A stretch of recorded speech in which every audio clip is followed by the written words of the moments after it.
Chapter 501. Smash. Quickly. The soldiers are coming up. Once they come up, we will all be beheaded. Smash as hard as you can. Aya. Li Zishuan's eyes were sharp. He saw a middle-sized man in black clothes at the corner of the mountain path ahead.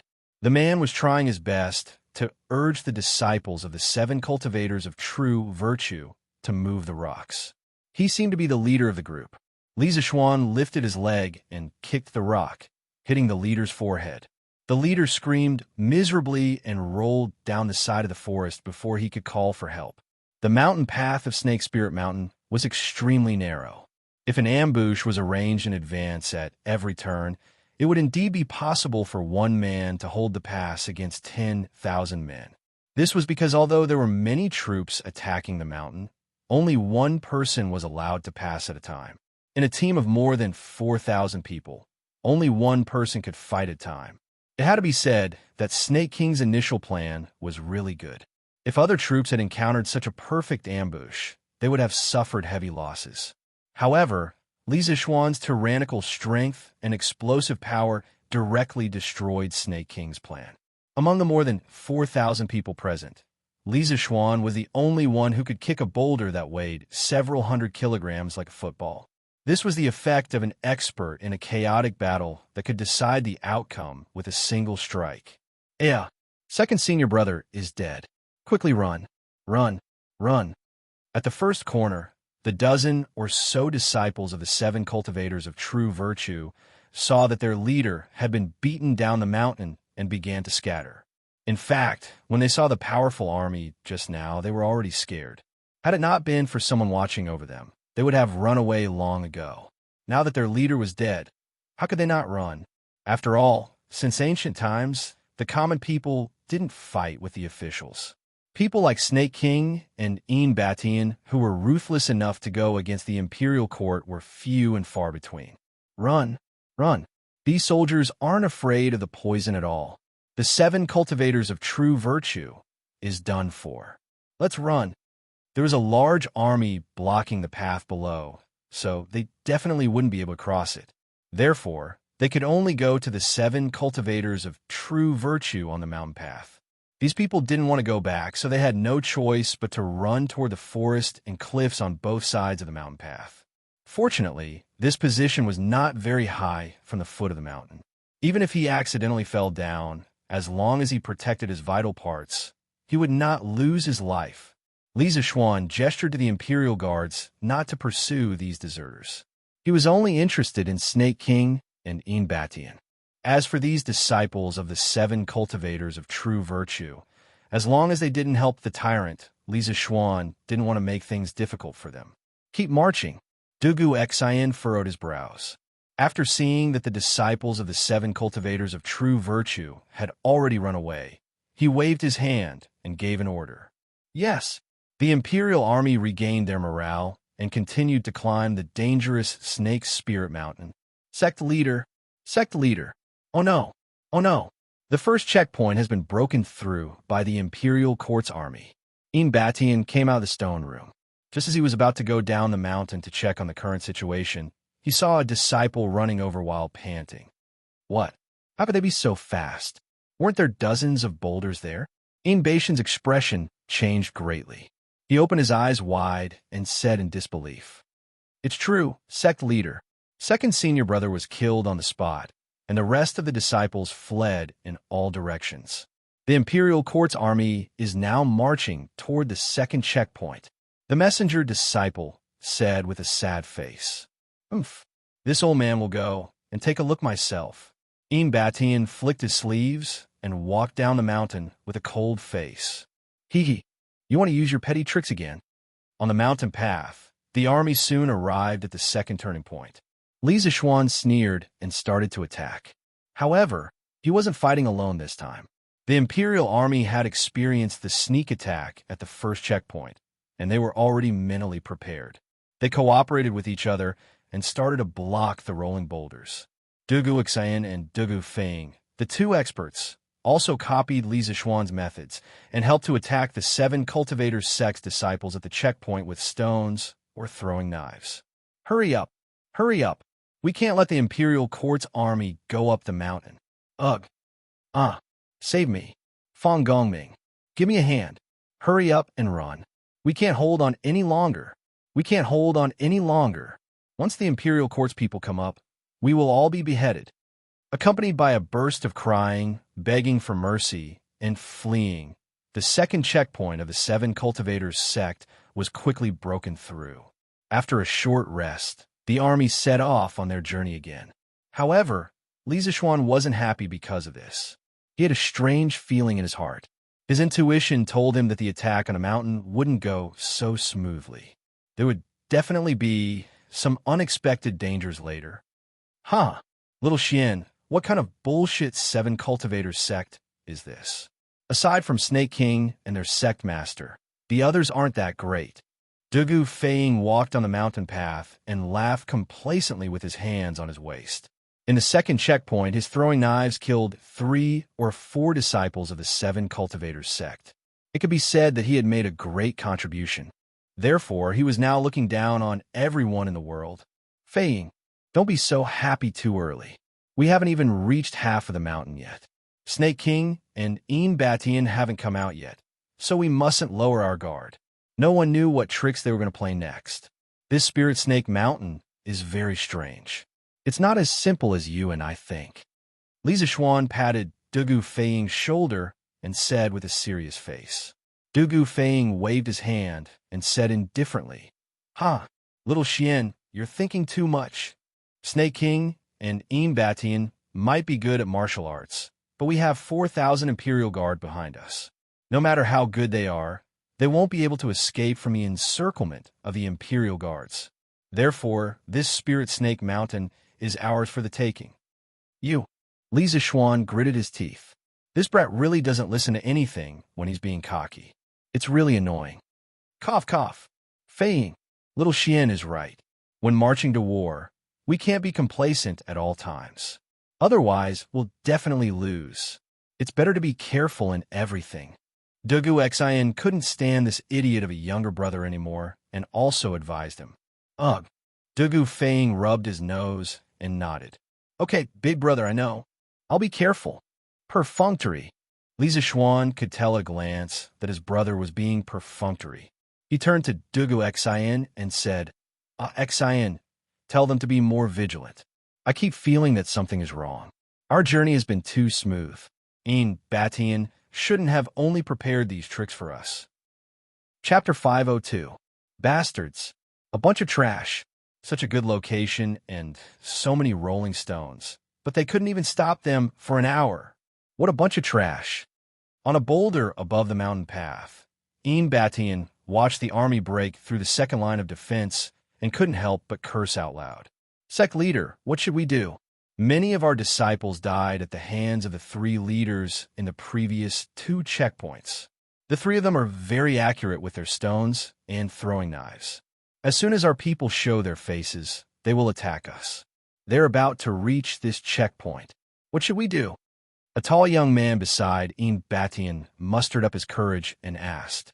Although Batian's arrival calmed him down a little, he still couldn't help but feel nervous in the face of such a strong army. Lu Duong, I'm here. What are you afraid of? Batian snorted in dissatisfaction. Then, he frowned as if he suddenly thought of something and asked, That's not right. Why aren't these people poisoned yet? It hasn't been an hour since they entered the mountain, but it should be at least half an hour, right?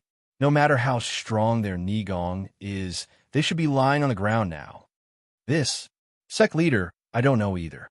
But could they have gotten our sect's poison prevention pill, or the formula of the poison prevention pill from Lu Baodan?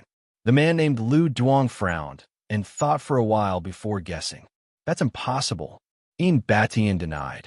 The formula of the poison prevention pill is the sect's top secret. Lu Baodan is just a cook. How could she know about it? Also, the sect gives out the poison prevention pill once every 7 days. Even if Lu Baodan has her own collection, it's impossible for her to give out so many poison prevention pills to a 4,000-strong army. Huh? It seems like the people from the Imperial Court have found a way to break the poison barrier. Lu Duong panicked and didn't know what to do. I'm afraid it's just as you said. Looks like we can't rely on the Imperial Court to stall for time. We have to end this quickly.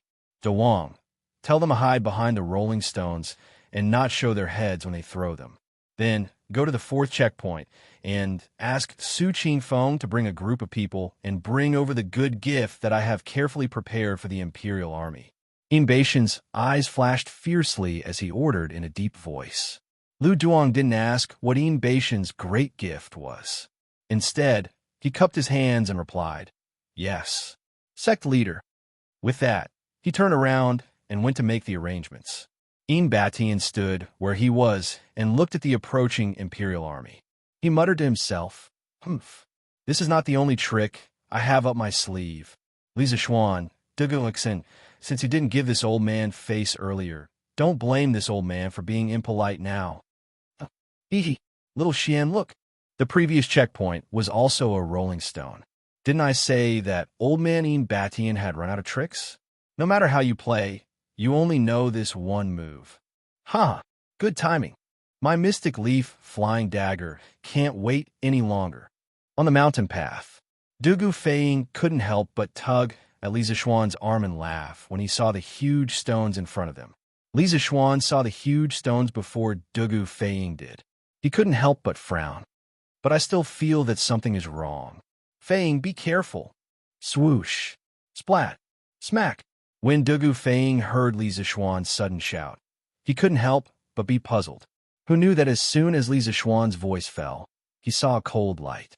With a swish sound, a cloud of blood blossomed in the air, and then his face was tragically sprayed with blood. At the same time, a green flower snake that was cut in two fell to the ground with a paw sound.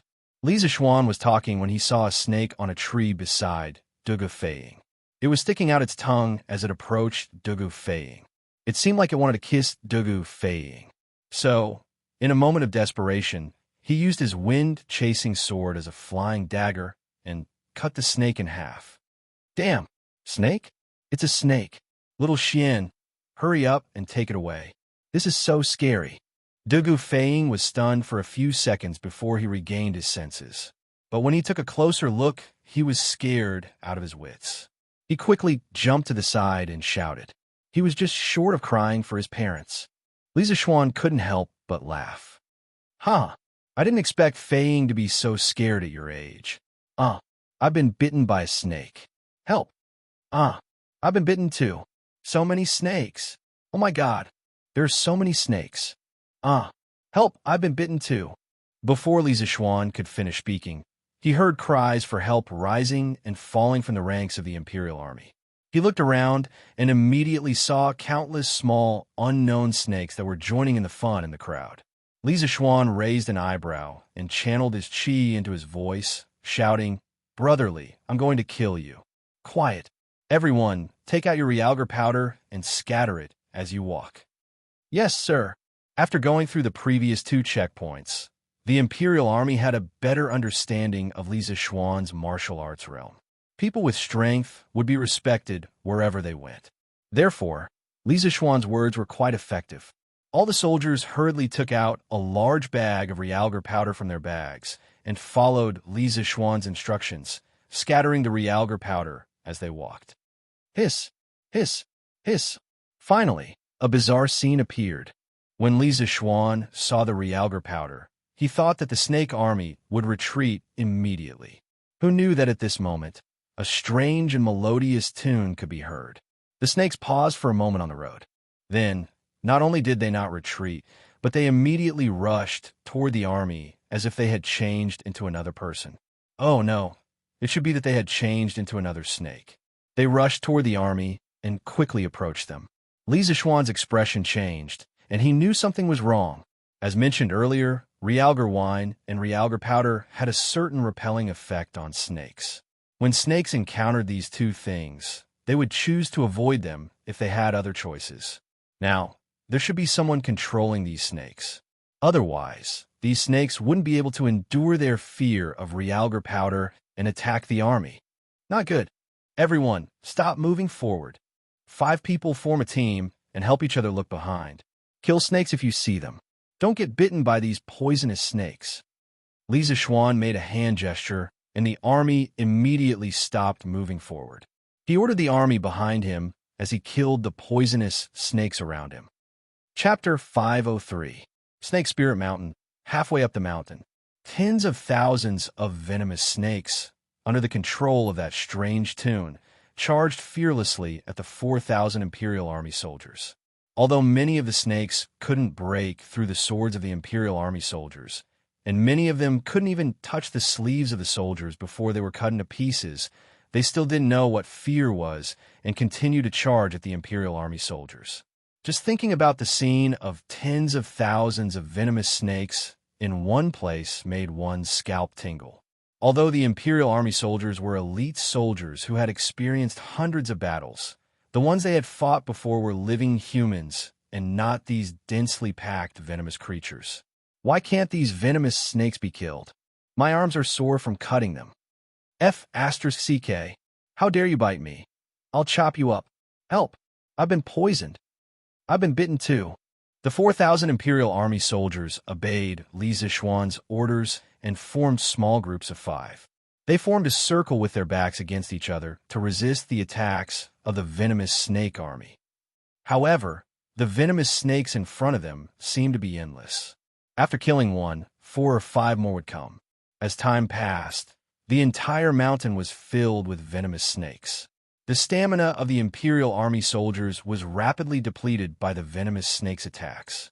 More and more soldiers were bitten by the venomous snakes, but the attacks of the venomous snakes didn't weaken at all. Xiaoxian, we have to think of something. We can't go on like this. Who knows how many snakes there are on this snake spirit mountain? Dugu Feiying used his sword to parry the venomous snakes around him as he spoke to Li Zishuan at the top of his voice. This unlucky child was only good at throwing knives, but his other abilities were mediocre. However, he couldn't possibly use his throwing knives to kill the snakes, right? In this endless sea of snakes, even if he carried a sack of throwing knives, it wouldn't be enough to kill them all. This fellow clearly knew this as well. He had gotten a sword from somewhere and was now completely relying on his speed and strength as a middle-stage chi-forming cultivator to fend off the venomous snakes from all directions. However, this kind of method of wielding the sword without any technique also caused his vital energy to be depleted very quickly. In less than 15 minutes, he was already panting. Indeed, we have to think of something. Although these poisonous snakes were annoying, they posed no threat to Li Zishuan, who had entered the Master Realm. They didn't even consume much of his genuine qi. Firstly, his current realm was too high. Secondly, his Taiji swordsmanship could both attack and defend. Its moves were exquisite, and it didn't consume much genuine qi. Although the snakes could not threaten Li Zishuan had to consider the bigger picture. If he allowed the situation to continue, the army would suffer heavy losses. Li Zishuan looked around and finally fixed his gaze on Batian, who was playing the sun on a boulder not far away. The reason why he could recognize that the oval-shaped object in Batian's hand was because he had seen pictures of it on the internet in his previous life. However, today was the first time he had seen someone play a tune on its sun. Suns were made of clay, so it was very difficult to play a tune on them. Xian, Feng, these snakes were all attracted by Batian. The 3 of us should work together to kill him. Otherwise, there will be more and more snakes. In the end, these 4,000 people will either be poisoned to death or die of exhaustion. Li Zishuan said to Dugu Xian and Dugu Feng after using White Tiger's Tail and Sweeping Wind Plum Blossom to kill all the venomous snakes within 3 feet of him. F***CK. Is this what you've come up with? Dugu Feiying almost vomited blood when he heard this. Batian was at the peak of the Master Realm. The 3 of them were like small shrimps in front of him. How could they possibly defeat him with such a huge difference in realm? What? Isn't Batian at the peak of the Master Realm? He's not even Grandmaster. Feng, why are you so afraid? The 3 of us dared to fight the Snake King, who was at the middle stage of the Master Realm. Now that I'm at the Master Realm and have the help of the Imperial Army, we might have a chance. Li Zishuan understood what Dugu Feiying was thinking. In fact, he didn't expect that the siege of the 7 Cultivators sect would turn into a battle between 2 kings. He had the Imperial Army behind him, so he would be crazy to fight Batian. However, now that things had developed to this point, He wouldn't be at ease for the rest of his life if he didn't stand up. However, if they cooperated well in this battle, there was still a chance for them to win. Ooh, who's afraid? Let's do it. I'm not afraid. Dugu Feiying straightened his neck and quibbled. Then he looked at Dugu Xian and asked, Big brother, what do you think? Are you going to do it or not? Although Dugu Feiying didn't show any fear on his face, he was feeling guilty. After thinking about it, he could only seek comfort from his elder brother. Dugu Xian frowned. In the end, he was a general, and it was his duty to lead the army to war. He didn't like this kind of Jianghu struggle and trying to be a hero. Last time, he was forced to fight the Flying Snake King because of the situation. But this time, if he didn't take action, the 4,000 Imperial Army soldiers would probably be in big trouble. Let's do it. Dugu Xian's words were always concise and to the point. However, for such an ambiguous word to come out of the mouth of a cold-faced general, it sounded weird no matter how one listened to it. In any case, Li Zishuan almost laughed out loud. Dugu Feiying opened his mouth. Since his brother also supported Li Zishuan's king versus king plan, what else could he say? He could only follow along. Haha, good. Today, we'll fight side by side again. So what if he's at the peak of the Master Realm? Beat his mother. What's there to be afraid of? When Li Zishuan, Xian, and Dugu Feiying come over and stand by his side, he could not help but recall the scene of the three of them beating up the flying serpent. He immediately became filled with pride and could not help but laugh at the sky. Bah, you're right. Isn't it just peak Grandmaster? What's there to be afraid of? Don't be afraid, just do it. Dugu Feiying was at the prime of his youth. After being provoked, he was also a little hot-blooded. He spat at Yin Baishan's direction and said arrogantly, Cut the crap. If you want to fight, then fight. Dugu Xian raised his sword and said unhappily, Okay, let's fight our way out first. Li Zishuan wiped his nose, raised his chasing wind sword, and charged in Yin Baishan's direction. Yin Batian was old and shrewd. He knew that he should not be distracted when he was controlling the snakes, so he was now more than a mile away from the battlefield. As for how his snort could be heard from such a distance, there was no doubt at all. As a martial arts master at the peak of the Grandmaster realm, he had the ability to let the entire Snake Spirit Mountain hear his voice. Swords were drawn, and the battle of king versus king was about to start. Chapter 504. Kiki. Juniors, you have the guts to challenge this old man. You are courageous, but you will pay with your lives. On top of a boulder on a mountain path, Yin Batian looked at Li Zishuan, Dugu Feiying, and Dugu Xian, who were charging towards him from the Sea of Snakes. If Li Zishuan and the others had stayed with the Imperial Army, Yin Batian wouldn't have been able to do anything to them. After all, no Jianghu expert would dare to go against the Imperial Army. But now that Li Zishuan, Dugu Feiying, and the others had left the army and were going to have a king versus king battle with him, Yin Batian was very happy. In the end, the reason why he brought these snakes to the battle was because the 7 Cultivators sect had too few disciples. There were less than 100 of them, and they wouldn't be able to defeat them in a head-on battle. Moreover, it would be too dangerous to capture their leader. After all, the elite Imperial Army wasn't afraid of any Jianghu expert, now that Li Zishuan and the others had delivered themselves to his doorstep. It was exactly what Yin Batian wanted. Although fighting with Li Zishuan and the others would affect his control over the snakes, there were already so many snakes on a mountain path that they could at least buy some time. As long as he could defeat Li Zishuan and Dugu Feiying before the Imperial Army got rid of the snakes, the crisis of the 7 Cultivators sect would be resolved in an instant. The victor is yet to be decided. Yin Batian, this Duke will ask you one last time. Are you really not willing to hand over the Snake King? Li Zishuan, Dugu Feiying, and Dugu Xian jumped onto the platform opposite of Yin Batian and said coldly. He wasn't talking nonsense before the battle. He was also trying to buy time for the Imperial Army to get rid of the snakes. His 5 senses were sharp, and he had already noticed that the snakes on the mountain paused for a moment when Yin Batian was talking to them. This meant that Yin Baishan's control over the snakes had a time limit. As long as he could buy some time, the snakes would definitely be able to break free from Yin Baishan's control. Duke Li, you're doomed to waste your efforts. 15 minutes is more than enough to get rid of the three of you. Batian smiled indifferently. Although he was well aware of Li Zixuan's intention of stalling for time, he didn't care at all. He slowly put away the sun, drew out the long sword at his waist, and pointed it at Li Zixuan and the other two. "Ha! I remember that the Snake King said something similar a month ago, but I'm sorry to disappoint you. I'm still alive and well, but the Snake King has become an earthworm that doesn't even dare to step out of his house." Li Zixuan retorted without fear.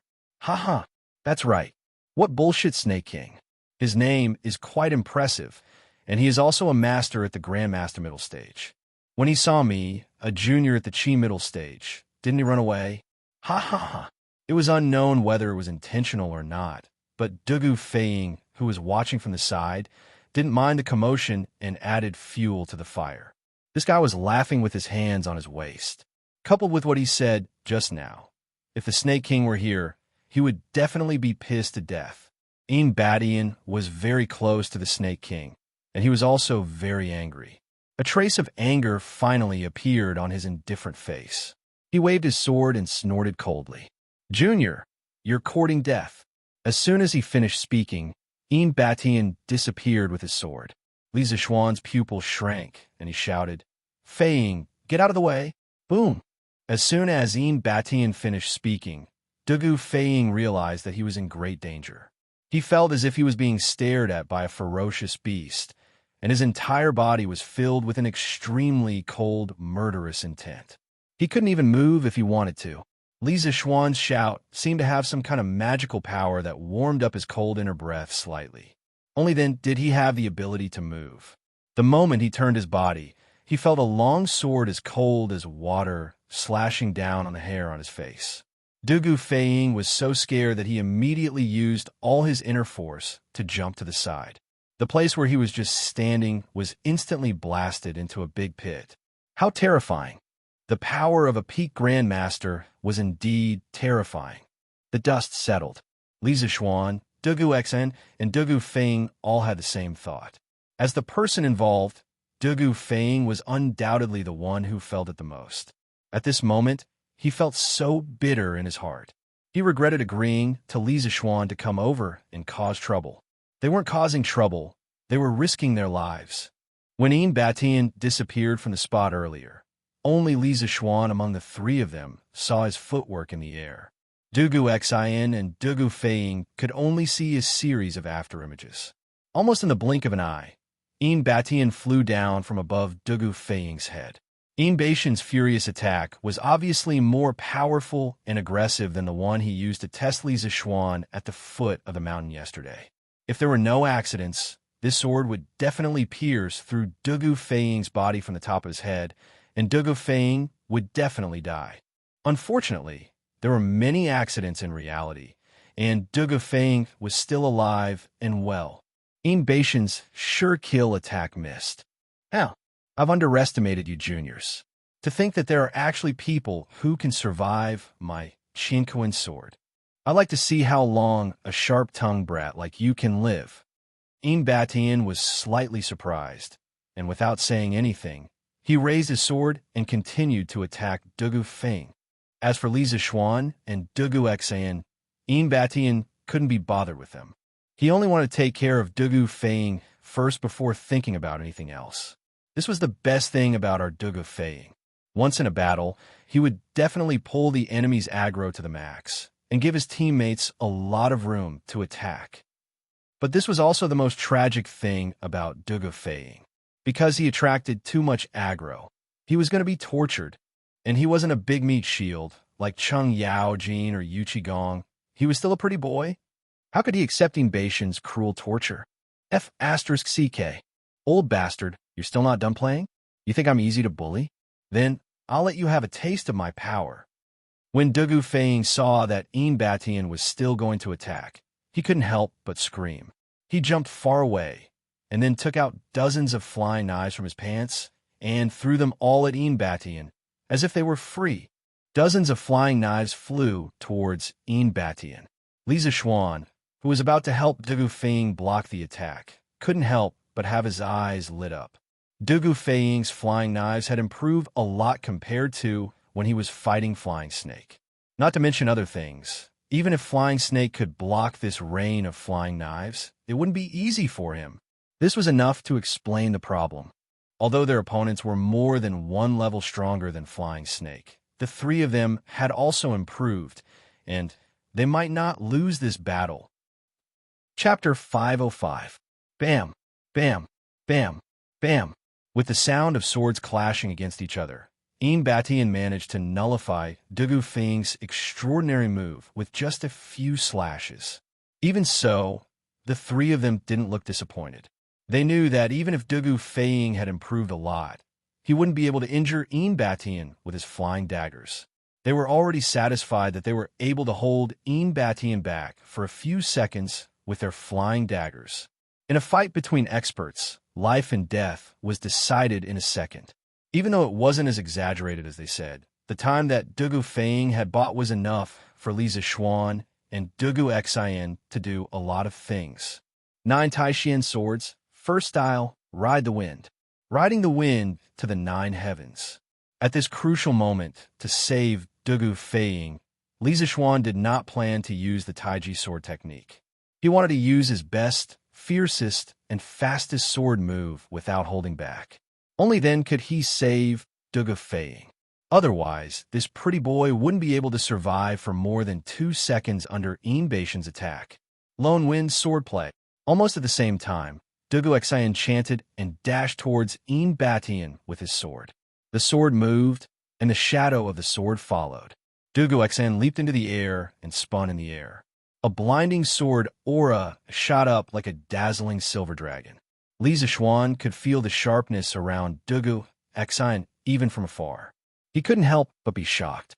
Compared to Dugu Feiying, Dugu Xian had improved a lot after that battle. His battle prowess had also increased a lot. This sword strike already had the aura of a grandmaster expert. Being targeted by 2 sharp sword intents at the same time, Baishan's heart skipped a beat. He had no choice but to give up on his plan to kill Dugu Feiying. He could only use his sword to block the attack. His long red hair fluttered in the air, and his eyes were cold. His sword was like a rainbow, and his footwork changed. First, he used a simple lift of his sword to deflect Li Zixuan's Ride the Wind. Then, he appeared in front of Dugu Xian. He waved his sword lightly, and Dugu Xian was sent flying by a huge force. Blood flowed out his mouth. He was relaxed and indifferent to the extreme. Batian had crushed Li Zixuan and Dugu Xian with a superior cultivation level and unparalleled movement technique. Before Li Zixuan and Dugu Xian's swords converged, he attacked them separately. First, he pushed back Li Zixuan and then injured Dugu Xian. Furthermore, he looked relaxed as if it was as easy as blowing away dust. It was obvious that there was a huge gap between their strength. Swish, swish, swish. How could Dugu Feiying be missing at this time? Although he regretted falling for Li Zixuan's trick, he couldn't abandon his brother and leave alone. The only choice left for him was to fight to the death. While Batian was busy fighting Li Zixuan and Dugu Xian, he channeled his chi into his palm and infused it into the flying daggers that had accompanied him day and night. He could even feel the resonance of blood being thicker than water, as if the flying daggers were a part of his body. Then, he stared intently at Baishan's body. When Batian retreated, Dugu Feiying made his move decisively. 3 Xian Leaf flying daggers flew towards Baishan's path in a triangular formation, emitting a blazing light. Dugu Feiying felt that these 3 flying daggers were the most exciting, most accurate, and most powerful flying daggers he had ever used in his life. Of course, these 3 flying daggers were also the most powerful enemies he had ever faced in his life. This was the sound of a flying dagger piercing into flesh. Batian was a martial arts expert at the peak of the Grandmaster realm. His 5 senses were extremely sharp. Of course, he could feel the hot knife chi behind him. However, his entire body was already in a position to retreat. Even if he forcefully changed his direction midway, he would not be able to completely dodge Dugu Feiying's 3 carefully calculated flying knives. One of the Mystic Leaf flying daggers sliced open a wound on Baishan's left arm like tofu.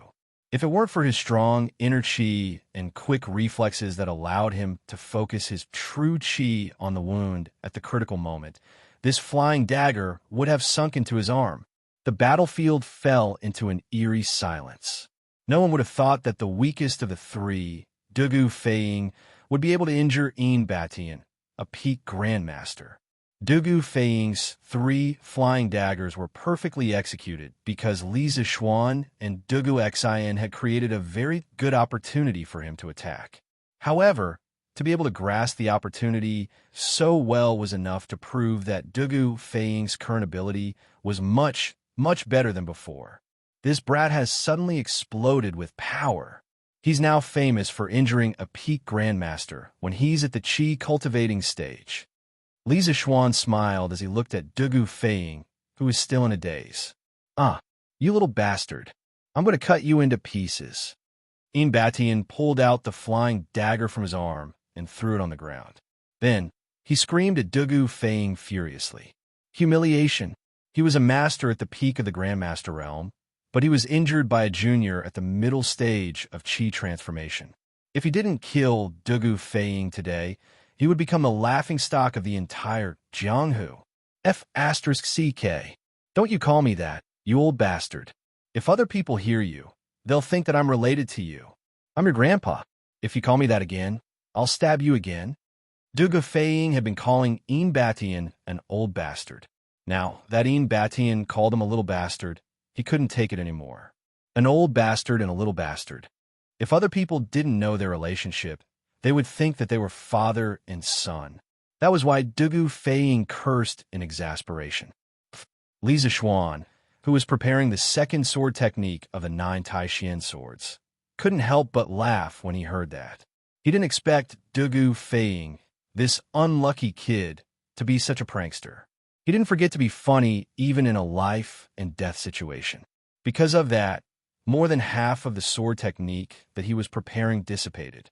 Wah. You little bastard, you're too much. Yin Batian had been high and mighty for decades. When had he ever been humiliated like this? It was already a miracle that he didn't vomit blood on the spot. Even so, he still felt a ball of fire rising up his head. He picked up his sword and flew toward where Dugu Feiying was standing without a care. F***CK. Unfilial grandson. How dare you kill your grandpa? I'm going to kill you. Don't. Grandpa. You my grandpa. I'm sorry. F***CK. Big brother. Xiaoxian, I'm going to die if you don't come and save me. How could Dugu Feiying bear the anger of a master at the peak of the supreme power realm?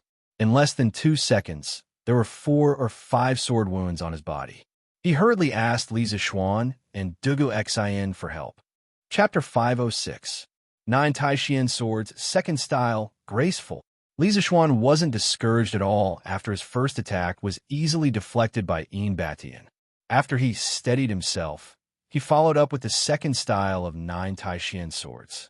The sword in Li Zixuan's hand moved even faster, its trajectory like a flying dragon soaring in the sky. Carrying the remaining power of the first sword, riding the wind, its trajectory was like a flying dragon soaring in the sky, erratic. On the other side, Dugu Xian's sword became even sharper. He flew up into the sky and started the second wave of attacks with Li Zixuan. Yin Batian didn't care at all. He just wanted to kill Dugu Feiying first. He was very angry today. He didn't know how many years it had been since he was this angry. F***CK. Old bastard, are you done yet? You're forcing me to do this. I'm going to use my ultimate move. Dugu Feiying staggered 2 steps and waved his hand, indicating for Yin Batian to stop first. Then, he said in a serious tone. While he was talking, he was also putting on a posture. It really looked like he was serious.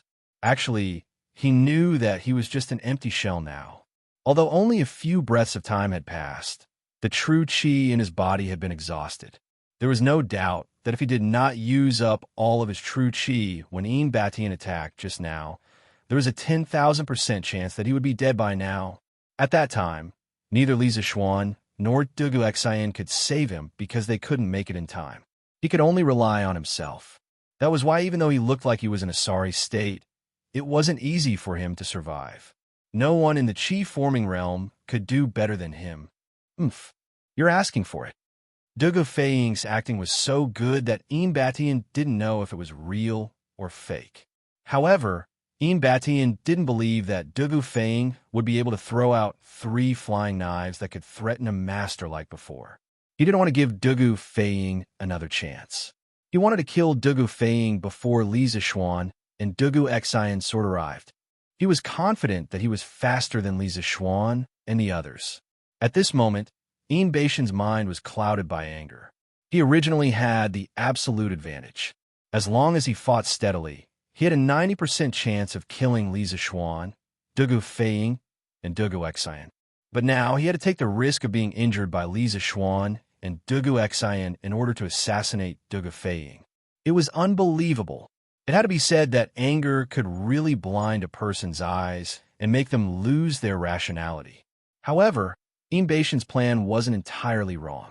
Under normal circumstances, Li Zixuan and Dugu Xian wouldn't have been able to come to Dugu Feiying's aid before Ian Batian killed him. Of course, that was under normal circumstances. Unfortunately, our main character, Li Zixuan, was not a normal person from beginning to end. Nonsense! Can a normal person be as evil as him? He practiced both martial arts and literature, and he was the most powerful person among his peers. Li Zixuan was 10 feet away from Ian Batian, and Ian Batian was 6 feet away from Dugu Feiying. No matter how he calculated, Li Zixuan would never be able to catch up to Ian Batian.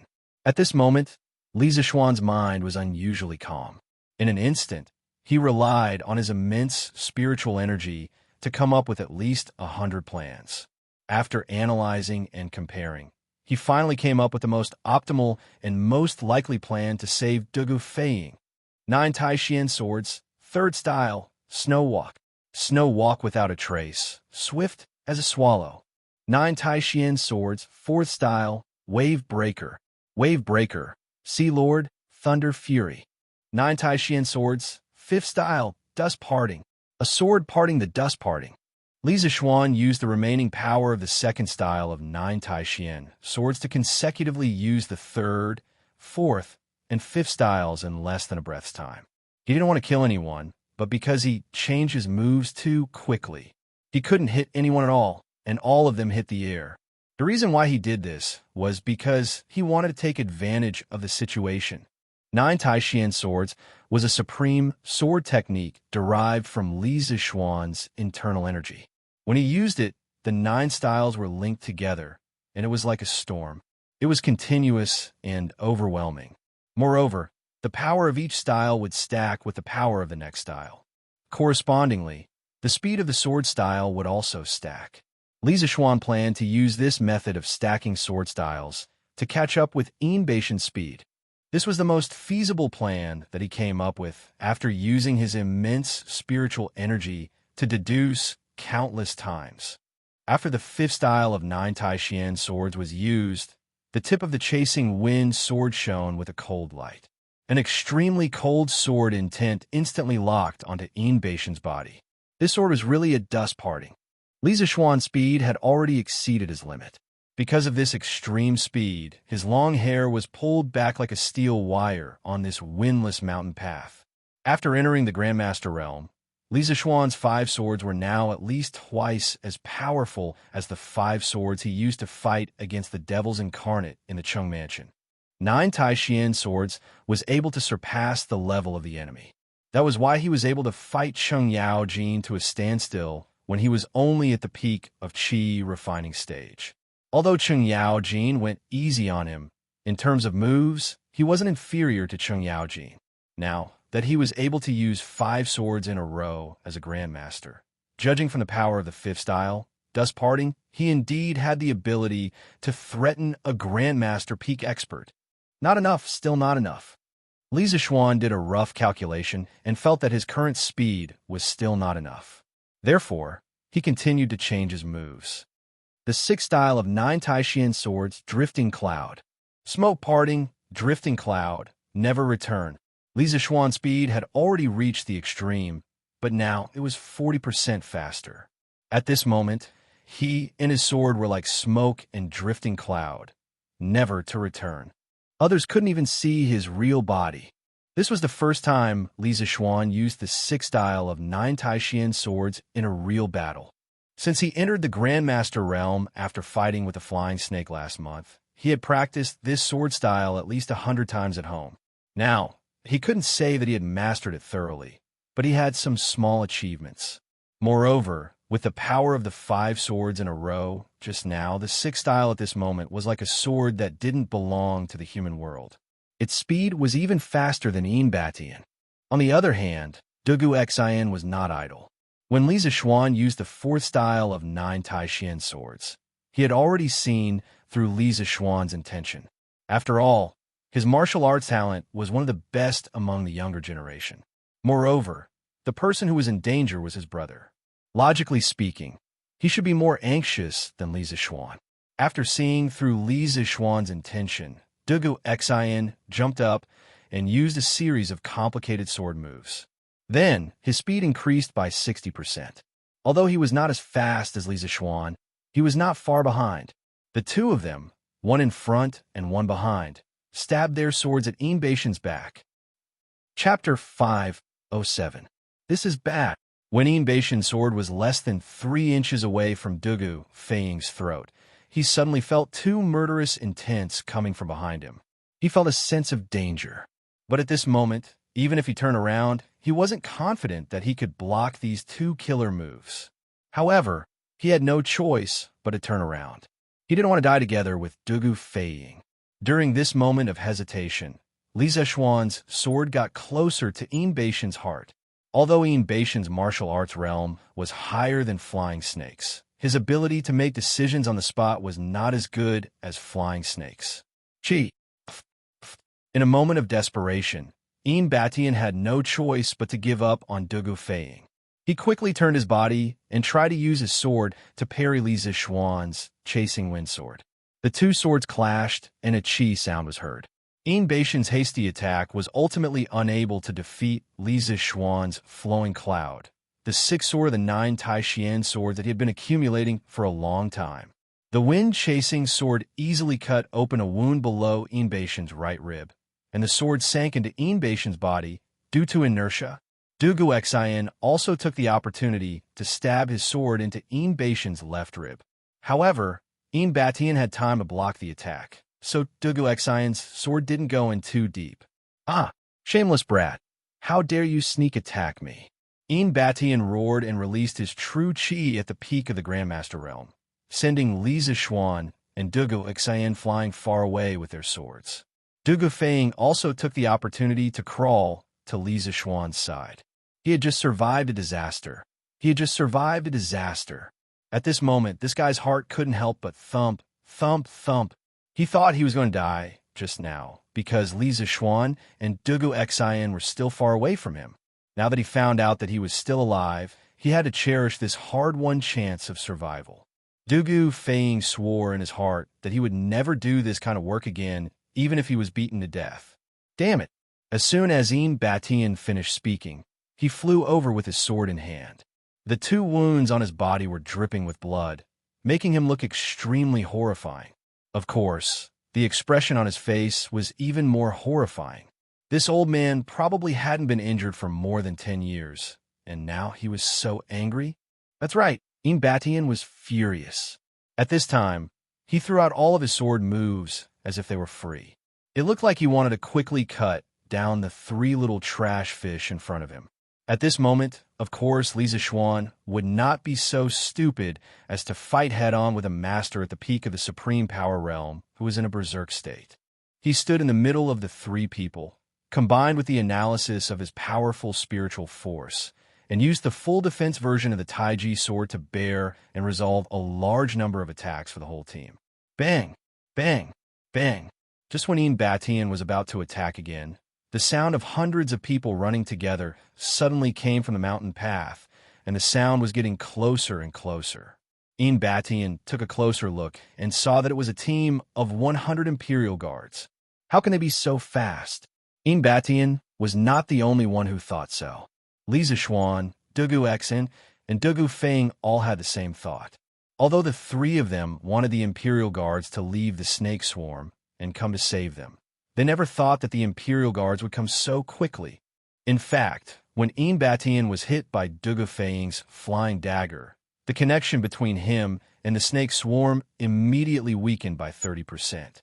Later, when Li Zixuan and Dugu Xian suddenly attacked him, Eanbatian suffered even more serious injuries, and he instantly lost all connection with the snake swarm. As a matter of fact, the Imperial Guards closest to them took the opportunity to rush over. Hee, trying to run? It's not that easy. Li Zixuan sensed that Eanbatian was quietly retreating. He laughed coldly and appeared in front of Eanbatian. He was going to take the initiative to attack. Rocks spreading wings, hugging the moon, Yiksha exploring the sea, wild goose shooting, green dragon showing claws, falling flower, white tiger grabbing the tail, black dragon twisting the pillar, sweeping plum blossom. Last time, when he fought against the flying snake, Li Zixuan had taken 18 offensive sword moves from the 55 Taiji sword forms and used his powerful mind energy to quickly deduce the best combination of offensive sword moves. He created a full offensive version of the Yang-style Taiji sword and beat the flying snake until it could not breathe. This time, Li Zixuan did not hesitate to use the full attack version of the Taiji sword against Eanbatian. His goal was to stall Eanbatian and prevent him from escaping. Back then, Snake King had personally told Eanbatian in the secret chamber, "If you meet that Li Zixuan kid, if you can kill him in one move, don't save it for the second move. That kid is evil, and he'll be a disaster if you let him live." At this moment, Eanbatian finally understood Snake King's good intentions. Previously, when he wanted to fight Li Zixuan had created a strange set of sword forms that could always nullify his attacks. Now that he did not want to fight anymore and wanted to escape, Li Zixuan had created another set of sword forms that stuck to him like glue. It was really annoying. Dugu Xian and Dugu Feiying were not idiots. They also understood Li Zixuan's intention. One of them held a sword, while the other threw a flying knife from afar. They both joined the battle at the same time. In this short period of time, Dugu Feiying had already recovered 10 to 20% of his inner breath. He could still throw flying knives from afar to harass Eanbatian. Poor Eanbatian, a master at the peak of the Grandmaster realm, was being chased by 3 juniors at a lower level. It was really frustrating. However, there was nothing he could do. He could only defend himself while feeling anxious. The 100 Imperial Guards took advantage of the precious time that Li Zixuan had bought for them to surround Eanbatian. At this point, the situation of a pack of wolves trapping the Lion King was finally formed. The arrogant master at the peak of the Grandmaster realm was now like a hero at the end of his road. He looked at the increasing number of Imperial Guards around him, and his eyes flashed with anger and unwillingness. Seeing this, Li Zixuan quickly retreated from the battle with Dugu Xian. He did not need to personally charge into the battle anymore. The Imperial Guards had a battle formation that was specially designed to deal with the masters of the Jianghu. He only needed to stay outside and hold the line. Eanbatian, you only needed to hand over Snake King, but you insisted on doing things your own way. In the end, you drag your sect down with you. You're asking for trouble. Since you don't want to hand over Snake King, I have no choice but to wipe out your 7 cultivators of virtue. Li Zixuan calmed his inner breath and said coldly. Now that the situation was settled, he was no longer in a hurry. Bah, the winner takes all. You can kill me or cut me up as you wish, but do you think it's your turn to teach me a lesson? When I was roaming the Jianghu, you were still in your mother's womb. Chapter 508. You're about to die, yet you still have a sharp tongue. As citizens of the Great Tang, the 7 cultivators of virtue disobeyed His Majesty's orders and openly opposed the imperial court's army in broad daylight. This is no different from a rebellion. Soldiers, listen up. Take down this hut. Dugu Xian didn't want to cause any more trouble, so he waved his hand and ordered coldly. At this moment, he was back to being a great general who commanded thousands of soldiers and horses. Yes, the imperial army answered loudly, and hundreds of soldiers formed a MO saber formation with their MO sabers and began to attack Eanbatian. Although the Imperial Army's martial realm was far inferior to Baishan's, their seamless cooperation made up for their lack of individual strength. When Batian beat back an Imperial Army soldier, dozens of Immerse sabers would follow behind him. Thus, he didn't dare to go all out and attack anyone. This was the power of a battle formation. Many people scoffed at the use of battle formations, thinking that it was just something made up by novelists and that its use on the battlefield was negligible. Li Zishuan also thought so in the past, but after seeing the Imperial Army beat up Batian, he didn't think so anymore. In fact, if one didn't have a battle formation, it was no different from being a hooligan. The tactics of ancient armies mainly relied on battle formations. Because communication methods were basically non-existent, sound couldn't travel far, flags couldn't be seen, fireworks and musical instruments were monotonous, and messengers could be killed if they ran too slowly. A mechanized battle formation was the only way to achieve the goal of a general. For soldiers, they just had to remember who was next to them and whether they should stand in a horizontal line or a diagonal line. As for the rest, it was up to the officers. As for the power of military formations, a simple example could be used to illustrate it. According to reliable historical records, Emperor Wu of Song of the Southern Dynasties led a few hundred soldiers to defeat tens of thousands of peasant soldiers. Many people would think that this was just bragging, but if one understood the true meaning of battle formations, they would know that it wasn't just guns that could be used against the natives. The Art of War recorded the 10 most basic battle formations: square formation, circle formation, sparse formation, number formation, sharp formation, goose formation, hook formation, shin formation, water formation, and fire formation. Some of the messy formations in the later generations were derived from these 10 basic formations. The principle of using formations was to break through the weak points of the opponent's formation and expand the results of the battle after breaking through. Later on, this theory was no longer limited to field battle formations. Eventually, it was promoted to national strategy by Sun Wu. From this, it could be seen that ancient military commanders attached great importance to military formations. In just 15 minutes, Baishan's body was covered in a dozen saber wounds. While there were quite a few injured Imperial Army soldiers, there were even more Imperial Army soldiers coming to reinforce him.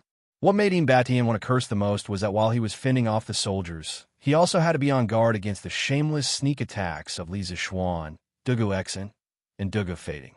Right now, the three of them were considered experts in Baishan's eyes.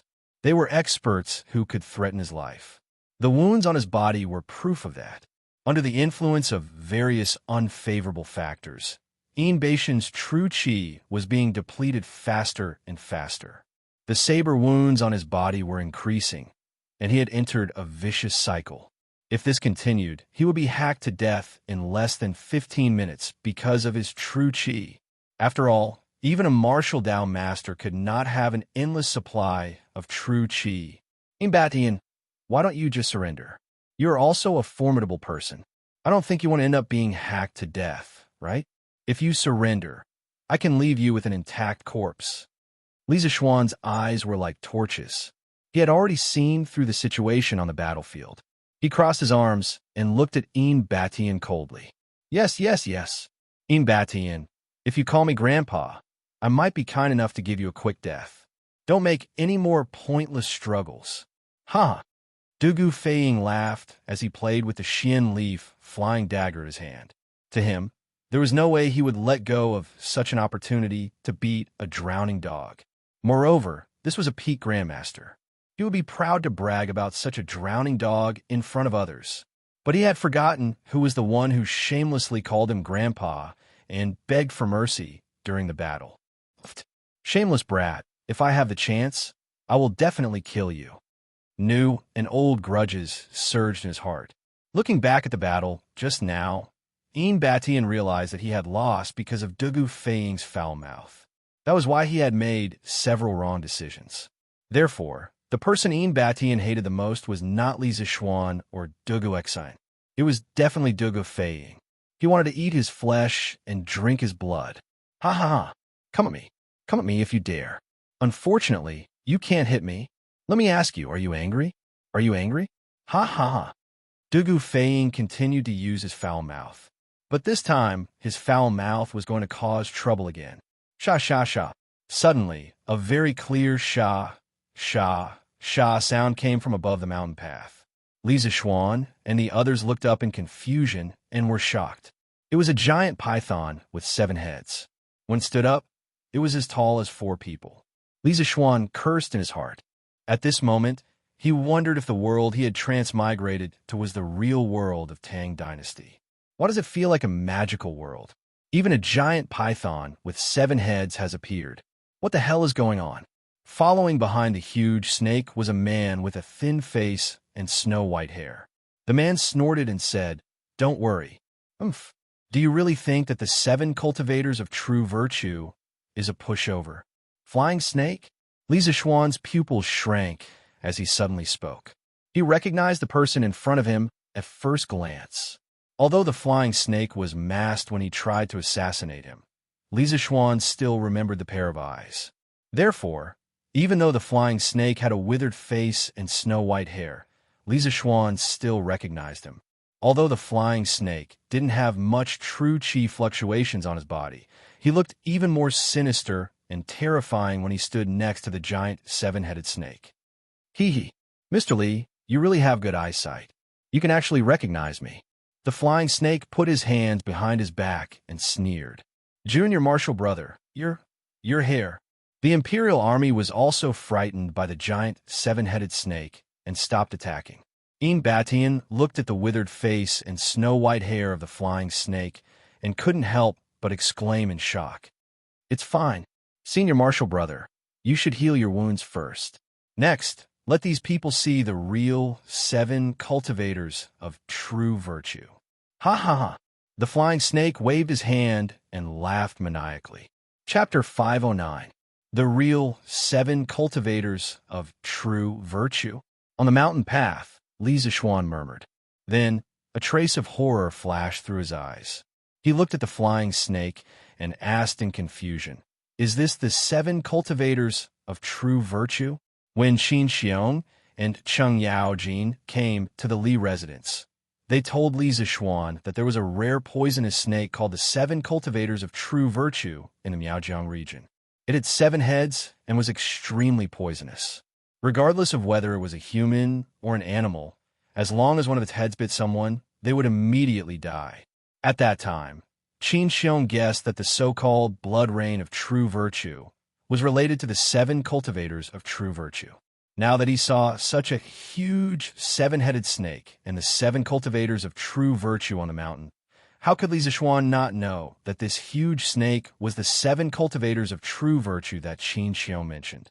However, he would never have thought that the 7 cultivators of true virtue not only had many heads, but its body was also so huge. It was simply impossible for a human to fight against it. Haha, you have good eyesight. This is the guardian beast of our 7 cultivators of true virtue. What do you think?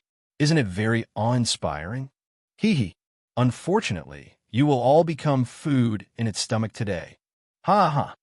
The flying snake looked at Li Zishuan and the others with a trace of ridicule in its eyes. It was like a cat playing with a mouse. It opened its arms and laughed arrogantly.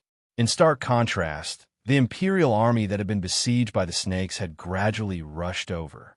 When they saw the huge and ferocious serpent of 7 cultivators, although they might have felt fear in their hearts, they did not scatter in all directions.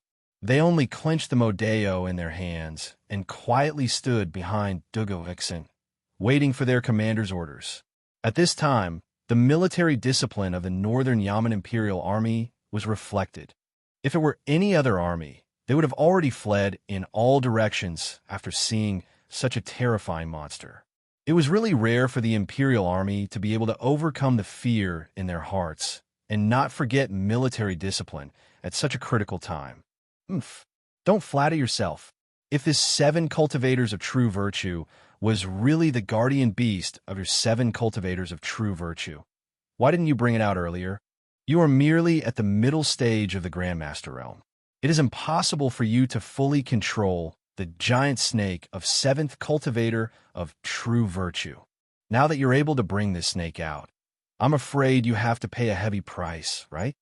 Li Zishuan frowned and sneered at the flying serpent.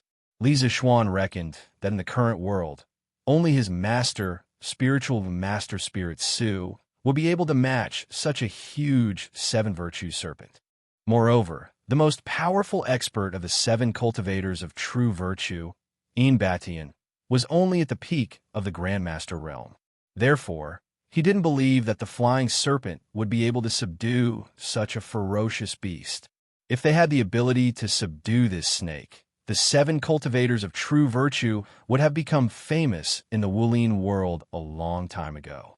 Perhaps they would have even become a giant in Jianghu, instead of being a nobody like they were now. Therefore, there must be some unknown story behind this. Moreover, the current flying snake's aura was many times weaker than before. Its hair had turned white, and its face was haggard. It was obvious that it had experienced a great change. Sure enough, as soon as the flying serpent heard this, its complexion changed greatly. It glanced coldly at Li Zishuan and said in a sharp voice, "Little bastard, if you hadn't gone too far, how would this old man have invited seven cultivators of true virtue out? Now that things have come to this, you have to pay the price in blood. Don't even think about leaving." After saying that, he raised his head and shouted, "Poison, poison! Kill them all. Don't leave a single one alive. Today, they will all be your food." Roar! Seven cultivators of true virtue seemed to understand human language. It looked up to the sky and roared excitedly. Its roar resounded through the valley and spread outside at a very fast speed. Everyone in the field felt as if they were facing a ferocious beast. Their eardrums were buzzing due to the roar, and the weaker soldiers were already vomiting blood. After seven cultivators of true virtue finished roaring, its body wriggled forward. In the blink of an eye, it arrived near the several hundred Imperial guards that had besieged Batian. Its three heads stretched out and opened its bloody mouth at the Imperial guards. "Evil creature, how dare you?" Seeing that the dozens of Imperial guards were about to fall into the snake's stomach, Li Zishuan, Duguixin, and Dugufeng used their best moves and attacked the three heads of the seven cultivators of true virtue. Ding, ding, ding. There is no sound of sharp blades piercing into flesh, but the sound of metal colliding could be heard. The heads of the seven cultivators of true virtue were as hard as metal. "Retreat! Everyone retreat immediately! Retreat! Everyone retreat immediately!" First, Li Zishuan shouted at the Imperial guards. Then, Duguixion's roar could be heard as well. They all understood that if they didn't retreat, all 4,000 of them would die here. Such a huge beast wasn't something that could be resisted by humans. Although the previous attacks of Li Zishuan, Duguixin, and Dugufeng didn't break through the seven cultivators of true virtue's defense, they did slightly hinder its attack. When the several hundred Imperial guards heard the order to retreat, they took the opportunity to run out of the seven cultivators of true virtue's attack range. "Fei, you and Xiao Xin leave first. I'll cover the rear." Duguixin, who had just been sent flying after his attack failed, hurriedly roared at the two people beside him. "Big brother, I'm not leaving," Dugufeng said angrily. F***CK. You're F***King Bullsh***T. I, Li Zishuan, will never sacrifice my brothers in exchange for my own survival. Besides, my martial arts are better than yours. It's not your turn to cover the rear." Li Zishuan jumped up from the ground and shouted. Then, he turned to Dugufeng and said, "Fei, among the three of us, you're the one who consumed the most energy and suffered the most injuries. Take the army and retreat first." Duguixin looked at Li Zishuan with a complicated expression. Then he said, "That's right. Fei, take the Imperial guards and leave quickly. But don't be so King wishy-washy.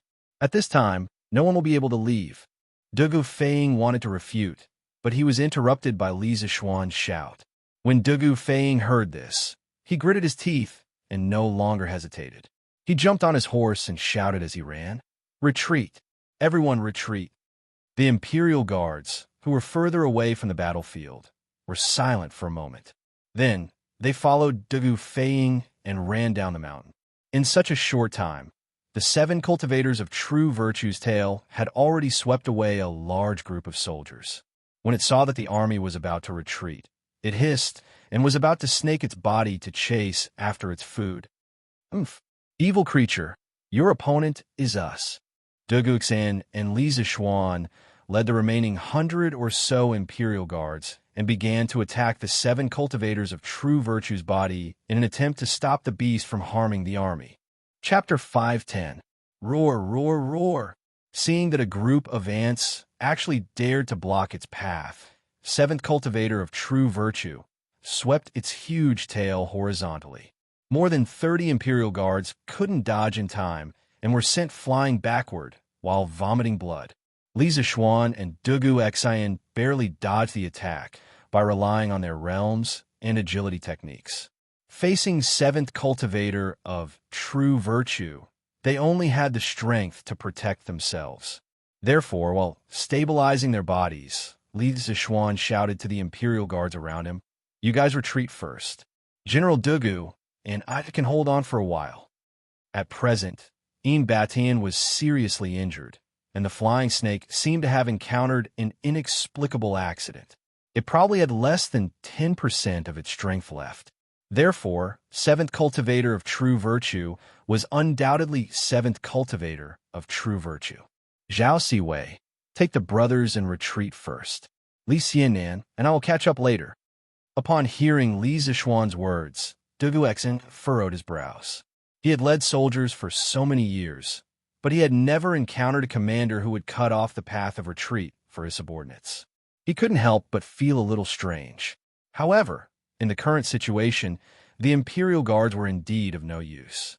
Thinking of this, he took advantage of the moment when 7th cultivator of true virtue turned around and turned his head to speak to a young general. "General, we won't leave. As the general's personal guards, how can we abandon the general and leave alone? General and Lord Ju leave first, and we will cover the rear."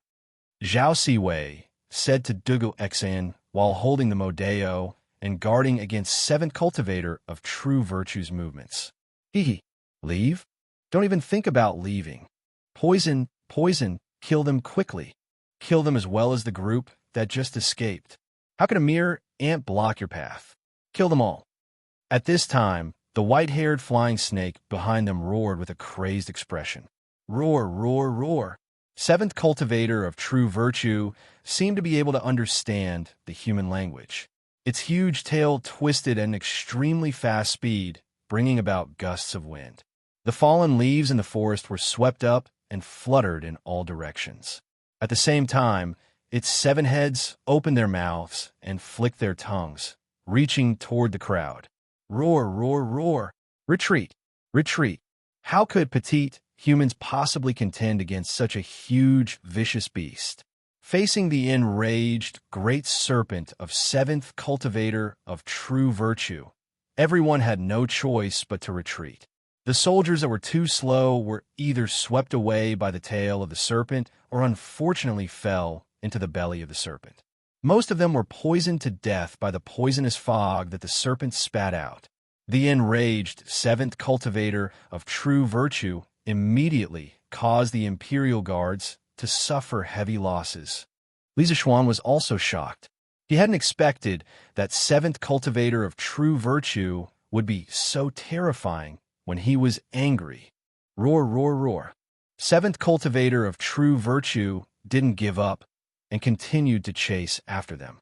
Relying on the advantage of its size, it rampaged all the way, trying to crush the group of ants that were blocking its path. This small group of Imperial Guards was about to be wiped out in an instant. Brothers, set up the MO sword formation. Cover Lord Ju and the general's retreat. Zhao Siwei got up from the ground, wiped the blood from the corner of his mouth, and roared at the Imperial Army soldier beside him. Yes, cover Lord Ju and the general's retreat. The remaining Imperial Guards immediately responded loudly. Although their numbers were small and they were in a bad state, their voices weren't soft at all. Instead, they were full of determination. Zhao Siwei, how dare you disobey the general's orders? Dugu Exayan barely managed to stabilize his body under the stormy attacks of 7th Cultivator of True Virtue. Then, he noticed that the army formation had already taken shape and roared at Zhao Siwei. General, protecting you is the most important responsibility of us 120 brothers. Even if we die, we will protect the general thoroughly. If the general wants to punish us, we won't complain. But please don't disappoint our brothers. General, leave quickly. Zhao Siwei turned his head and roared at Dugu Exayan when he saw that the embryonic form of the Mo sword formation had already taken shape. His eyes were red, and his armor was in a mess. However, his posture was still tall and straight. Standing on a mountain path filled with flying leaves, he looked like a hero at the end of his road. General, leave quickly. There were less than 70 Imperial guards left, and they let out a thunderous roar. As soon as their voices fell, the Mo sword formation that they had formed began to fearlessly charge towards 7th Cultivator of True Virtue. Zhao Siwei, how could the Mo sword formation formed by only 70 people pose a threat to the berserk 7th Cultivator of True Virtue? Therefore, Dugu Exayan couldn't help but be enraged when he saw this. He roared and raised his sword to chase after them. Wait! At this time, Li Zishuan stopped Dugu Exayan. Dugu Exayan angrily turned his head and said, Li Zishuan, what do you mean? Why won't you let me go? While he was talking, 7th Cultivator of True Virtue and the Mo sword formation had already clashed. There is no doubt that the first row of Mo sword soldiers was mercilessly swept away. However, the second row of Mo sword soldiers still rushed forward without fear of death. At this time, they no longer hoped to kill 7th Cultivator of True Virtue. They only hoped to delay him for a while. It would be even better if they could cut off one of his scales. Ha! Li Zishuan's eyes were red, and 2 drops of tears appeared at the corners of his eyes. He ruthlessly slapped Dugu Exayan's face and said in a hoarse voice, Dugu Exayan, look carefully for me. Who are they fighting for? Who are they injured for? The strength of 7th Cultivator of True Virtue in its berserk state is far beyond our imagination. If we don't leave now, these brothers will all die in vain. Let's go. In the future, I, Li Zishuan, will definitely avenge my brothers. Li Zishuan really didn't feel good in his heart. If these guards were fewer in number, stronger in skill, and in better condition, perhaps he could fight Dugu Exayan to the death to buy them some time to escape. However, the current situation was that even if the 2 of them tried their best, they would be thankful if 5 of these guards could escape. This was because their current condition was really bad, and each of them was injured. At this critical moment, Li Zishuan chose to be rational. He couldn't be irrational. If he wasn't rational, these cute soldiers would all die in vain, and he and Dugu Exayan would definitely be in danger. The 2 of them didn't have the strength to fight against such a berserk 7th Cultivator of True Virtue. Let's go. What are you waiting for? Let's go. Seeing Dugu Exayan's sluggish face and unfocused eyes, Li Zishuan roared and dragged him down the Snake Spirit Mountain. Poison, poison. Quickly get rid of these ants in front of us and chase after them to kill them. When the flying snake saw Li Zishuan escaping with Dugu Exayan, it couldn't help but become anxious and hurriedly shouted. If it weren't for the fact that it had lost all its strength, it would have chased after them long ago. Roar, roar, roar. 7th Cultivator of True Virtue roared 3 times and launched an even more ferocious charge at the Imperial Guards. Chapter 511. Roar, roar, roar, roar. Not only did 7th Cultivator of True Virtue's roar reverberate throughout Snake Spirit Mountain, but it also traveled further into the distance. Oh, what's that sound? A farmer who was chopping firewood at the edge of Qinling Mountains asked his companion in shock when he heard the faint roar. It sounds like a beast, but I don't think any beast would make such a sound, right? Another middle-aged farmer looked in the direction of the sound and said hesitantly, could it be that there are beasts in Qinling Mountains that we don't know about? Well, Big Tiger, let's go home. No more chopping, no more chopping. The farmer who spoke earlier shuddered and said hurriedly, hey, Don't. What's there to be afraid of?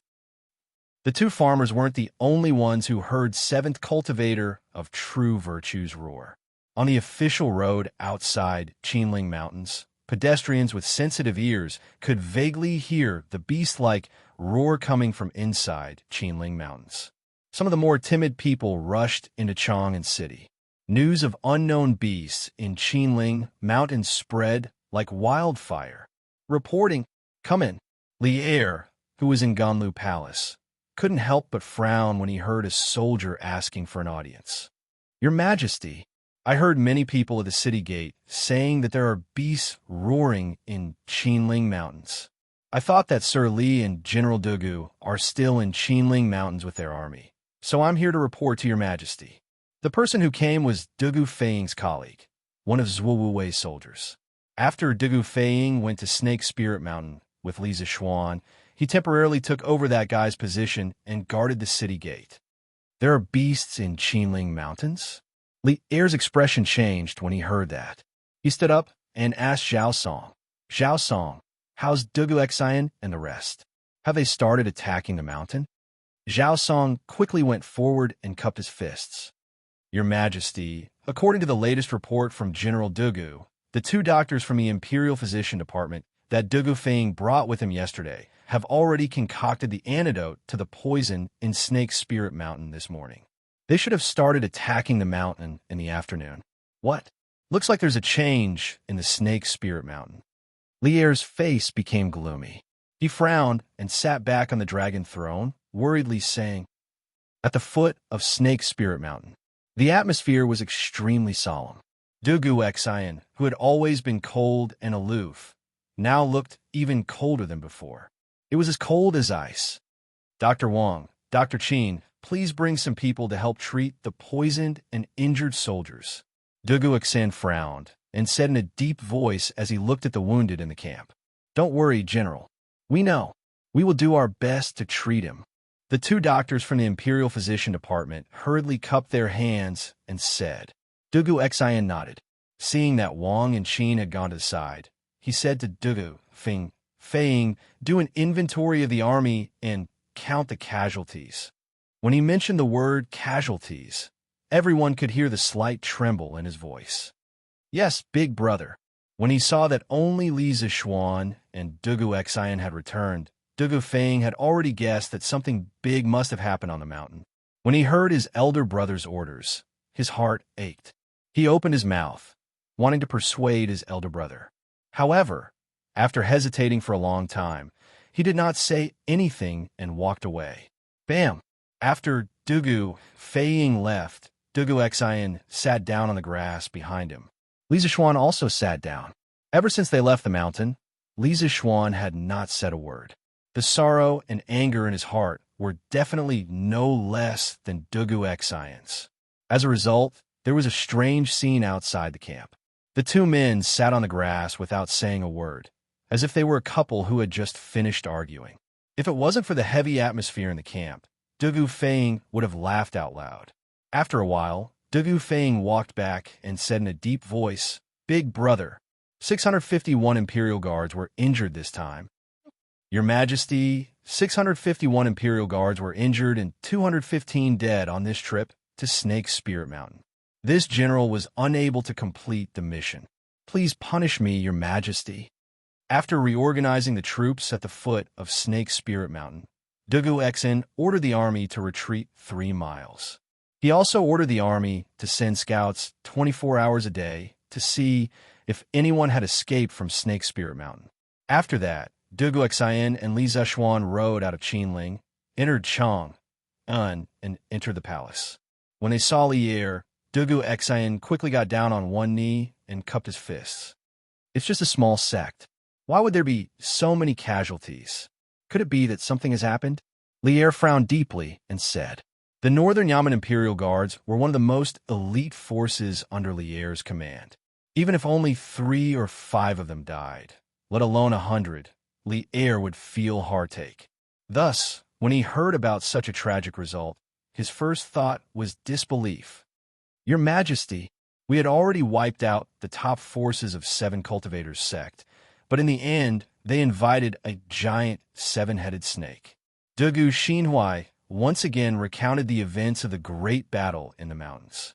After listening to it, Li Er was silent. After about a quarter of an hour, he coldly said, "A small sect of Jianghu. First, they assassinated an official of the imperial court. Now, they openly resisted arrest and even dared to kill my army. They must have eaten a bear's heart and a leopard's guts. A mantis trying to stop a chariot is like a mayfly trying to shake a tree. I must destroy this 7 cultivator sect.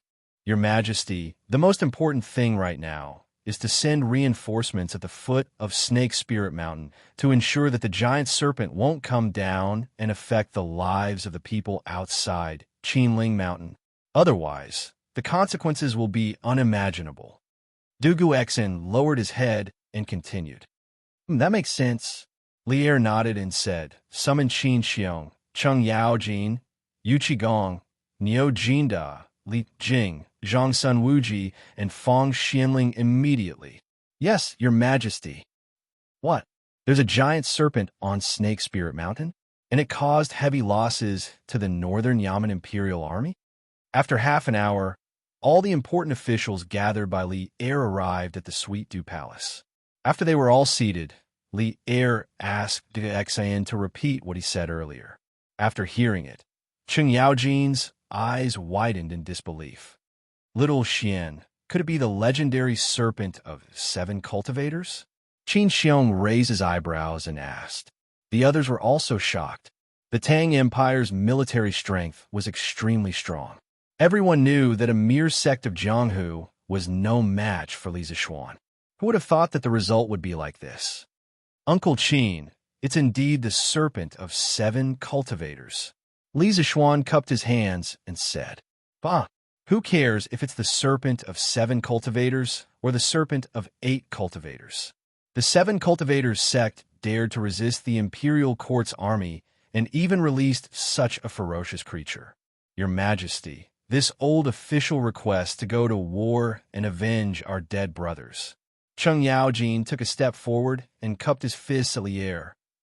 Chapter 512. Your Majesty, this old subject also requests to fight.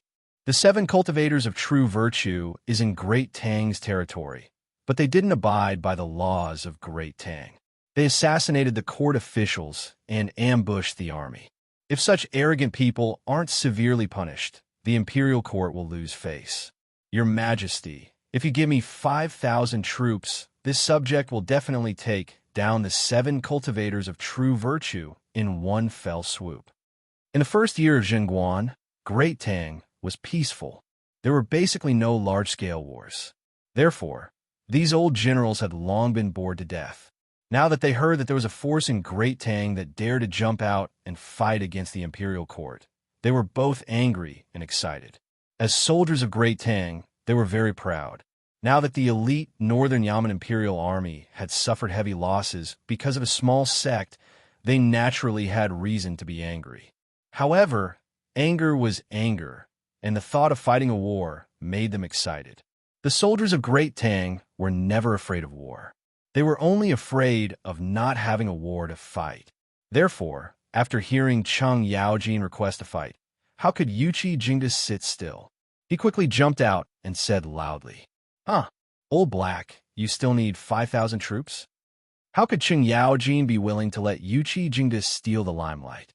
He quickly jumped out and retorted, "As long as Your Majesty is willing to give me 3,000 elites, I'll definitely be able to destroy the 7 cultivators of true virtue in 3 days.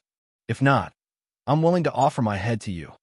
In Cheng Yaojin's view, the other party was just a group of people from Jianghu.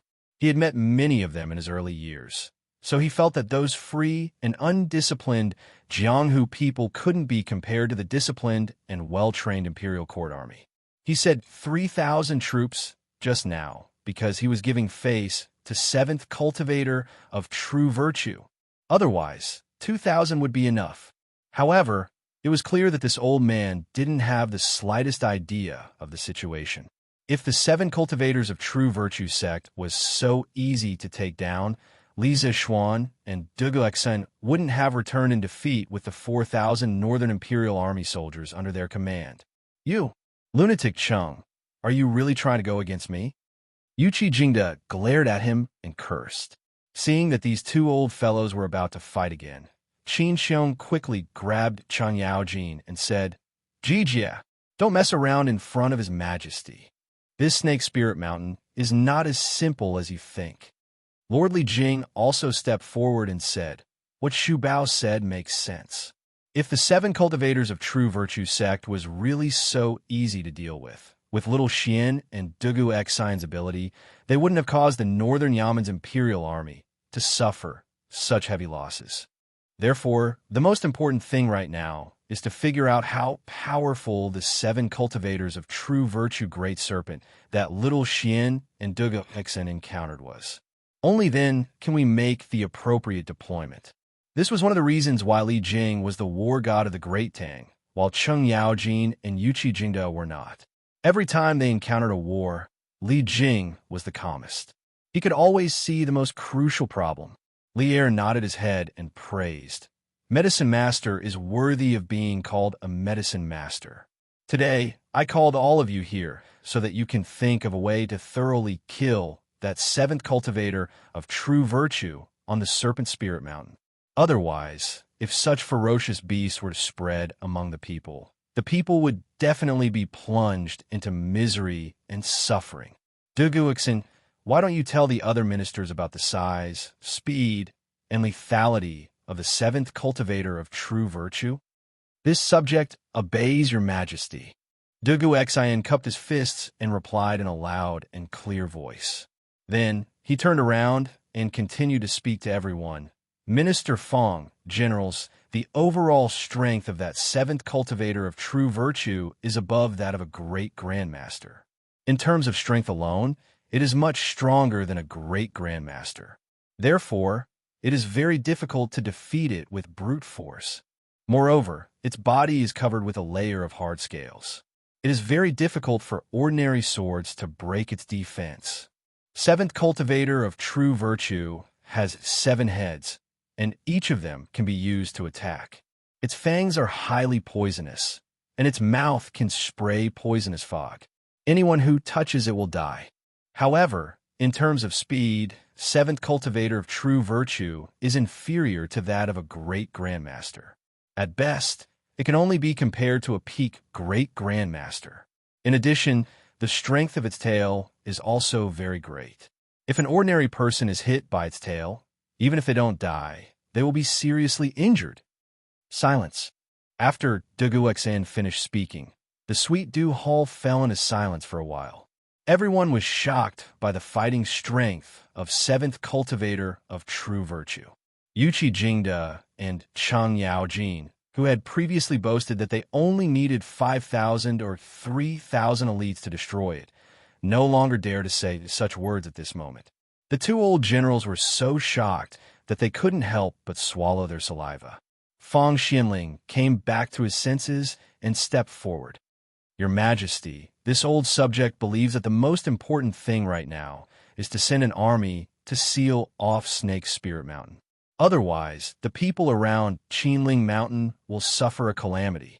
At that time, the people of Chang will also panic and not be able to work. Therefore, this old subject earnestly requests your Majesty to make a decision as soon as possible. Zhang Sun Wuji also stepped forward and cupped his hands. This old subject agrees. Such an important matter shouldn't be delayed. We can't let a mere Jianghu sect affect the stability of the people. Li Er nodded and said, Xianling and Xuanling's words are reasonable. Medicine Master, in your opinion, how should we deal with this 7th cultivator of true virtue? Li Jing frowned. He stepped forward and thought for a long time before replying. Your Majesty, this old subject heard that the terrain of Snake Spirit Mountain is steep and the mountain path is narrow. Many places can only allow 1 person to pass through. Even if we send 10,000 troops, I estimate that we can only display the strength of 1,000 people on Snake Spirit Mountain. Such a terrain is extremely unfavorable for an army to fight. Presumably, The reason why the Northern Yaman's imperial army was defeated this time is related to this unfavorable terrain. Therefore, this old subject believes that if we want to kill 7th cultivator of true virtue with the least casualties, we must send an army with heavy crossbows to surround Snake's Spirit Mountain and lead it to the foot of the mountain. Then, we can use the heavy crossbows to destroy it in one fell swoop. Lier nodded and said with a smile, "Well, Medicine Master's method is quite reliable. What do you think?" The rest of the people in the hall couldn't help but nod in agreement. Only Qin Xiong frowned and pondered. After a while, he asked Li Jing, "Medicine Master's method is reliable, but what should we do to lead 7th cultivator of true virtue to the foot of the mountain?" When Fang Xianling and the others heard this, they couldn't help but cast a puzzled look at Li Jing. Li Jing shook his head and said, "Shu Bao, we can discuss this problem later. Just now, Prime Minister Fang also said that the most important thing now is to send an army to surround Snake's Spirit Mountain and prevent 7th cultivator of true virtue from going down the mountain to harm the people. We will first surround Snake's Spirit Mountain and not attack it. If 7th cultivator of true virtue comes down the mountain, we can use the heavy crossbows to kill it. If it doesn't come down the mountain, we will think of another way. In any case, we must send an army to Snake Spirit Mountain." What a good idea. After Li Jing finished speaking, Qin Xiong stepped forward and cupped his hands to Lier. "Medicine Master has thought it through thoroughly. This old subject has no objections. Your Majesty, please send troops as soon as possible." The rest of the people also cupped their hands and said, "This subject agrees. Your Majesty, please send troops as soon as possible." Chapter 513. Ganlu Palace. Lier looked at all the officials in the hall and nodded slightly. He was about to issue an edict to dispatch troops when he suddenly glanced at Li Zixuan, who was standing behind with his head bowed and not saying a word. Doubt arose in his heart, and he deliberately stopped the words that had already reached his mouth. "Li Zixuan, what do you think of Medicine Master's plan?" As soon as Lier's voice fell, everyone in the hall suddenly realized that Li Zixuan was too quiet today.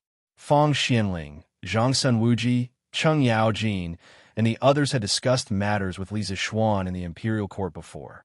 They were well aware of Li Zixuan's character. That was why they felt that Li Zixuan's behavior today was too abnormal. Actually, when Li Zixuan entered the Ganlu Palace today, he had been silently standing in the corner. Other than answering Qin Xiong's question, he didn't say anything else. His heart was filled with anger and sorrow. But most of all, he was deeply remorseful. 215 young lives. How innocent were they? Now, because they helped him take revenge, they didn't even have a corpse. This represented 215 families. Because of him, Li Zixuan, there was going to be a tragedy of people dying before their own. You could say that he was a saint, but every time Li Zixuan thought of this, his heart would bleed. It wasn't that he couldn't bear to see people die, but he couldn't bear to see people die for him. If the heavens could give him another chance to choose again, he would stop this war without hesitation. He would rather think of a way to slowly kill the flying snakes than to implicate innocent people. "Li Zixuan, I'm asking you a question." Lier, who was sitting at the top, saw that Li Zixuan was still indifferent. He couldn't help but raise his voice and call out, "Your Majesty, I'm here." Actually, when Li Zixuan called him for the first time, he had already heard it. The reason why he didn't answer was because he was thinking of a very important matter. At this time, he had no choice but to answer. "I just asked you, what do you think of Medicine Master's plan to kill the snakes? Why aren't you answering?" Lier asked with a frown. Although he wouldn't punish Li Zixuan for such a small matter, he was still a little unhappy. Li Zixuan cupped his hands and said, "Your Majesty, this humble subject thinks that Uncle Li's strategy of surrounding but not attacking is very reliable. I was blaming myself for the 215 soldiers who died. I was lost in thought for a moment, so I didn't hear what Your Majesty said. Please punish me, Your Majesty." Lier suddenly understood. With a complicated expression, he said, "Soldiers are trained for 1,000 days to be used in a single moment. Those 215 Northern Yamen Imperial Guards did not die on the battlefield, but died in the belly of a snake. It was truly a pity. However, seventh cultivator of true virtue is a scourge to the people of Great Tang, and these soldiers have sacrificed their lives to make a contribution to the people of Great Tang. They are all meritorious officials, and I will ask the Ministry of War to draw up a pension plan for them. So Lisa Xuan, you don't have to blame yourself too much. It would have been better if Li Er didn't say anything, but as soon as he did, Li Zishuan felt as if a knife was twisting in his heart. He took 2 steps forward, knelt on one knee, and saluted. Your Majesty, this time, the attack on Snake Spirit Mountain was mainly because of this humble subject, but this humble subject didn't expect that more than 200 soldiers would die without a trace. How can this humble subject not blame myself? This humble subject mostly agrees with Uncle Li's strategy of surrounding, but not attacking. However, this humble subject has something to add, and I hope your Majesty will approve. Li Er frowned and said solemnly, Speak, your Majesty. This humble subject thinks that we should send the army to surround the mountain with heavy crossbows. If seventh cultivator of true virtue comes down a mountain, we should use the heavy crossbows to drive it back to the mountain and prevent it from harming the people. As for killing the snake, your Majesty, give this humble subject 3 days. This humble subject will definitely make the entire 7 cultivator of true virtue and that evil beast pay with their blood within 3 days. Inside the main hall, although Li Zishuan's voice was soft, it was very firm, and everyone could feel the cold, killing intent in his voice. Your Majesty, this humble subject also requests to go to war. This humble subject cannot absolve himself from the blame for this defeat. I hope that your Majesty will give this humble subject a chance to atone for his mistakes. After hearing Li Zishuan's words, Dugu Xian thought that Li Zishuan was going to personally lead the army to kill the snake again. Therefore, he quickly cupped his fists and said, Li Er frowned and said, Earlier, Medicine Master said that the terrain of Snake Spirit Mountain is rugged and not suitable for an army to fight. You two have just come down from the mountain, so you should know better. Why do you want to attack the mountain again? In any case, I won't send the army to attack the mountain before all of you come up with a foolproof plan. You can't let your emotions affect your decisions when marching to war. Li Zishuan shook his head and said, Your Majesty, this humble subject has no intention of leading the army to attack the mountain again. What this humble subject means is that this humble subject alone is enough to deal with the 7 cultivator of true virtue and 7th cultivator of true virtue. What? Li Er's eyes widened, and he suddenly stood up. His hawk-like sharp eyes swept over Li Zishuan's face as he said word by word, Li Zishuan, is what you just said true? The officials in the hall were all inexplicably shocked. Qin Xiong's reaction was faster. He hurriedly came over and pulled Li Zishuan's arm, saying anxiously, Little Xian, this old man knows that you blame yourself, but you can't ignore reality just because you're eager for revenge. Li Zishuan shook his head and thanked Qin Xiong. Then, he looked at Li Er and said solemnly, Your Majesty, what this humble subject said just now is absolutely true. This humble subject only needs the Imperial Army to seal off Snake Spirit Mountain for 3 days. Within 3 days, this humble subject alone can destroy the 7 cultivator of true virtue in one fell swoop. This humble subject's enmity with the 7 cultivator of true virtue is a personal grudge. This humble subject doesn't want innocent people to lose their lives because of this. Your Majesty, please grant my wish. Fang Xianling secretly nodded and thought that this child's nature was really kind. When he saw that Li Er was about to speak, he quickly stepped forward and said, Your Majesty, please wait. This humble subject has something to say. Li Er said, Minister Fang, please speak. Thank you, Your Majesty. Fang Xianling cupped his hands to Li Zishuan, then turned his head to look at Li Zishuan and said, This old man is very pleased that Li Zishuan is brave and fearless and loves his soldiers like his own children. Although this old man doesn't know martial arts, after listening to General Dugu's description, I know that the 7 cultivator of true virtue in Snake Spirit Mountain is not something that can be defeated by a single person. As the saying goes, a gentleman doesn't stand under a collapsing wall. Lisa Schwan originally had a heavy responsibility, so don't put yourself in danger because of a momentary impulse. Obviously, Fang Xianling cherished talents and didn't want Lisa Schwan to throw his life away. Lier also nodded and said, Minister Fang's words are reasonable. Lisa Schwan, the enmity between you and the seven cultivator of true virtue isn't a personal grudge. You are a courtier and represent the imperial court. If they dare to assassinate you, it means that they're looking down on the prestige of the country. I won't tolerate them. Therefore, you don't have to take the risk alone. As for the seven cultivator of true virtue, I will deal with them in another way. Lisa Schwan felt helpless. He didn't want to attack the mountain alone. He wasn't an idiot, so of course, he wouldn't foolishly throw his life away. Thank you for your concern, Your Majesty and Minister Fang. However, this humble subject didn't say that out of impulse, nor did I put myself under a collapsing wall. This humble subject is confident that he can destroy the seven cultivator of true virtue by himself. Chapter 514. Southeast of Chang and City, Dunhua Square. A rich and powerful house. Granduncle, Lisa Schwan and Dugu Exine just returned to the city. In an elegant room deep in the courtyard, a white-clothed man cupped his hands and smiled at the old man. The green-clothed old man sat on his knees on the couch, leisurely brewing tea. His posture was calm and elegant, neither hurried nor slow. After the tea boiled, he poured himself a cup, then leisurely opened his mouth with a smile.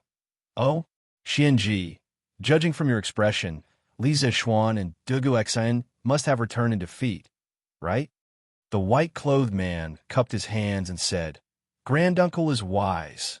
I heard that the Northern Yamen Imperial Army suffered heavy losses on Snake Spirit Mountain. Lisa Schwan probably came back to ask for reinforcements from the Imperial Court. The blue-clothed old man put the teacup under his nose and sniffed it. Then he narrowed his eyes with a satisfied expression. Hee, that was expected. Young people nowadays are like newborn calves who are not afraid of tigers. It's good to be impulsive, but if they don't know the immensity of heaven and earth, they will definitely fall down a few times. Xianji, you have to take this as a lesson. Xianji understands. Thank you for your teachings, Granduncle. Hearing the old man's endless preaching, the white-clothed man didn't show any impatience on his face. Instead, he seriously cupped his hands and nodded.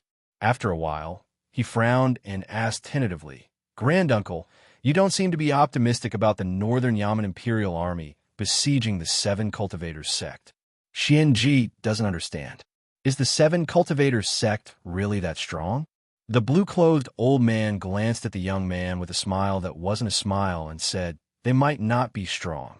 However, how can the things in the world be measured simply by strength?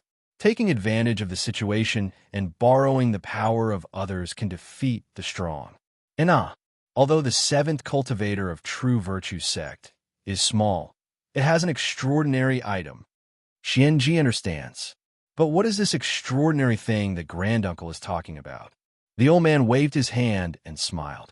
Hee, I won't tell you now, but you'll know in a few days when the seven cultivators of true virtue is destroyed. The young man's expression changed as he asked, Granduncle, didn't you say that you were optimistic about the seven cultivators of true virtue before? Now, why are you claiming that the seven cultivators of true virtue is about to be destroyed? Oh, you. The old man put down the teacup and said with a sigh, His Majesty has always been a man who likes to make grand achievements. This time, the Imperial Army lost face in front of a small seven cultivator of true virtue and returned in defeat. How could His Majesty not be angry? Before sunset, there will definitely be a general leading at least 5,000 elites out of the city. Facing the power of the entire imperial court, the seven cultivators of true virtue is no different from a mantis trying to stop a chariot. Their destruction is only a matter of time. The young man nodded and said regretfully, Unfortunately, We couldn't borrow the hands of the 7 cultivators of true virtue to get rid of Lisa Schwann. I heard that the sect leader of the 7 cultivators of true virtue is a peak Grandmaster realm expert, but I didn't expect that even he couldn't stop Lisa Schwann. It's really annoying.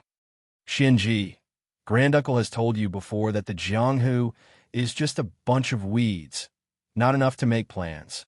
Granduncle never expected them to be able to get rid of Lisa Schwann in the battle against the 7 cultivators of true virtue. The old man first lectured him earnestly. Then he smiled and said, "However, it's not like the 7 cultivators of true virtue didn't completely fail. This time, Lisa Schwann brought 4,000 Northern Yaman's imperial army with him, but he still failed to take down the 7 cultivators of true virtue and even suffered heavy casualties. His Majesty is bound to be dissatisfied with him. Once the Emperor's favor falls, what right does Lisa Schwann have to oppose us?" The young man smiled and said, "Granduncle is right. It seems that the 7 cultivators of true virtue has helped us a lot." The old man nodded and looked at the young man. "That's true, but we can't completely rely on outsiders. Shinji, Granduncle asked you to meet with the other clans to discuss the matter of getting rid of Lisa Schwann. How are the arrangements coming along?" The young man's smile disappeared as he cupped his hands and said solemnly, "Granduncle, don't worry. Everything has been arranged properly. 3 days later, we'll meet at the Grand Hyatt restaurant to discuss the matter." The old man smiled with satisfaction and said, "Good, but don't make a fuss. His Majesty has been keeping a close eye on the aristocratic families. Don't let him find out that our clans are secretly communicating." Xianji understands. "I'll be very careful." Little Xian, why do you have to put on a brave front? Although the 7 cultivators of true virtue is protected by the 7 cultivators of true virtue serpent, if His Majesty were to send a large number of troops to attack it, he would definitely be able to take it down in one fell swoop. Why do you have to put on a brave front? If something were to happen to you, your father and mother would be there, and I, old Chung, wouldn't have the face to see them.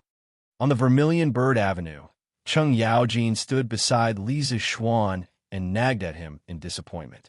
At this moment, Chung Yaojin was like an old woman in her 70s or 80s, nagging endlessly. Lisa Schwann didn't mind Chung Yaojin's nagging because he knew that Chung Yaojin was truly treating him as his own nephew. He patted Big White's head and turned to Chung Yaojin seriously. "Uncle Chung, I don't want to implicate the other soldiers because of my personal grievances. We're all born and raised by our parents, and there's no such thing as who should die for whom. The 215 soldiers who died on Snake Spirit Mountain are the biggest mistake I, Lisa Schwann, have ever made in my life, and also the biggest guilt in my heart. I'm afraid I won't be able to repay what I owe them in this lifetime.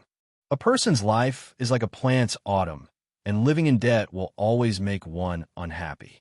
I don't want no more debt, so I want to settle the 7 cultivators of true virtue's matter by myself." Chung Yaojin was stunned in place. At this moment, he thought of those brothers who had sacrificed themselves in the war with him in his early years. Many of them had blocked knives and arrows for him. Therefore, at this moment, his heart was surging with waves and extremely complicated emotions. After a long silence, he patted Lisa Schwann's shoulder and sighed. "Good child, don't blame yourself too much. As soldiers of the Great Tang, it's indeed their regret that they didn't die on the battlefield. But serving the Emperor's order and repaying his kindness is also the responsibility of subject and a soldier. His Majesty will also compensate them well." Lisa Schwann shook his head and said, "Uncle Chung, although you say that, I still can't get over the hurdle in my heart. Although I want to destroy the 7 cultivators of true virtue by myself, so that the innocent soldiers won't be implicated, I also want to take revenge for the 215 heroic souls with my own hands. I know Uncle Chung is worried that something will happen to me, but you don't have to worry. I never do things that I'm not sure about." Chung Yaojin smiled and said, "That's true, but this time your tone is a bit too big. That's a Jianghu sect guarded by a fierce beast comparable to a great grandmaster." Lisa Schwann smiled and said, "Uncle Chung, do you believe me?" Chung Yaojin laughed and said, "Haha, Feng Xianling, Yuqi Laohe, and even His Majesty might think that you're bragging, but I believe you, although you're not willing to tell us the specific methods. How can we, these old fellows, guess your crafty ideas? I'll just stay at home and watch the show. But if you have anything you need help with, don't be embarrassed to say it, because you can't put aside your face. Chapter 515. After bidding farewell to Cheng Yaojin, Li Zixuan rode his horse to the barracks of the Right Guards in the south of the imperial city. After a short discussion in the Suite du Hall, Li Er finally decided to let Niu Jinda lead 6,000 elites of the Right Guards into the Qinling Mountains and join forces with the Northern Imperial Army. They would use 10,000 troops to completely seal off the Snake Spirit Mountain. The reason why Li Er didn't choose Qin Xiong was because he felt that Qin Xiong hadn't fully recovered from his injuries. The reason why he didn't choose Cheng Yaojin and Yuqi Jingda was because he felt that those two old fellows were too impulsive. There was no need to use a sledgehammer to kill a chicken. After the discussion, Dugu Xian didn't have the time to rest and quickly left the city to find his troops at Qinling Mountains. As for Niu Jinda, the general of the Right Wu Wei, he naturally returned to his home to gather his troops and prepare for battle. Little Xian, you're here. After gathering the troops, Niu Jinda came to the commander's tent and greeted Li Zixuan, who had been waiting inside for a long time. Li Zixuan quickly stood up and said, "Yes, Uncle Niu, I'll have to trouble you this time." Niu Jinda shook his head and laughed. Huh, what do you mean by hard work? How can this old man disobey His Majesty's orders? Besides, you're half a son-in-law to Shu Bao, so why are you being so polite? Li Zixuan nodded and cupped his hands. Since that's the case, this young man will accept Uncle Niu's kindness. However, this time, this young man has something to tell Uncle Niu. Niu Jinda stretched out his hand and said, "Little Xian, tell me." Li Zixuan frowned and said in a deep voice, "Uncle Niu, this time, when you lead the army to surround the Snake Spirit Mountain, you must adhere to the strategy of surrounding it and not attacking, because the terrain of the mountain is too steep. Also, the sect leader of the 7 cultivators of virtue, Batian, has already been seriously injured by us, so he shouldn't be a threat. However, the 7 cultivators of virtue's poison techniques are mysterious and unpredictable, and they have the ability to harm people in a large area. Uncle Niu, you must be careful. Yesterday, His Majesty had sent 2 doctors from the Imperial Physician Department. They were both experts with superb medical skills and noble medical ethics. At critical moments, they could save a lot of people in the army. No matter what, I hope that Uncle Niu won't let anyone leave Snake Spirit Mountain in these 3 days. At the same time, I hope that there won't be any casualties in the army during these 3 days." Niu Jinda nodded seriously. He patted Li Zixuan's shoulder and said, "Okay, this old man will remember everything you said. This old man also promises you that within these 3 days, not even a single bug will fly out of Snake Spirit Mountain, and the army will not suffer any casualties. As long as those people dare to come down the mountain and fight on the plains, I, Niu Jinda, won't be afraid of a mere 7 cultivators of true virtue." Li Zixuan cupped his fists and said, "Thank you for your trouble." On Snake Spirit Mountain, after the war, the 7 cultivators of true virtue that once stood aloof from worldly affairs and was peaceful and quiet had become somewhat devastated. The mountain path was covered with corpses. The surviving disciples of the 7 cultivators of true virtue were moving the corpses in groups of 2s and 3s. If they didn't bury the corpses on such a hot day, it would easily cause a plague. Obviously, the person who gave the order had some common sense. Of course, these corpses belonged to the disciples of the 7 cultivators of true virtue. After all, most of the dead members of the Northern Yamen army had been eaten by the snakes. "Lu Duong, have you finished counting the casualties of our disciples?" Inside the main hall of the 7 cultivators of true virtue, Batian looked at a disciple of the 7 cultivators of true virtue who just entered the hall and asked with a gloomy expression. Lu Duong bowed cautiously and said, "Sect Master, this disciple has finished counting the casualties." During the war, a total of 38 disciples died, and 26 escaped from the mountain. Now, only 30 disciples are left, and half of them are injured to varying degrees. Batian couldn't help but get angry when he heard that so many disciples had escaped. He slammed the table and cursed. "Oomph, a bunch of ungrateful bastards. All these years, this old man has taken care of you, fed you, and even taught you martial arts. Have I ever mistreated any of you? But now that the sect is in trouble, these damned ingrates fled in all directions. They're not worthy of being my sons. I'm so angry." After saying that, he still hadn't vented his anger and threw the teacup in his hand toward the door. Lu Duong jumped in fright and quickly dodged. "Senior brother, please calm down." Upon seeing this, Flying Snake waved his hand toward the rest of the people in the hall, indicating that they should leave. Then he walked toward Batian and said, "Senior brother, this time the Imperial Court's army attacked the mountain. Although many of our disciples died, Li Zishuan's side didn't have it easy either. At least 200 of them died. You should know that those were Li Shimin's most elite northern Yamen army. If it were any other force in Jianghu, it would be impossible for them to achieve such a result. Even if Li Zishuan escaped, he wouldn't be able to avoid being scolded by Li Shimin, right? Moreover, the Imperial Court lost so many people, but they still couldn't take down our 7 cultivators of true virtue, right? After this battle, they definitely won't dare to attack the mountain again. Now we just need to waste time with them. Let's see who loses their patience first." Batian said, "This is the only thing we can do now. Although the Northern Yamen army has retreated 3 miles, they're still guarding the surrounding passes. Now, we can't leave even if we want to. Fortunately, we have enough food and 7 cultivators of true virtue serpent guarding the mountain. Otherwise, our sect would have been destroyed by that brat." Flying Snake smiled and said, "Yes." Batian grabbed a jug of wine and drank a few mouthfuls. Then, he looked at the Flying Snake and said with concern, "Junior brother, you used your own blood essence to feed the 7 virtues serpent. It can be said that your vitality has been greatly damaged. With your current strength, I don't know how long it will take for you to fully recover.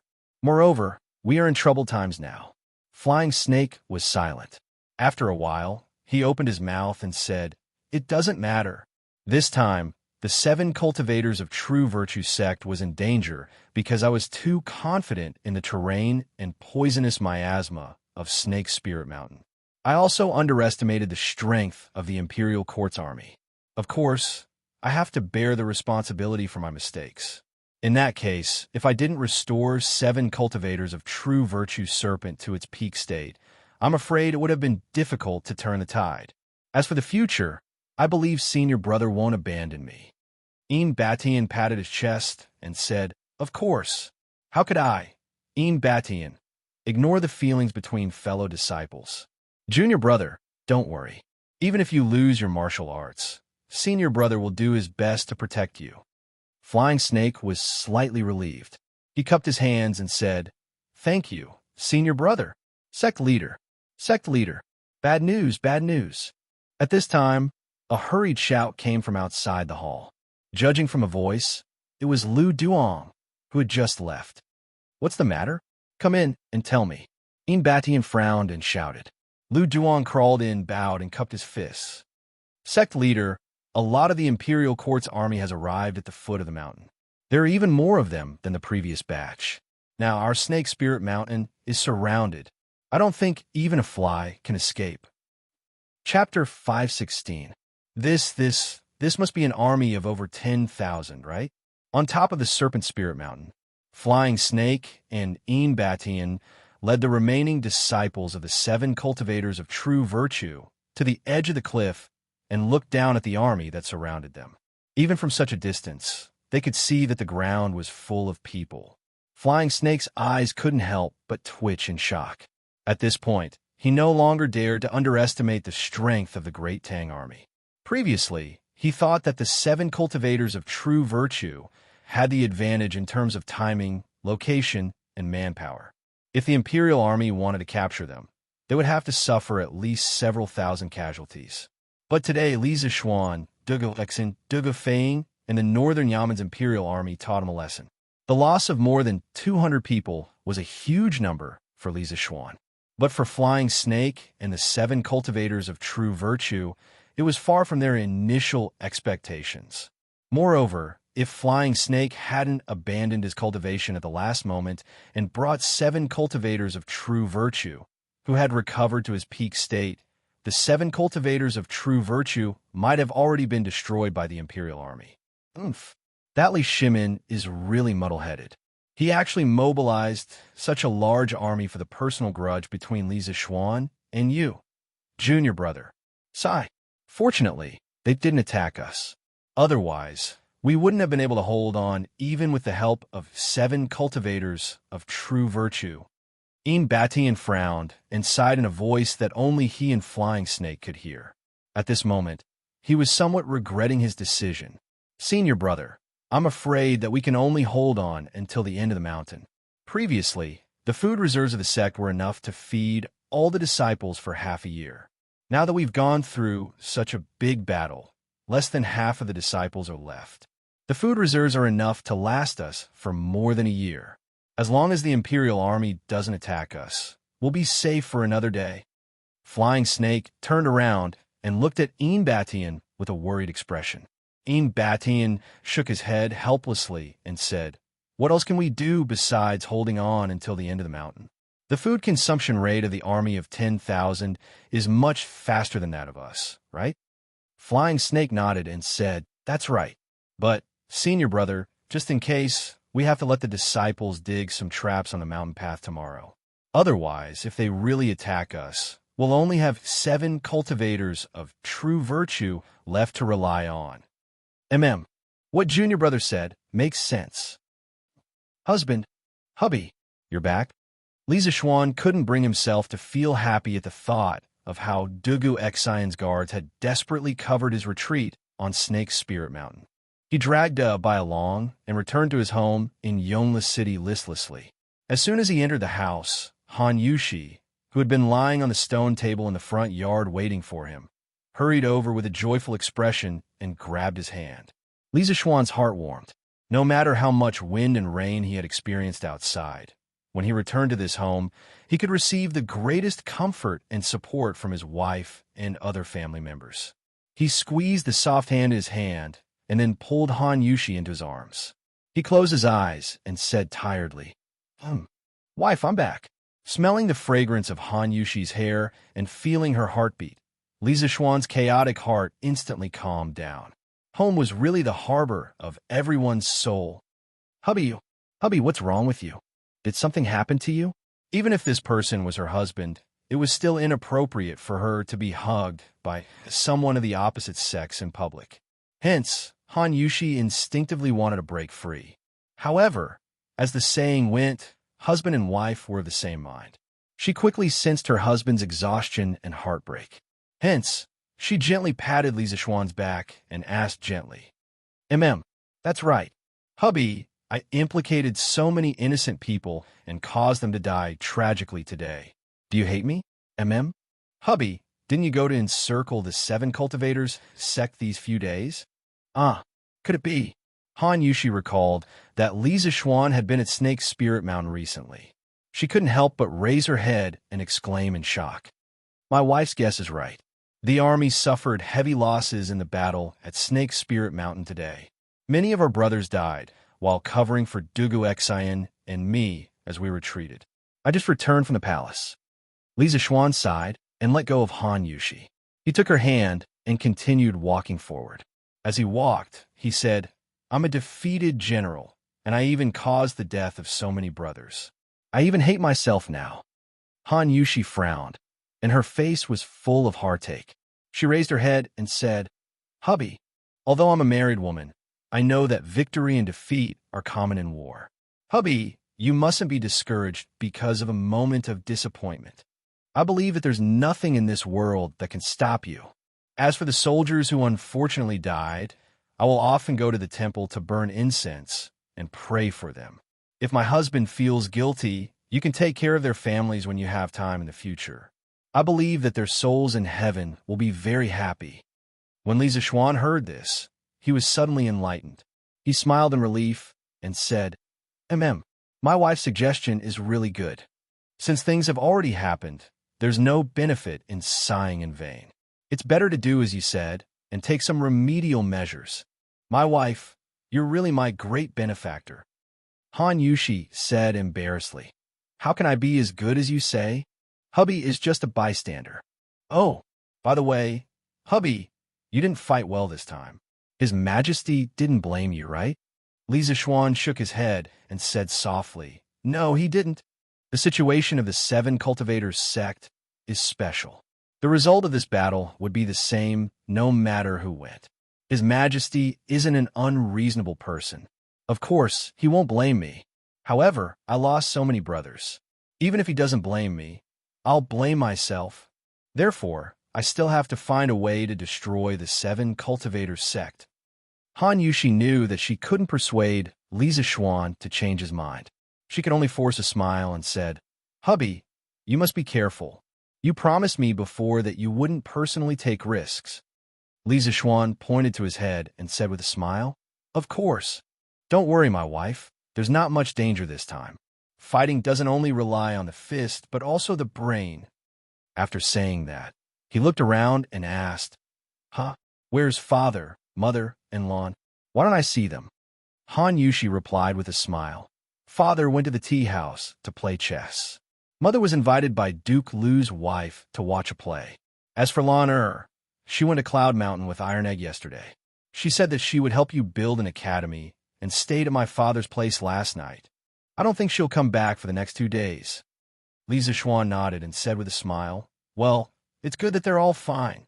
I won't be at home for the next 3 days, so I'll have to trouble you to take care of everything at home. If father and mother ask, just tell them that I went to Uncle Nyo's camp and that there's no danger. Tell them not to worry. Okay. Chapter 517. Hey, did you hear? His Majesty sent 4,000 Imperial Guards out of the city the day before yesterday. It seems that they went to Qinling Mountain to wipe out a Jianghu sect. The next morning, discussions about the Battle of Snake Spirit Mountain resounded in a tea house in the East City. What Jianghu sect? They actually sent 4,000 Imperial Guards to encircle and wipe them out? I think it's called the 7 Cultivators sect. Hey, it's just a small sect. However, not only were the 4,000 Imperial Guards unable to take down such a small sect, they even suffered heavy casualties. A wretched man with broken teeth patted the table and said mysteriously, What? How is that possible? How can so many Imperial Guards be unable to defeat a small Jianghu sect? Meng Tao, you brat, don't spread rumors. A shirtless man opposite him stood up and pointed at the man with broken teeth angrily. Hey, Boss Mao, I'm not spreading rumors. My cousin is a soldier in the military camp, and he told me this himself. Also, I happened to see the commander of the Imperial Guards returning to the city with injuries yesterday afternoon. The man named Meng Tao stood up and said seriously, Oh, Commander? Then tell me, who is the commander of the 4,000 Imperial Guards encircling and suppressing the 7 Cultivators sect? I'd like to see which bastard is the one who lost the face of our great Tang.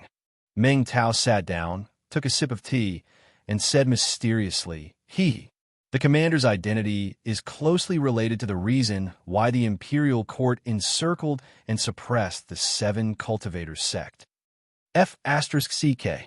Which bastard is the commander? If you keep me guessing, do you believe that I won't beat you? Boss Mao waved his big fist and threatened fiercely. Yeah. Tell me who the commander is. Keeping me guessing at such a crucial time. Even if Boss Mao doesn't beat you up, I still want to beat you. Yeah. Meng Tao's words could be said to have angered the crowd. The customers who had been listening to him earlier started to denounce him one after another. Meng Tao was startled. He quickly put down his teacup and said with an apologetic smile, Everyone, don't worry. Don't rush. I'll tell you now. The commander of the Imperial Guards this time was the commander of the Northern Imperial Guards, General Dugu, and the current Crown Prince, Zhan Shi Li Zishuan. As for the reason why the Imperial Court sent the Imperial Army to encircle and annihilate the 7 cultivators of true virtue. It seems that the 7 cultivators of true virtue have a personal grudge against Li Zixuan. Li Zixuan? Li County man? I say, Meng Tao, you brat, don't King spread rumors, right? Li Xianan was the one who made the curved plows and sold cheap books. He has always been a kind person, so how could he possibly have a grudge with the 7 cultivators of true virtue? Boss Mao widened his eyes in disbelief. Yeah, young man from the Meng family, don't try to slander Li Xianan here. He is our family's benefactor. Yes. You can slander anyone, but you can't slander a man from Li County. Poor farmers like us are all thinking of his kindness. It had to be said that Li Zixuan had a very good reputation among farmers and poor scholars. When they heard Meng Tao say that Li Zixuan was the loser of the army, some people in the surroundings immediately became unhappy and refuted. Meng Tao was very anxious and hurriedly defended himself with a solemn oath. Hey, you guys, I didn't spread rumors, so you have to be reasonable. My cousin got all this inside information, so it's definitely not fake. I'm not lying, so you can ask around if you don't believe me. If I, Meng Tao, am lying, you can come over and cut off my head and use it as a piss pot. Boss Mao was dumbfounded and muttered, could it really be Li Xianan? Could it be that Lord Li really led so many people and lost the battle? I don't believe it. I heard that Lord Li is the youngest Grandmaster of Martial Dao in our Tang dynasty. He's so powerful that if His Majesty really sent him to attack the 7 cultivators of true virtue, he alone can take down the entire sect. I don't believe that Li Xianan was defeated by them. Yes. Meng Tao, you must be mistaken. Meng Tao refuted. Hey, you guys really don't believe me. Yesterday, after Li Xianan and General Dugu returned to Chang and to get reinforcements, another 6,000 elite soldiers left the city under the leadership of General Niu. Now, in order to help Lord Li settle his personal grudge, His Majesty used a total of 10,000 soldiers. Tsk. Our Lord Li is really lucky. Everyone could hear the sarcasm in his words. Some people agreed with him, while others disagreed. What good fortune. I don't know what kind of magic potion this Li Xianan gave His Majesty. He obviously doesn't have any ability, but he was put in an important position. He's not even 15 years old, but he's already a third-rank official. He probably got that position by flattery. That's right. How could he use the imperial court's army to settle his personal grudge? It's fine if he used them, but they couldn't even take down a small martial sect with so many people. What an embarrassment to the Tang army. Don't listen to Meng Tao's nonsense. There must be a reason why Lord Li was defeated. Otherwise, His Majesty wouldn't have continued to increase the number of soldiers for him instead of blaming him. That makes sense. Hey, T reason. Li Xianan probably sucked up to His Majesty again. Otherwise, he would have been punished by now. T. You're the one who's ting. You're the one who's ting. Your whole family is ting. It was unknown whether it was intentional or not, but the citizens of Chang and city were fighting over this matter, which was supposed to be debated by the big shots in the imperial court. Moreover, as the person involved, Li Zixuan, didn't come out to explain himself, those who criticized Li Zixuan and thought that Li Zixuan was selfish and incompetent grew louder and louder. Li Zixuan didn't know about these things at the moment. However, even if he knew, he probably wouldn't have the time to deal with them. After all, he was very busy right now. Faubert, help me prepare some things. When you're done, send them to Drunken Wind Pavilion for me. Li Zixuan left his house early in the morning and went to the workshop. He scribbled in the study room of Drunken Wind Pavilion for a while, before coming out with a piece of paper and giving it to Faubert. Yes, young master. Faubert glanced at the list and saw that everything on it could be bought. He nodded and agreed. Although he was puzzled as to why Li Zixuan wanted these seemingly irrelevant and useless things at this age, his curiosity was no longer that big. Therefore, he didn't ask and went to arrange for people to buy the materials. Song Xiaoxi. Li Zixuan waved his hand, and Song Xiaoxi hurriedly ran over and bowed. Young master, I'm here. Bring 2 honest people with you and follow me to Drunken Wind Pavilion.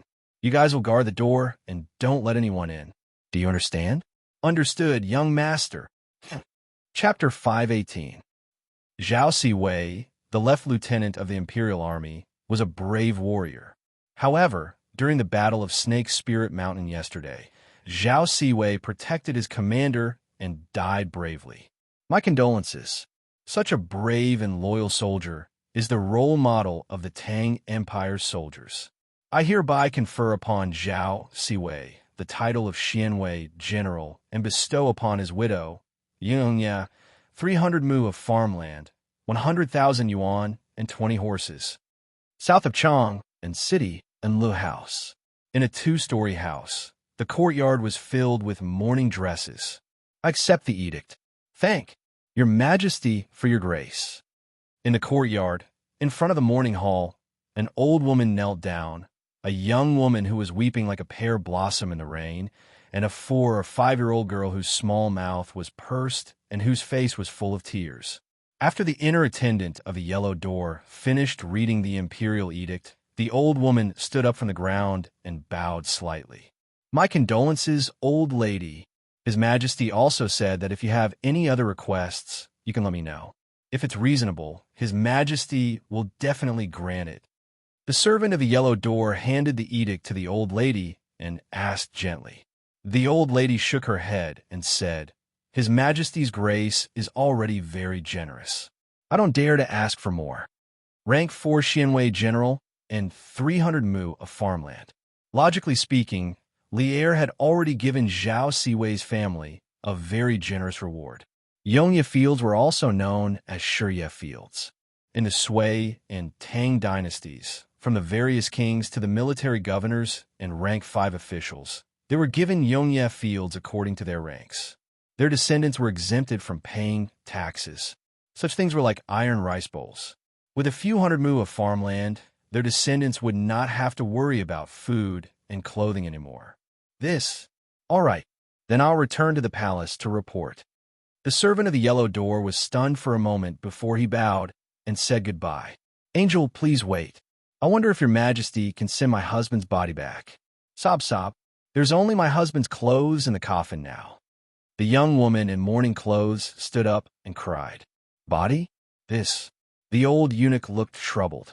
Seeing this, the old lady beside him quickly said, Wanqing, don't make things difficult for the angel. Siwei sacrificed himself for the country.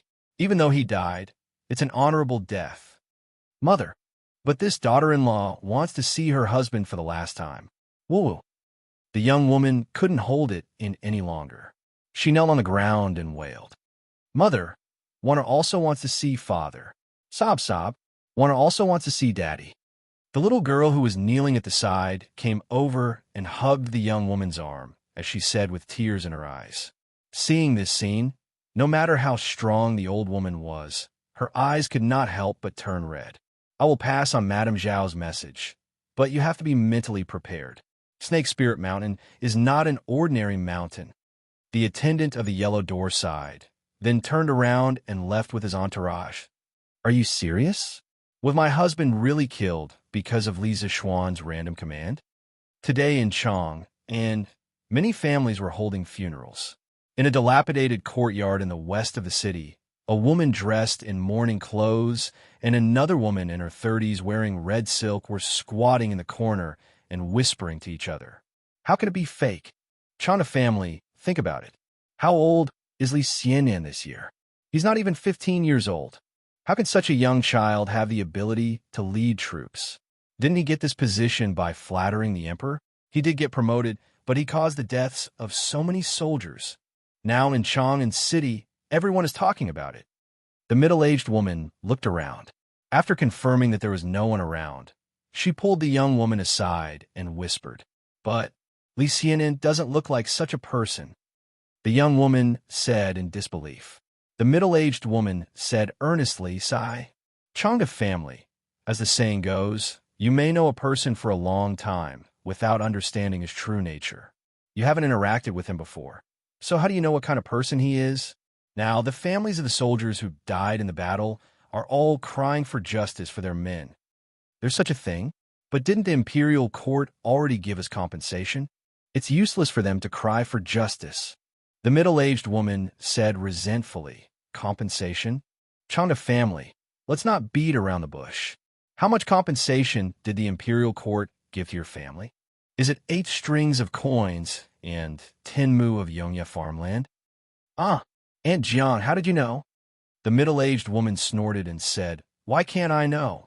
I just came from Mingping's house. All of their families had received this much in compensation. Sheena, I don't want to criticize you, but what can this amount of compensation do? After Chanda left, this family can only rely on you to do some needlework to support the family. But your Baoyan will have to marry. When she grows up, can you afford a dowry with this amount of money? Even if you don't think for yourself, you have to think for Baoyan. The young woman was stunned and said bitterly in her heart, I understand, but Chanda left. What can I do? Sigh, there's a way. Who said there's no way? Madame Jiang immediately became excited, and she hurriedly said, He. Look at Li Zishuan. He's still eating and drinking at home after losing the battle.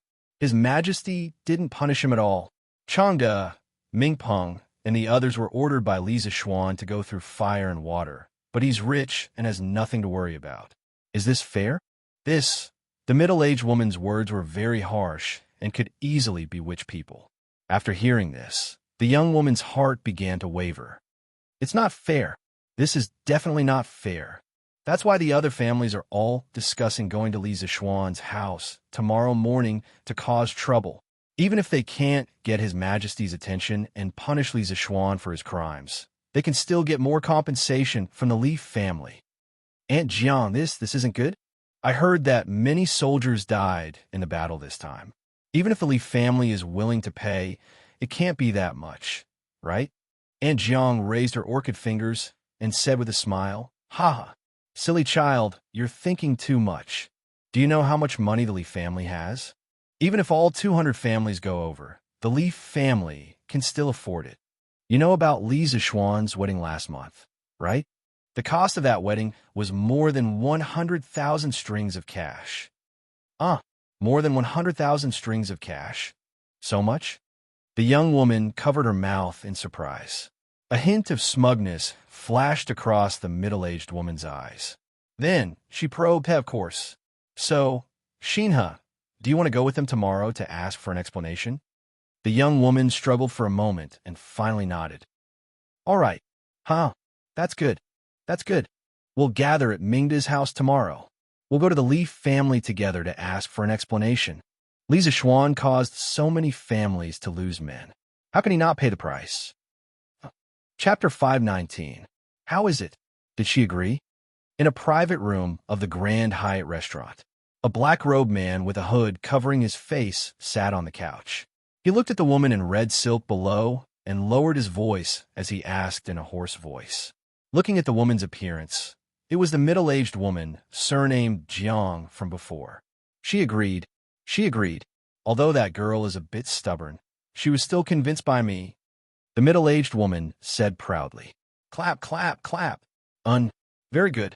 The black-robed man clapped his hands and praised. Then he asked, including this, you've already convinced 30 families, right?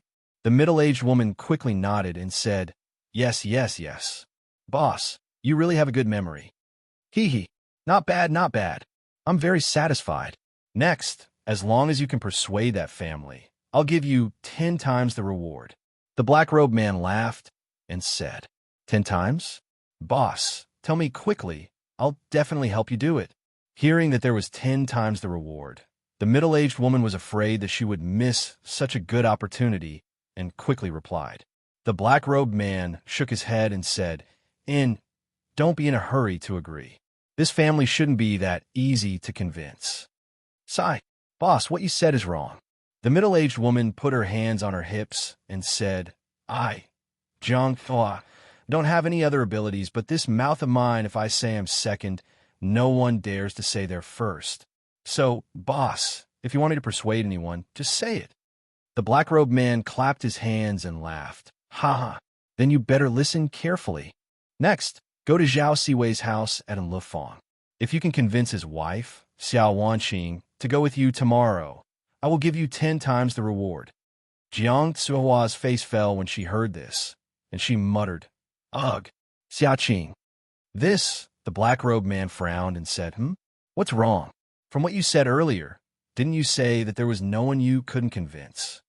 Jiang Tsuhua quickly waved her hand and said, No, it's not like that. Boss, although this Xiao Wanqing has a stubborn temper, it's still all right. The hardest to talk to is her mother-in-law. If that old madam knew that I asked Xiao Wanqing to do this, she would definitely use her walking stick to chase me away. 15 times? The black-robed man did not say much and directly increased the price. Gulp. Jiang Tsuehua swallowed her saliva. She was calculating how much the reward was worth. Boss, this isn't about money. 20 times. Without any hesitation, the black-robed man increased the price once more. Deal. Boss, don't add more.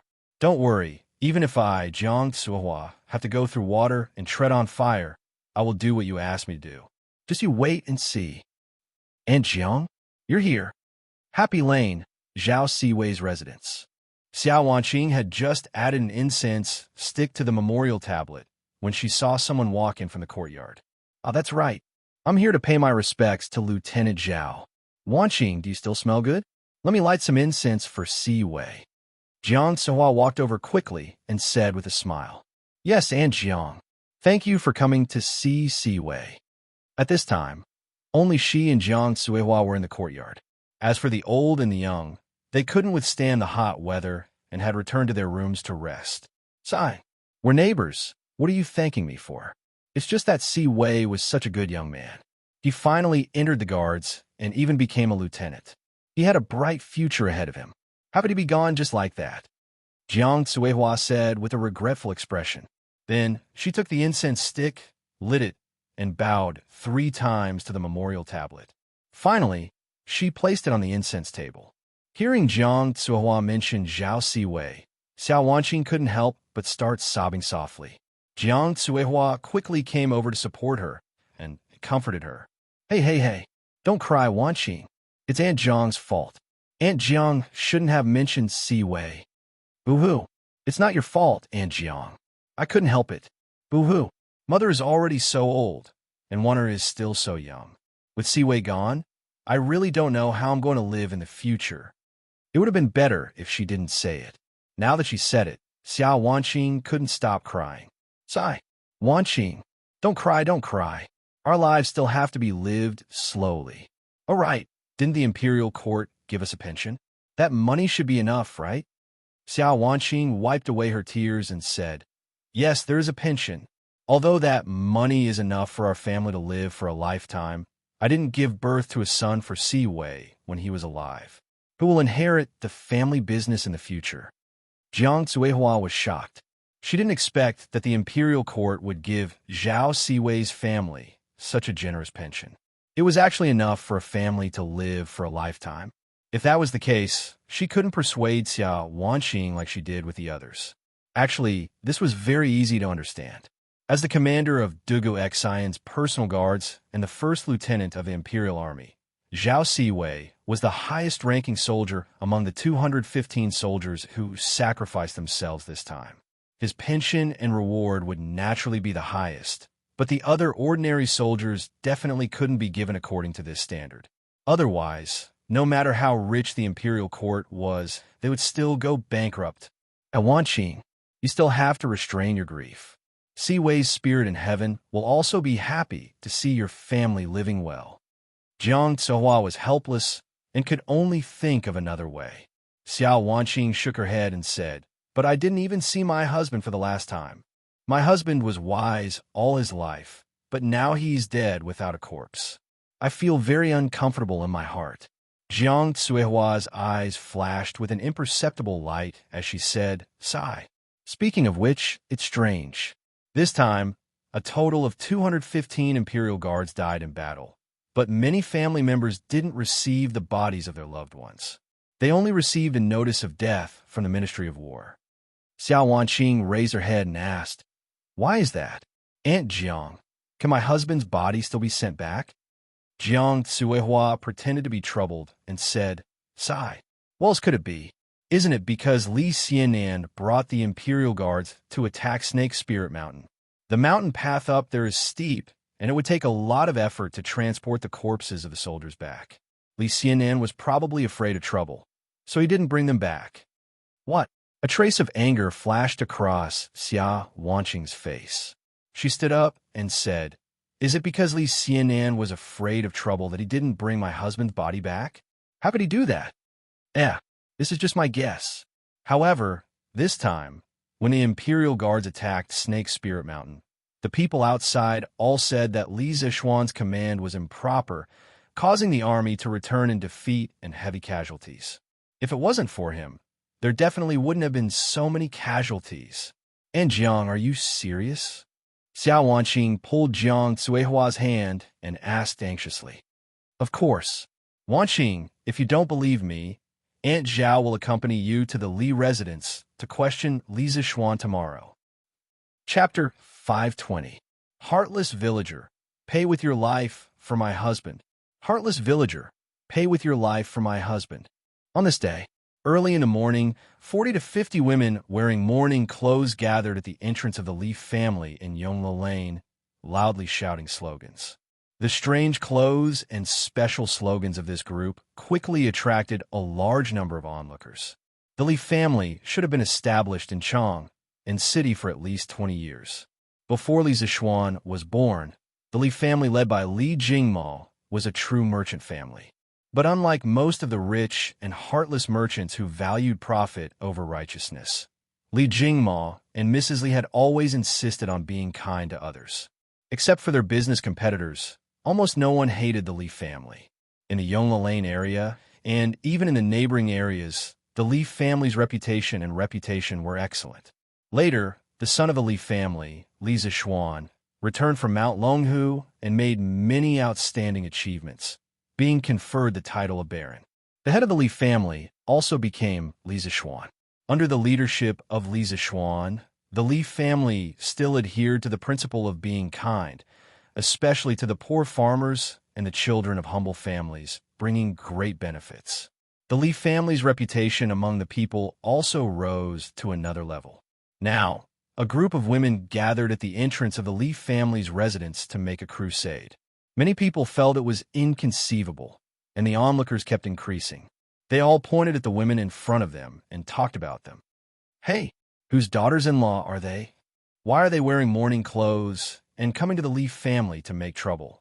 Hey, I don't know. From what they're saying, it seems like Lord Li killed their husbands. How is that possible? Lord Li and Lord Li are both good people. How could they do such a wicked thing? Hey, I know her. Isn't that Chanda's wife? But why is she wearing mourning clothes? I heard that Chanda was on duty in the Imperial Army. But in the Battle of Snake Spirit Mountain 2 days ago, the Imperial Army was defeated by the 7 Cultivators sect and could only retreat to the foot of the mountain. The Imperial Army also suffered heavy losses. Could it be that Changda unfortunately died in the battle? If that's the case, then aren't these mourning women the widows of the soldiers who died in the Snake Spirit Mountain the day before yesterday? No wonder they came all the way here to cry. Li Xianan was one of the main generals in the Battle of Snake Spirit Mountain. You can't say that, right? Which general has never lost a battle? You can't put all the blame on Lord Li just because of one defeat, right? Dear neighbors, the husbands of these poor women are all Imperial Army soldiers who died in the battle on Snake Spirit Mountain. They died because of Li Xianan's improper command. We came here this time for no other reason than to ask the Li family to give them some compensation. After all, the pillar of their family is gone. In the future, they will have to live as widows and orphans. How can they live without money? Everyone, please be the judge. Are we asking for too much? Today, Jiang Cuihua was also among the crowd that came to cause trouble. When she saw that many people had gathered around, she turned around and said to the crowd with a sorrowful expression. Her act of pretending and playing the sympathy card really did arouse the sympathy of many people. So it's like this. If that's the case, it's not too much. It's not too much. Li Xianan's family doesn't lack money. When Jiang Cuihua saw that the time was right, she continued to lead the women around her and shouted, "Black-hearted county man, you are heartless. Pay for my husband's life. Black-hearted county man, you are heartless. Pay for my husband's life." As soon as Jiang Tsuohua's voice fell, the group of women also quickly shouted, "Black-hearted county man, you are heartless. Pay for my husband's life." Some of the onlookers heard their miserable cries and couldn't help but sympathize with them. As a result, the shouting in front of the Li family's residence became louder and louder. With such a big commotion, it was impossible for the Li family not to notice. In fact, when Jiang Tsuohua brought the group of soldiers' widows over, the gatekeepers of the Li family's residence, San Bao and Fu, already noticed. It wasn't that the two of them didn't try to reason with them, but Jiang Tsuohua was eloquent and insisted that Li Zixuan personally come out to settle the compensation for everyone. San Bao had no choice but to let Fu stand guard at the door while she went to the courtyard to report to Li Jingma and Madame Li. "Master, Madam, not good, not good. There are a lot of women causing trouble outside." It was about 7:15 in the morning. Li Jingma, Madame Li, and Han Yushi's family of 3. Originally, it was a family of 6, but Li Zixuan, Lan Er, and Iron Egg were all not at home. Were eating breakfast in the front hall. Suddenly, they heard San Bao shouting outside. The 3 of them quickly put down their bowls and chopsticks. When San Bao came in, Li Jingma asked first, "San Bao, what did you say? There are people causing trouble outside the residence?" San Bao took a deep breath and answered, "Yes, master. There are 40 to 50 women outside the door. They said they want to see young master and ask him for compensation." This brat. Li Jingma's face turned green. When he heard San Bao's words, he subconsciously thought that Li Zixuan had gotten himself into trouble outside. Thus, he couldn't help but look at his daughter-in-law guiltily. What should he do? His son had wronged his daughter-in-law. Who should he speak up for later? Han Yushi was stunned, but she didn't say anything. In front of the 2 elders, she wouldn't purposely interrupt. It wouldn't be too late to interrupt after she fully understood the ins and outs of the matter. Compensation? What compensation? San Bao, have you asked clearly? Madame Li didn't believe that her son would do such a thing outside. She first rolled her eyes at Li Jingma, then looked at San Bao and asked, "Madam, the black-hearted county man is heartless. Pay with your life for my husband." San Bao was about to explain when a deafening shout came from outside. Madame Li's expression changed. She slammed the table and said coldly, "Humph. Where did this wicked woman come from? My son is upright and upright. I want to see who is pestering endlessly and ruining my Xian Er's reputation." With that, Madame Li stood up and was about to leave. "Mother, wait." At this moment, Han Yushi hurriedly stopped Madame Li and said, "Mother, they are just a group of pitiful people. Let me go. I will settle this matter, okay? The 2 of you should have a good meal first." Madame Li stopped in her tracks and looked back at Han Yushi. After hesitating for a moment, she nodded and said, "Okay, I'll leave it to you. Mother and your father both support you." Chapter 5:21. The reason why Mrs. Li agreed to let Han Yushi go out to solve this matter was mainly out of respect for this daughter-in-law. She felt that this family would be handed over to her son and daughter-in-law sooner or later. It might not be a bad thing to let Han Yushi go out to train now. The reason why Han Yushi took the initiative to take on this heavy responsibility was mainly because she heard the group of women outside shouting, "The black-hearted county man is heartless. Pay with your life for my husband." She immediately thought of the matter that everyone in Chang and City had been discussing for the past 2 days, that Li Zixuan had lost the battle. She felt that this matter was not simple. If it was not handled properly, it would bring a lot of trouble to Li Zixuan. Therefore, she took the initiative to take on this task. "The black-hearted county man is heartless. Pay with your life for my husband." When Han Yushi arrived at the door of the mansion, it was when the group of women outside were shouting the loudest. Her eyes scanned the crowd slightly and instantly saw who was leading this group of people. Some schemes immediately surfaced in her mind. In an alley opposite the Li mansion stood a man in black wearing a bamboo hat. When he saw Han Yushi coming out from behind the door, he sneered and said, "Humph, This Lisa Schwan is just SOSO. After such a big thing happened, he actually only let a woman come out to do it perfunctorily. I don't know if you're confident or incompetent. Forget it. You're courting death. Originally, I didn't expect to use this matter to kill you, but now that you look down on this matter so much, you should be prepared to have a bad reputation. At the same time, the crowd in front of the Lee mansion saw Han Yushi come out and also made a commotion. Hey, someone from the Lee mansion is here. Isn't this the wife of the Lee County man? Why didn't the Lee County man come out personally? Neighbors, please be quiet. If you have anything to say, you can sit down and talk slowly. Although Han Yushi's clear voice could not be heard by everyone, most people still heard it. As the saying goes, even if you don't give face to the monk, you have to give face to the Buddha. Lisa Schwan's previous impression of him was extremely good. Many of the onlookers quieted down, and those who continued to shout slowly quieted down. Seeing this, Han Yushi said generously, "Sisters, neighbors, everyone has been standing for so long. You must be tired and thirsty. Let's not care about anything else. Let's sit down and drink some water first before we talk about things. How about that?" Everyone was stunned. They did not expect Han Yushi to speak to them like this. Shouldn't the Lord and Madam be high and mighty? Seeing that no one replied to her, Han Yushi was not annoyed. She smiled and instructed Sanbao. Sanbao, quickly arrange for someone to give everyone here a bowl of iced warmth and a cushion. In this era, although there were already stools, there were still many people who usually knelt on cushions or brocade couches. There were at least 100 people in front of her. It was not realistic for the Lee residents to take out so many stools in such a short time. Han Yushi thought about it and could only let Sanbao get the cushions. "Yes, young madam," Sanbao responded and was about to enter the door. "Wait." Jiang Tsuhua, who was caught off guard by Han Yushi's strange move, walked out of the crowd and stopped her. With rich experience in fighting, she knew that in a negotiation, the one who had the initiative would get the biggest benefits. Han Yushi waved her hand and motioned for Sanbao to go in quickly. Then, she looked at Jiang Tsuehua and asked, "May I ask who this aunt is?" "I'm Jiang Tsuehua.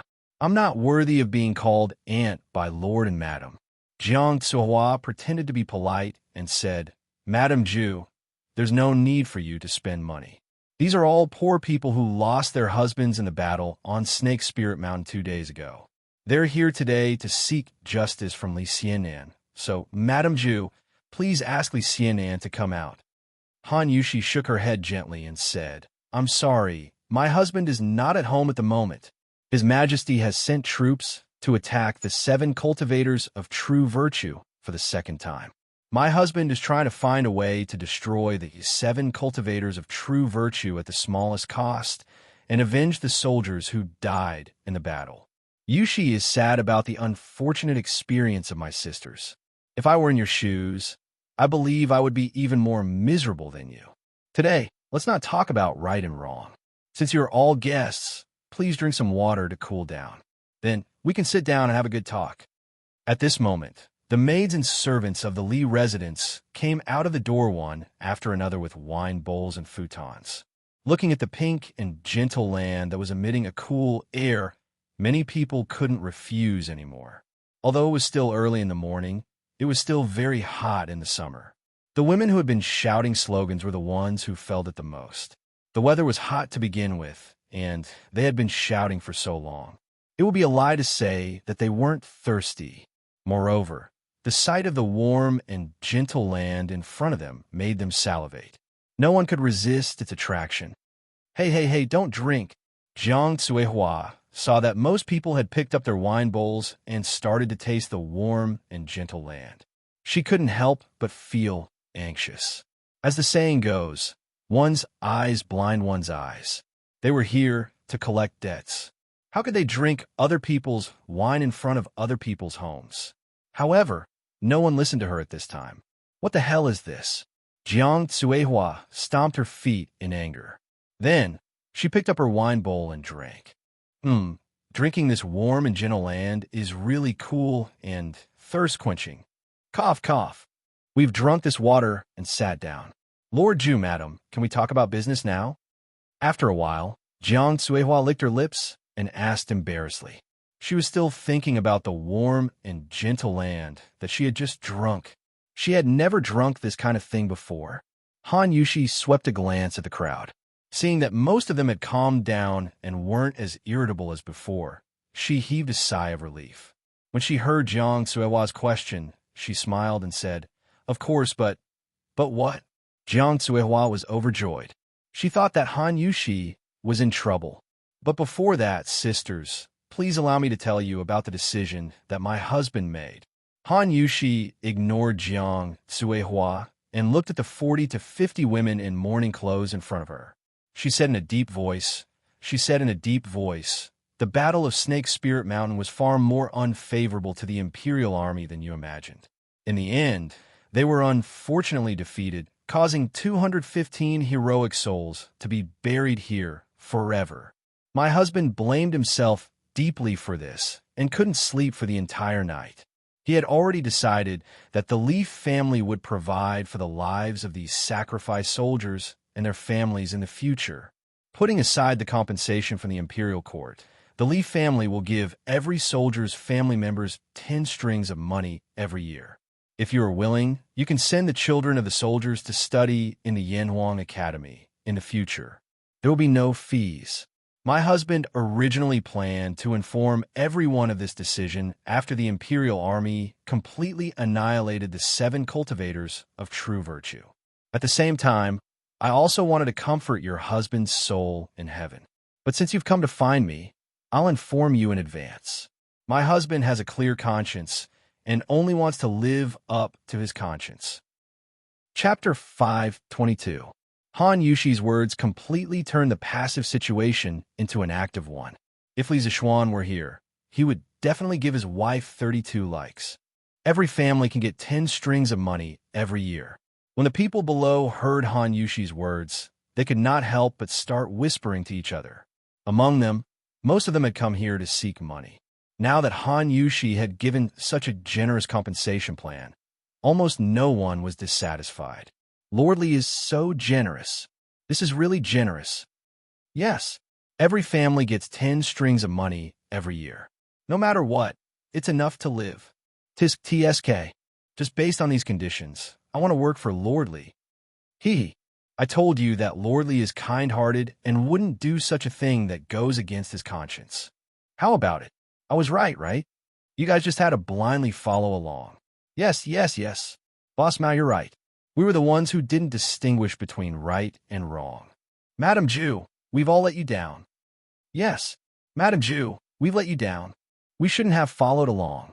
Not only the martyrs' widows, but even the surrounding onlookers felt that the compensation plan offered by the Li family was very generous. Some people even wished that they could replace it with themselves. Han Yushi retreated in order to advance and turn the passive into active. In an instant, she turned the unfavorable situation around. Jiang Suihua, who was in the crowd, saw this, and her expression became extremely ugly. Now, she and this group of women had indeed achieved their goal of asking the Li family for money. However, the Li family taking the initiative to give it and them taking the initiative to ask for it were two completely different concepts.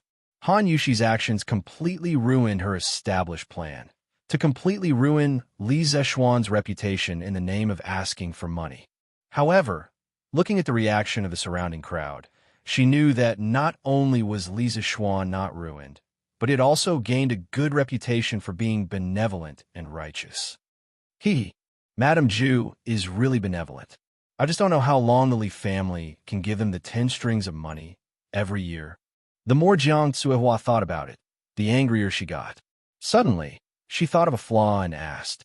In her opinion, each family earned 10 strings of cash a year.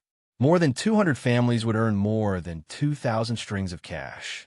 She did not believe that the Li family would be willing to maintain such a large expenditure for a long time.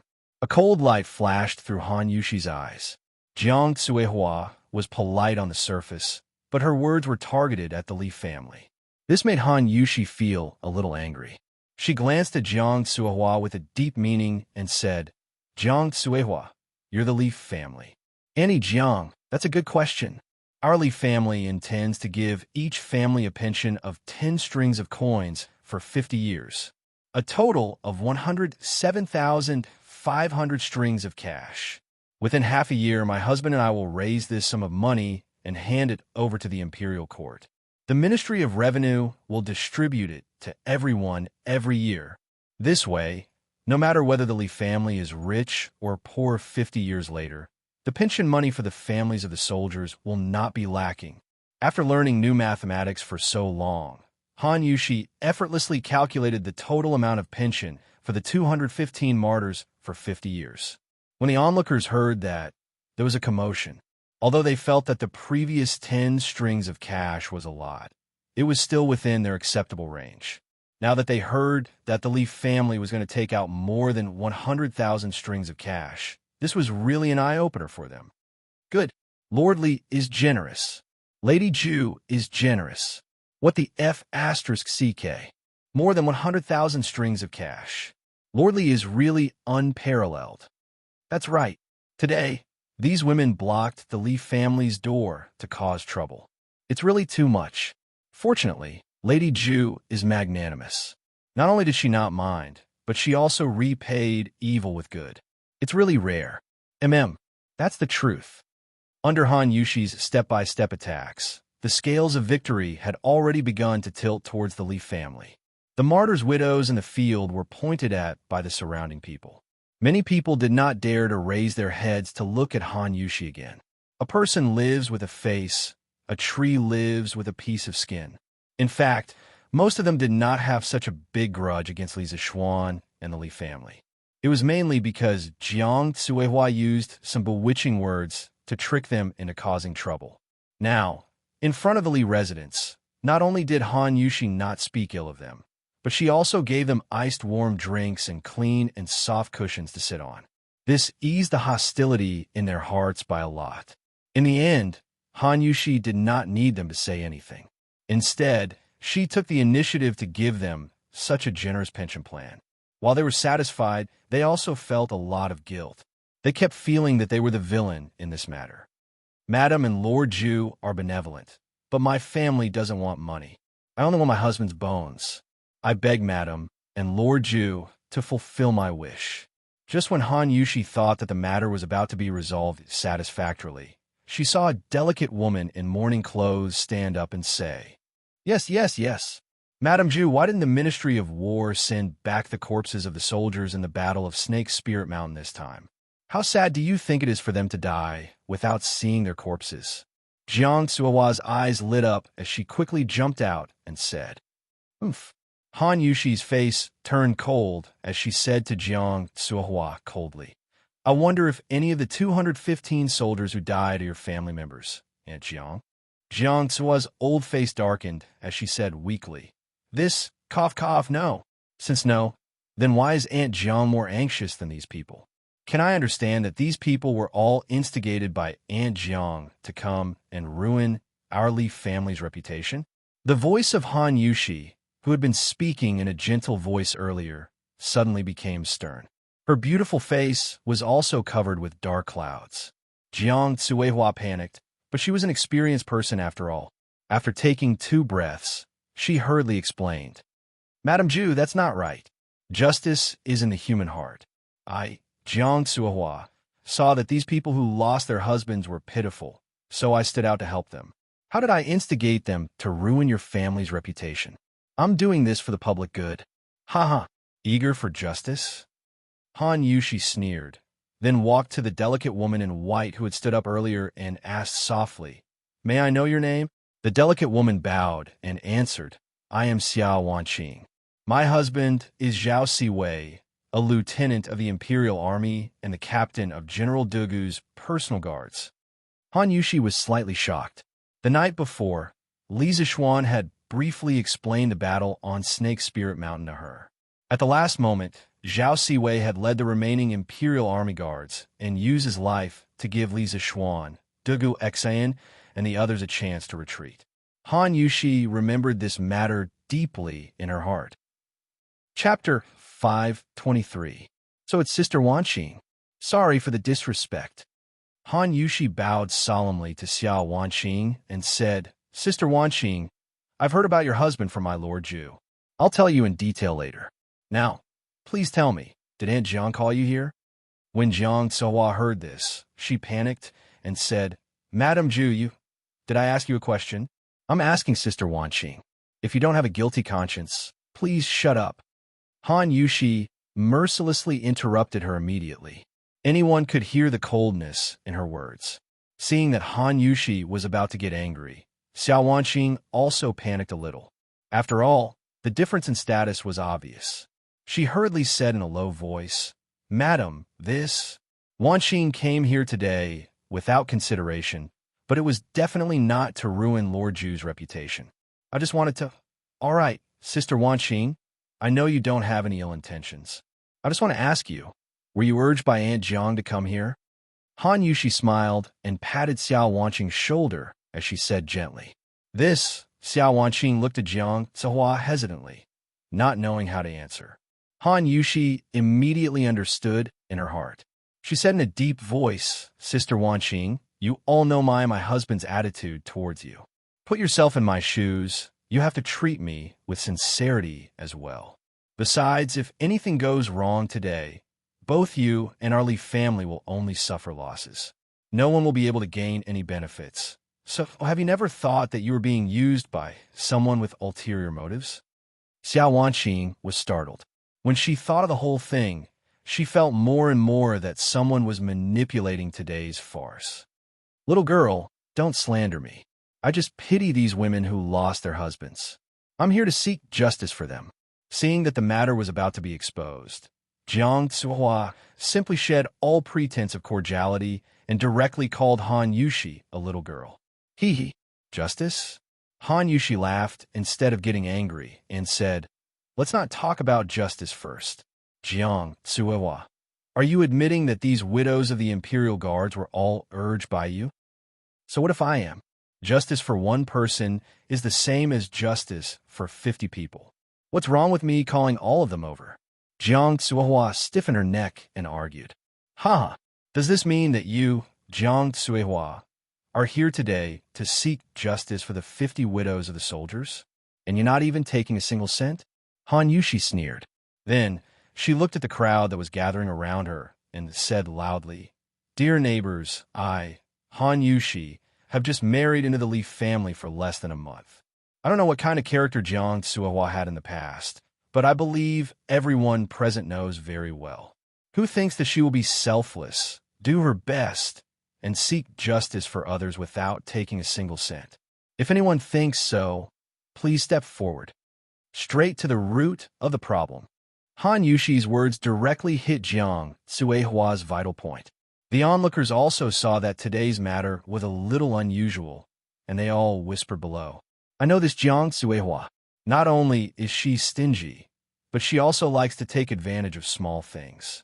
I heard that the eggs laid by the hens of Blacksmith Wang next to her house are often stolen.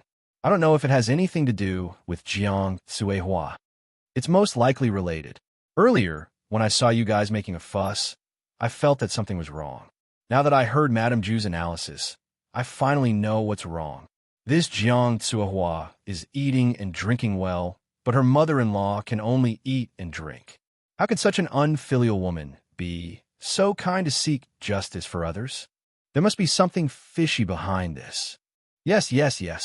I also heard that Jiang Tsuehua doesn't give her mother-in-law food. Do you guys think that there's someone behind Jiang Tsuehua? It must be. Lord Li treats people so well and even gave so many good things to poor people like us. There must be someone who can't stand it and deliberately used this despicable method to smear Lord Ju. Yes. These women who came to cause trouble are all accomplices. Yes, accomplices. Accomplices who can't distinguish between right and wrong.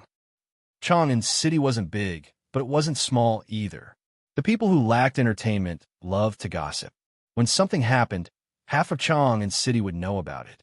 Therefore, after a while, Jiang Tsuehua's background was turned upside down. As the people discussed, Jiang Tsuehua's old face became darker and darker. The martyr's widow kneeling on the ground didn't look good either. Although the mastermind of the whole thing was Jiang Suihua, if they really wanted to talk about it, they were Jiang Suihua's accomplices. Madam, we were all persuaded by Aunt Jiang. We didn't plan to come at first. Yes. We were just at home yesterday to prepare for our husband's funeral. Then, Aunt Jiang came over and told us that this time on Snake Spirit Mountain, it was Lord Li's mistaken command that caused our husband to die. She wanted us to come to the Li residence today to seek justice. Yes, Madam Ju, we were all invited by Aunt Jiang. A martyr's widow stood up and told the truth. Then, many people followed suit and the truth gradually surfaced. Han Yushi sneered and said, Jiang Suihua, what else do you have to say? Jiang Suihua knew that this was bad. She looked around and saw that there were people everywhere. She couldn't run even if she wanted to. It was funny that she couldn't wait for more people to come.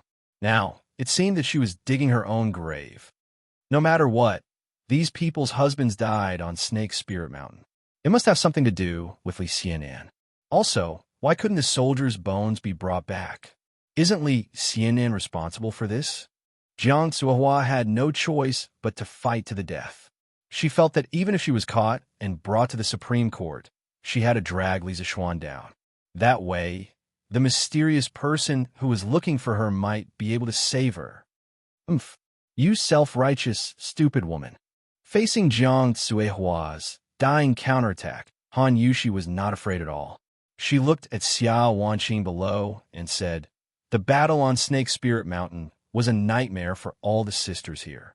Originally, I didn't want to reopen this scar, but if I don't make things clear today, I'm afraid that everyone's misunderstanding of the Li family will become deeper and deeper. In order to prevent everyone's pain of losing their husbands from being used by despicable people, Yushi has offended you today. Next, I will tell everyone in detail what happened to the Imperial Army on Snake Spirit Mountain the day before yesterday. Chapter 524. My husband, General Dugu, and his younger brother worked together to get rid of the snakes and fought against the sect master of the 7 cultivators sect, Immerse. After a bitter battle, Immerse was seriously injured and victory was in sight. Who would have thought that an elder of the 7 cultivators sect would release a 3-zhang-long 7-headed serpent with infinite strength and venom all over its body? It was impossible for it to be invincible. Under the critical situation, my husband ordered Dugu Feng to lead the army to retreat first. He and General Dugu led the remaining Imperial Guards to entangle the 7-headed serpent and buy time for the army. Later, the 7-headed serpent went berserk several times, causing the remaining Imperial Guards to suffer heavy casualties. At the last moment, the captain of the Imperial Guards, Zhao Siwei, led the remaining Imperial Guards to fight the 7-headed serpent, wanting to create an opportunity for General Dugu and my husband to escape. My husband couldn't stop him, but he didn't want the soldiers to die in vain. He could only retreat with General Dugu. Recalling Li Zishuan's narration of the near-death experience, Han Yushi's eyes couldn't help but turn red. She looked at the more than 50 martyrs' widows in mourning clothes in front of her and said in a deep voice, the Battle of Snake Spirit Mountain was like this from beginning to end. What I said just now is absolutely true. The more than 3,000 Imperial Guards who survived can testify for me. My husband and I feel deeply guilty for the unfortunate deaths of my sister's husbands in this battle. But if you say that my husband is the only one to blame for this battle, Yushi will never agree. The terrain of Snake Spirit Mountain, the poisonous miasma, the peak Grandmaster level martial artists, and the 7-headed serpent were all unfavorable factors. If it were any other general who was in command and had the same number of troops, they would also be powerless. His Majesty and the other officials in the Imperial Court have already come to this conclusion. Jiang Suihua, today you are still speaking irresponsibly and slandering my husband's reputation. Are you more wise than the officials in the Imperial Court and the current His Majesty? Han Yushi almost roared out the last sentence. It was fine for others to talk about her behind her back, but she would never allow anyone to speak ill of Li Zishuan. Jiang Tsuehua had already touched her bottom line today. Moreover, Jiang Tsuehua's way of using the grief of a martyr's widow to achieve her own sinister goals made her feel extremely disgusted. With Han Yushi's last shout, Jiang Tsuehua's face instantly turned pale. The surrounding crowd also fell into a dead silence. Regarding the battle on Snake Spirit Mountain, they had only heard about it through some rumors. They never thought that the real situation would be so dangerous, especially when the seven-headed serpent appeared at the end of the battle. Li Zixuan chose to personally cover the retreat of the seven-headed serpent. This move moved everyone.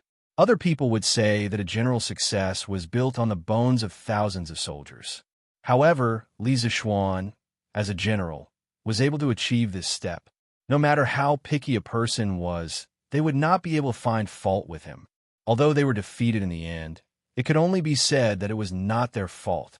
In the end, the Imperial Army's personal guards who sacrificed themselves heroically said that they had bought time for Li Zixuan and Dugu Xian to retreat. However, weren't they also covering the retreat of the main army? Even if they did not sacrifice themselves, Li Zixuan and Dugu Xian would not have been in danger.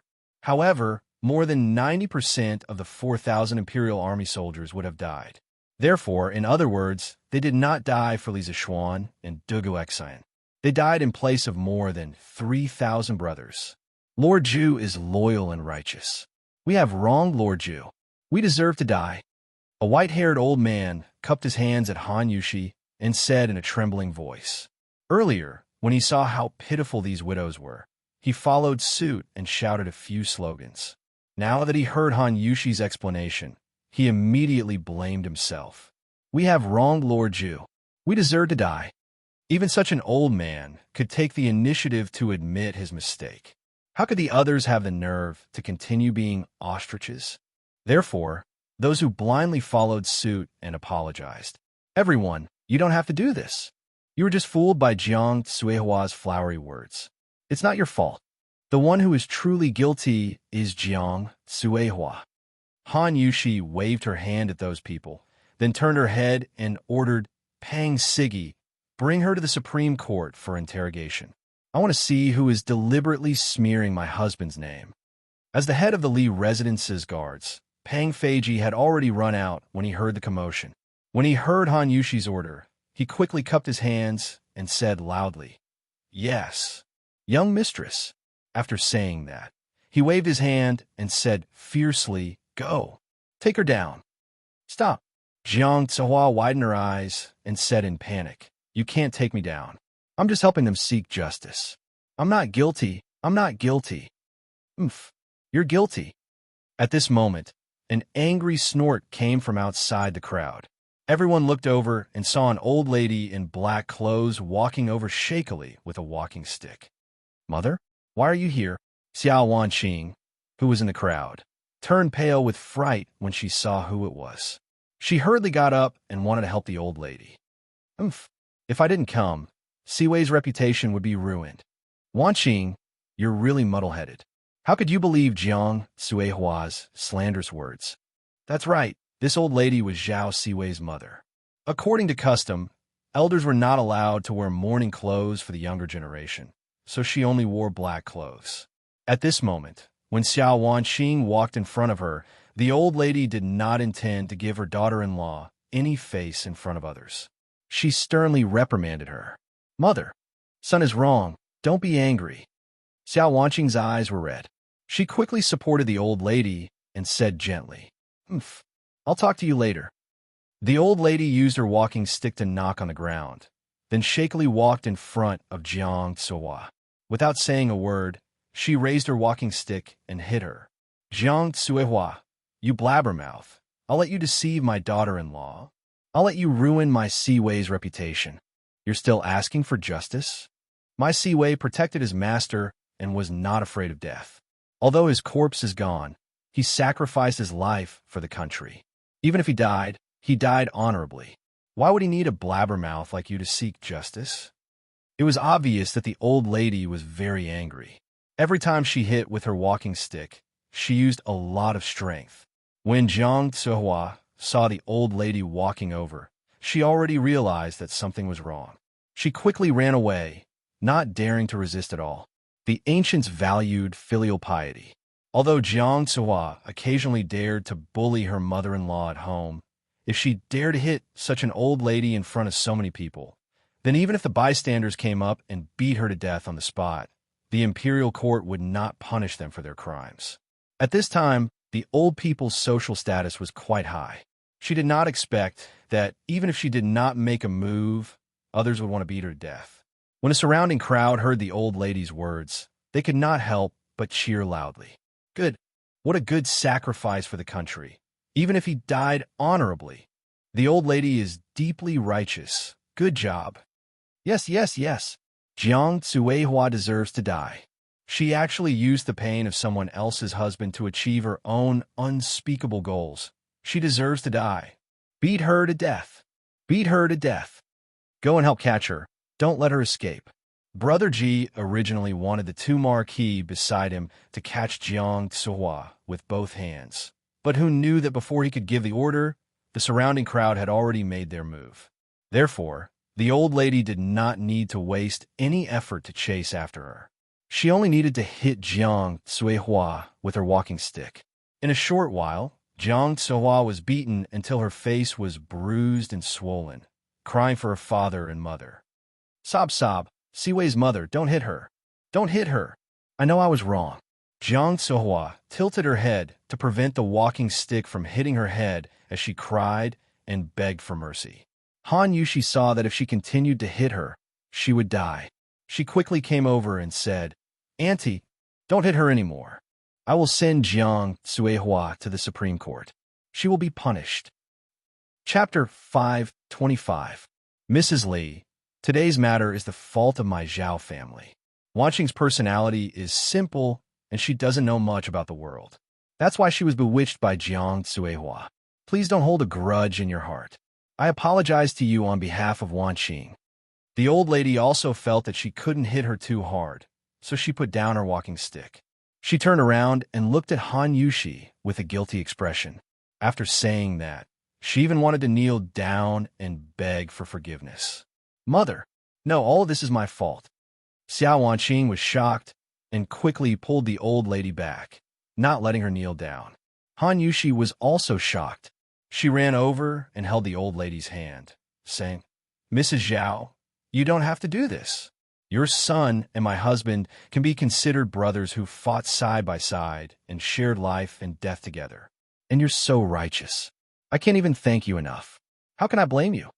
The old lady waved her hand and said stubbornly, Mrs. Li, this matter isn't settled like this.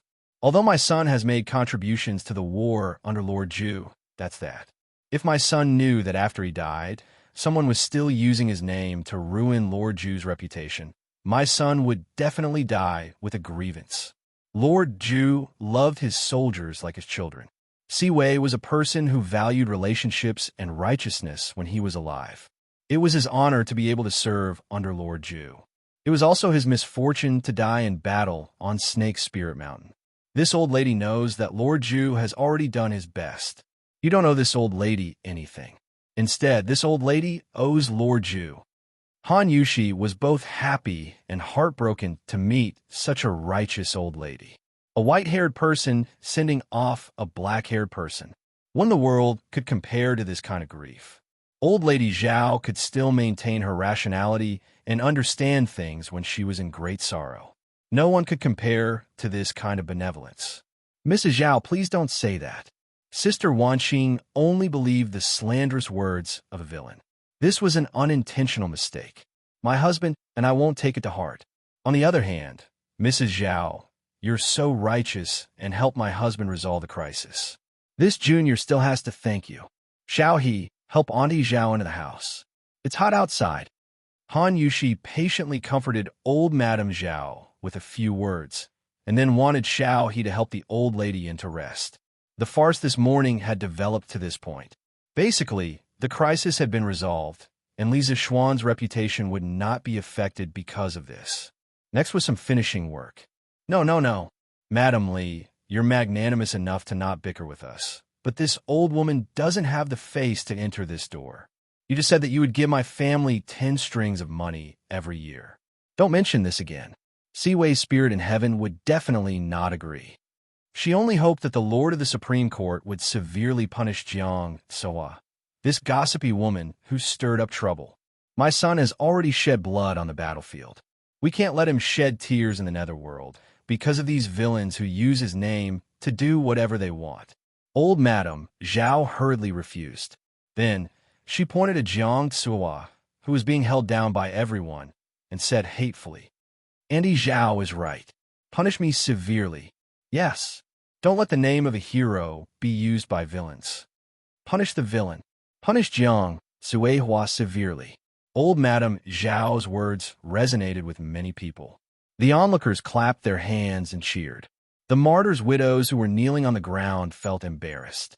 Even an old lady in her 60s or 70s could be so righteous. In comparison, they seemed like villains. Madame Zhu, our family doesn't want the 10 strings of money every year. If Chang's spirit in heaven knew that I did such a thing, he would definitely scold me in his dreams. Madame Zhu, our family doesn't want the pension anymore. Previously, I listened to Jiang Suihua's rumors. I didn't mean to ruin Lord Zhu's reputation. Our family doesn't want it either. We have offended you previously. Please forgive us, Madame Zhu. Su Xinhe was the first to stand up. She wanted to decline the 10 strings of money every year that Han Yushi had mentioned earlier. Although without a man and a pillar of support, her future days would definitely be very difficult. However, if she took this kind of money, she would be criticized by others behind her back. Instead of living under the scolding of others for the rest of her life, Su Xinhe felt that it was better to work hard and live freely. If there was one, there would be a second. Some thin-skinned and kind-hearted women stood up one after another and declined Han Yushi. The remaining dozen or so sat on a mattress, as if they were sitting on pins and needles. Their faces were burning. Han Yushi first smiled and said to old Madame Zhao, Madame Zhao, don't worry. I will hand Jiang Suihua over to the Supreme Court and let them interrogate her properly. When my husband returns, he will also go to the Supreme Court to personally inquire about this matter. Then, she said to the group of women, as for the pension, it's a little token of appreciation for my husband and I. I hope that Madame Zhao and all the sisters won't refuse. Otherwise, my husband won't be able to sleep at night. Everyone, just treat it as helping my husband to fulfill one of his wishes. Yushi thanks you here. After saying that, Han Yushi faced the crowd and bowed graciously. Io, no way. No. Old Madame Zhao hurriedly grabbed Han Yushi's arm and said, How can you give money to others and still thank them? Madame Li, you're asking for too much. Han Yushi smiled and said, Madame Zhao, what I said just now came from the bottom of my heart, so please help my husband with this. Besides, I heard that big brother Zhao has a daughter. Take this money as the dowry that we're giving to our daughter. That's right, Madame Zhao. If you don't accept this money, I reckon that my Lord Zhu will personally send it to your residence when he returns, so you'd better accept it. Brother Ji, who was at the side, interrupted with a smile. Old Madame Zhao looked at her daughter-in-law awkwardly. After a while, she insisted, No, we definitely can't accept this money. Even if Siwei is here, he won't allow us to accept it. If we accept this money, our family will never be able to raise our heads in Chang'an City. Madame Li, you'd better not persuade her anymore. You and Lord Zhu are both good people. Good people have good karma. I hope that the two of you can be rich for the rest of your lives. Han Yushi was helpless and could only say, All right then, but thank you for your auspicious words, Madame Zhao. Since old Madame Zhao had said this, the other martyrs' widows also declined. Madame Zhu, Madame Zhao is right. If we accept this money, we won't be able to raise our heads for the rest of our lives. That's right. Lord Zhu has done us a great favor. We were in the wrong in the first place today. No matter what, we can't ask for money anymore. That's right. We can't accept this money. Seeing this, Han Yushi could only say helplessly, Since you're unwilling to accept it, then Yushi won't force you. However, if you encounter any difficulties in the future, feel free to look for me. You cannot accept the money but it's still right for neighbors to help each other, right? When a group of women heard this, they hurriedly bowed and thanked her. Han Yushi smiled and looked at everyone. Now that the misunderstanding has been resolved, please disperse, sisters, neighbors, and all of you. Don't affect the other neighbors. Okay. Disperse. Madame Ju is really gentle, kind, virtuous, and righteous. That's right. County Lee's man has married a good wife. Ha. A talented man and a beautiful woman. This is a match made in heaven. Yes. A big show came to a successful end. Han Yushi's performance in it was really remarkable. These naturally fell into the eyes of those with ulterior motives.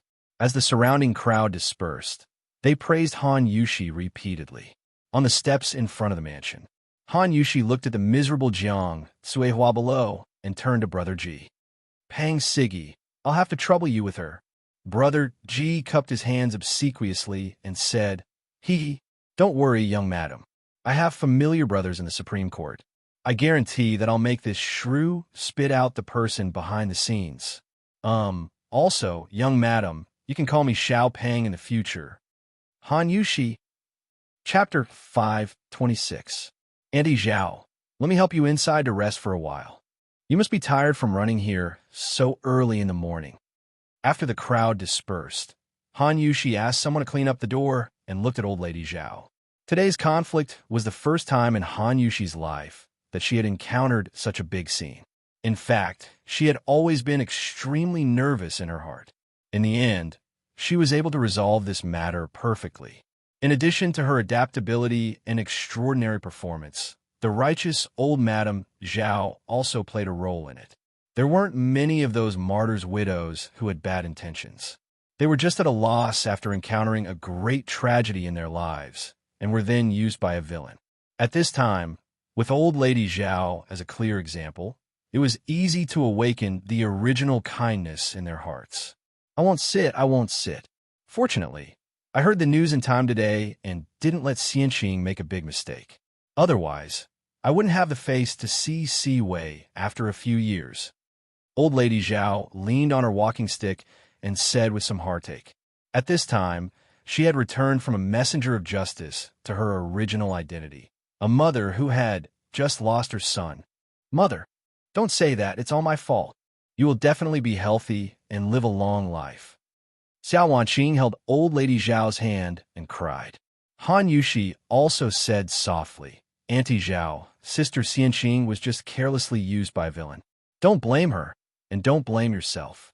I still have to thank you for coming all the way here to help today. Sigh, this is what I should do. It's not much help. Old lady Zhao shook her head and said, Mrs. Li, I stayed because I have something to tell you. Don't think I'm long-winded. Of course not. Auntie, if you have something to say, just say it. This junior is all ears. Han Yushi stroked the hair in front of her forehead and said with a smile. Old lady Zhao looked to the east. Her gaze was slightly bleak. She sighed and said, Although you didn't tell me clearly, I guessed that my son had already been buried in the snake's stomach, and not even his bones were left.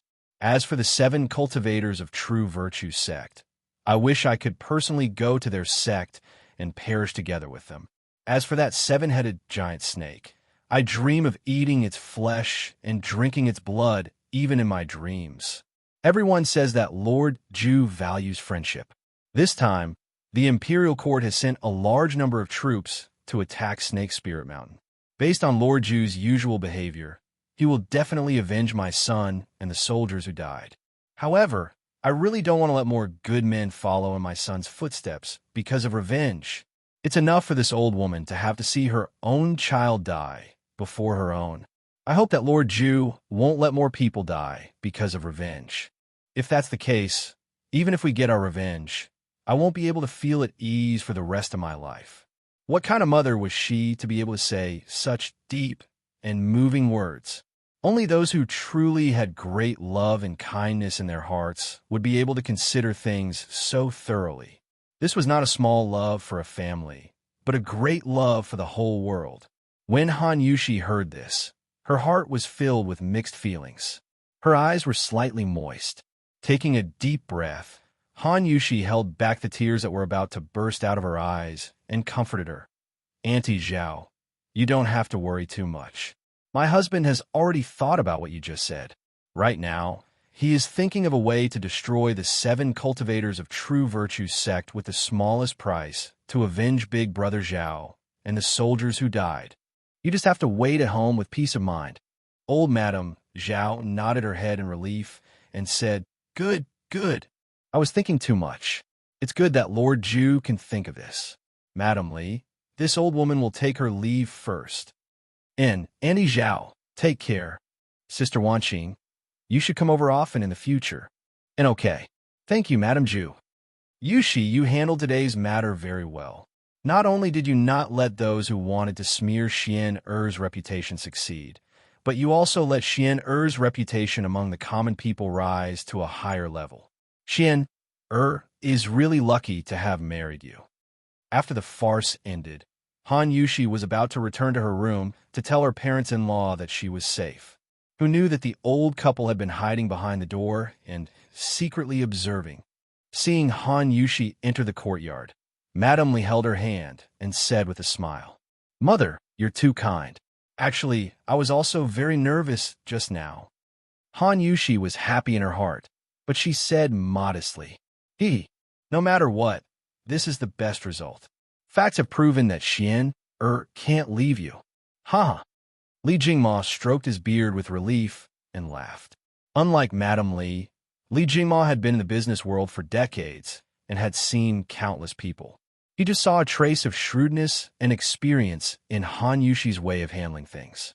She could handle this kind of situation so well for the first time.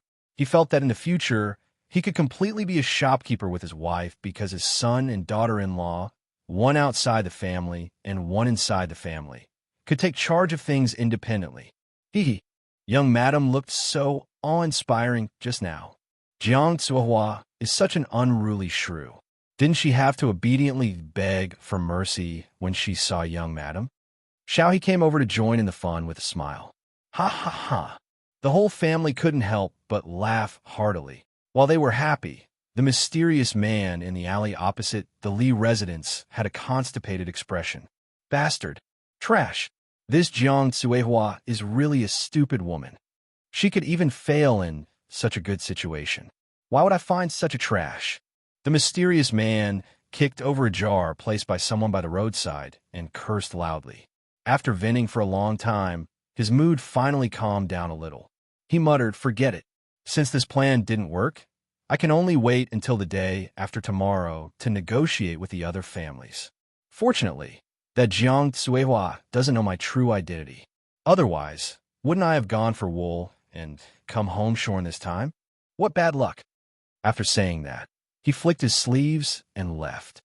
Sigh, which heartless bastard, who gave birth to a son without PIs, kicked over the pot that I had just washed?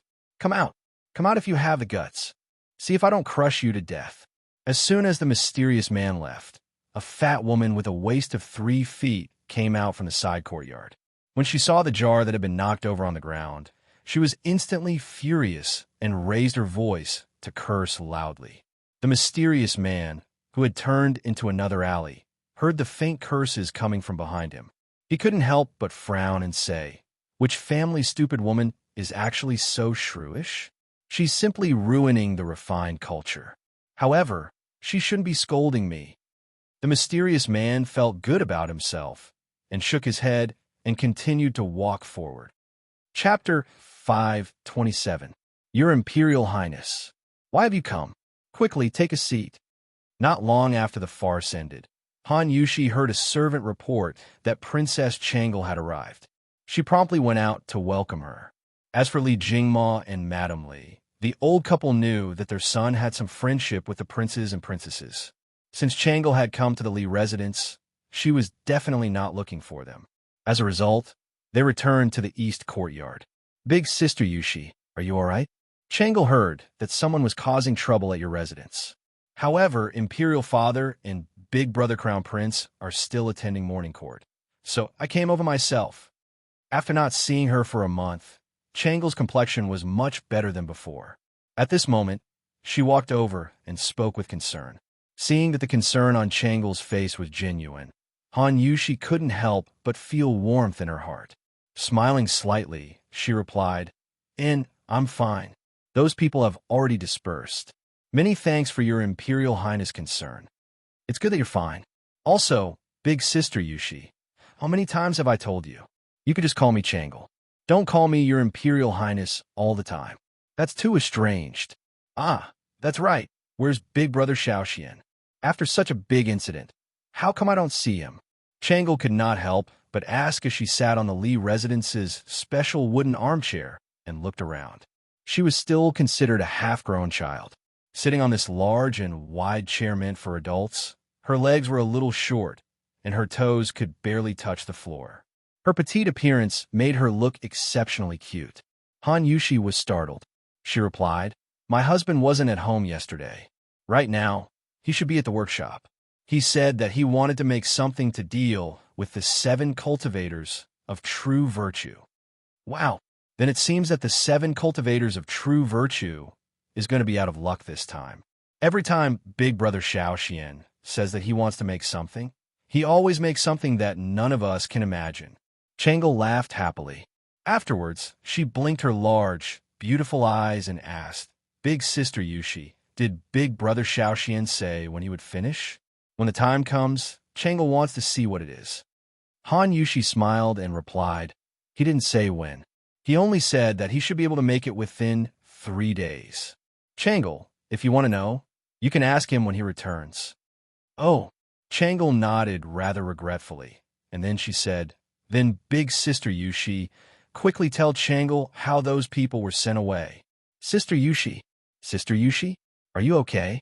At this moment, a clear female voice came from outside. The 2 people in the house looked out and saw a girl in a red dress with delicate features and mischievous eyes. It was Liu, the girl who sold her body to the Tong daily and worked to pay off her debts. Ah, is Little Fishy here? During the wedding, Little Fishy had also attended the wedding.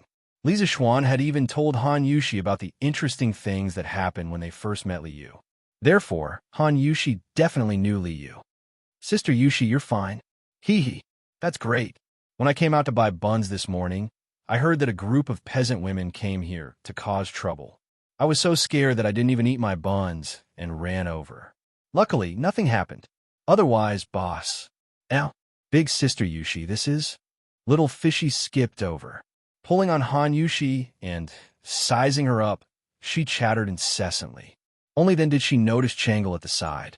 She couldn't help but stare blankly and ask, Ah, Little Fishy, this is Princess Changle. Han Yushi reacted and promptly introduced, Changle, this is Liu. We all call her Little Fishy. She could be considered half a student of my husband's. Ah, Liu pays respects to your highness the princess. Little Fishy was startled.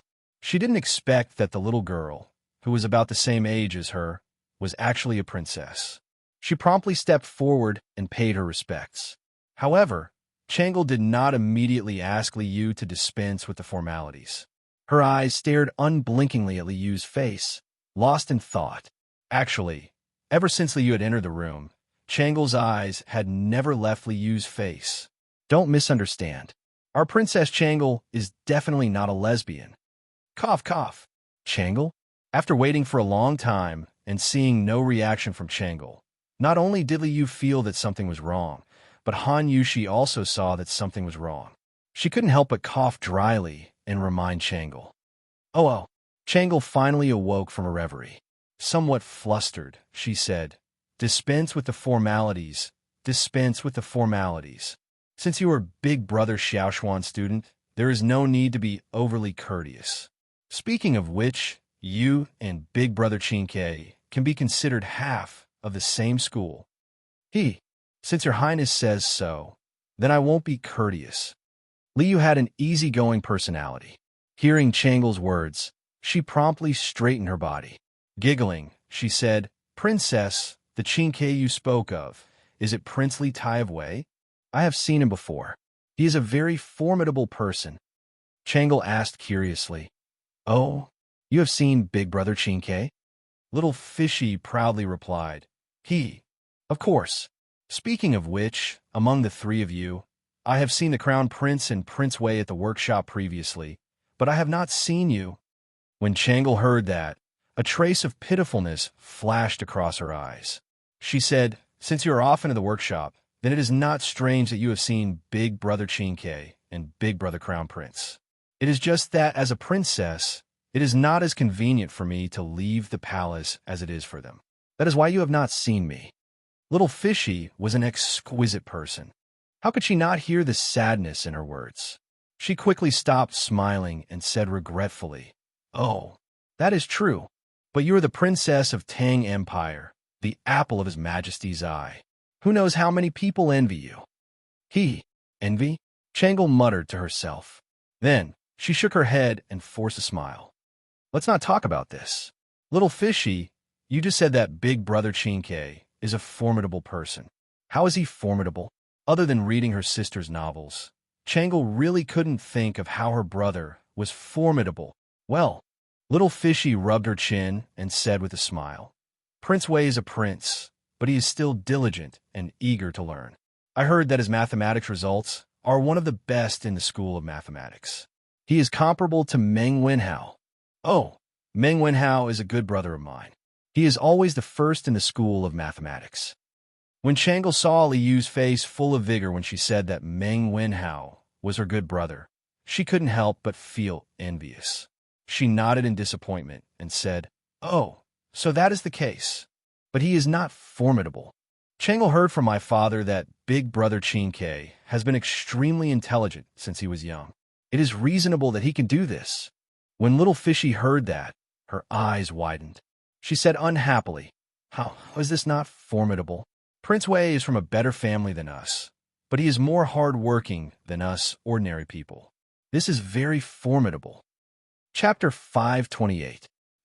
Li Yu had been in Datong Daily's editorial department for a long time, and her words were more humorous than before. Changle, who had been in the palace for a long time, was amused and laughed. "Little Fishy, what you said is really interesting. I must tell Brother Chinke about this, and tell him not to work so hard." Little Fishy said happily, Princess, you should tell Prince Wei about this. Otherwise, ordinary people like us will feel very pressured when we see him working so hard despite his good background." Changle pursed her lips and smiled. She shook her head and didn't deny it.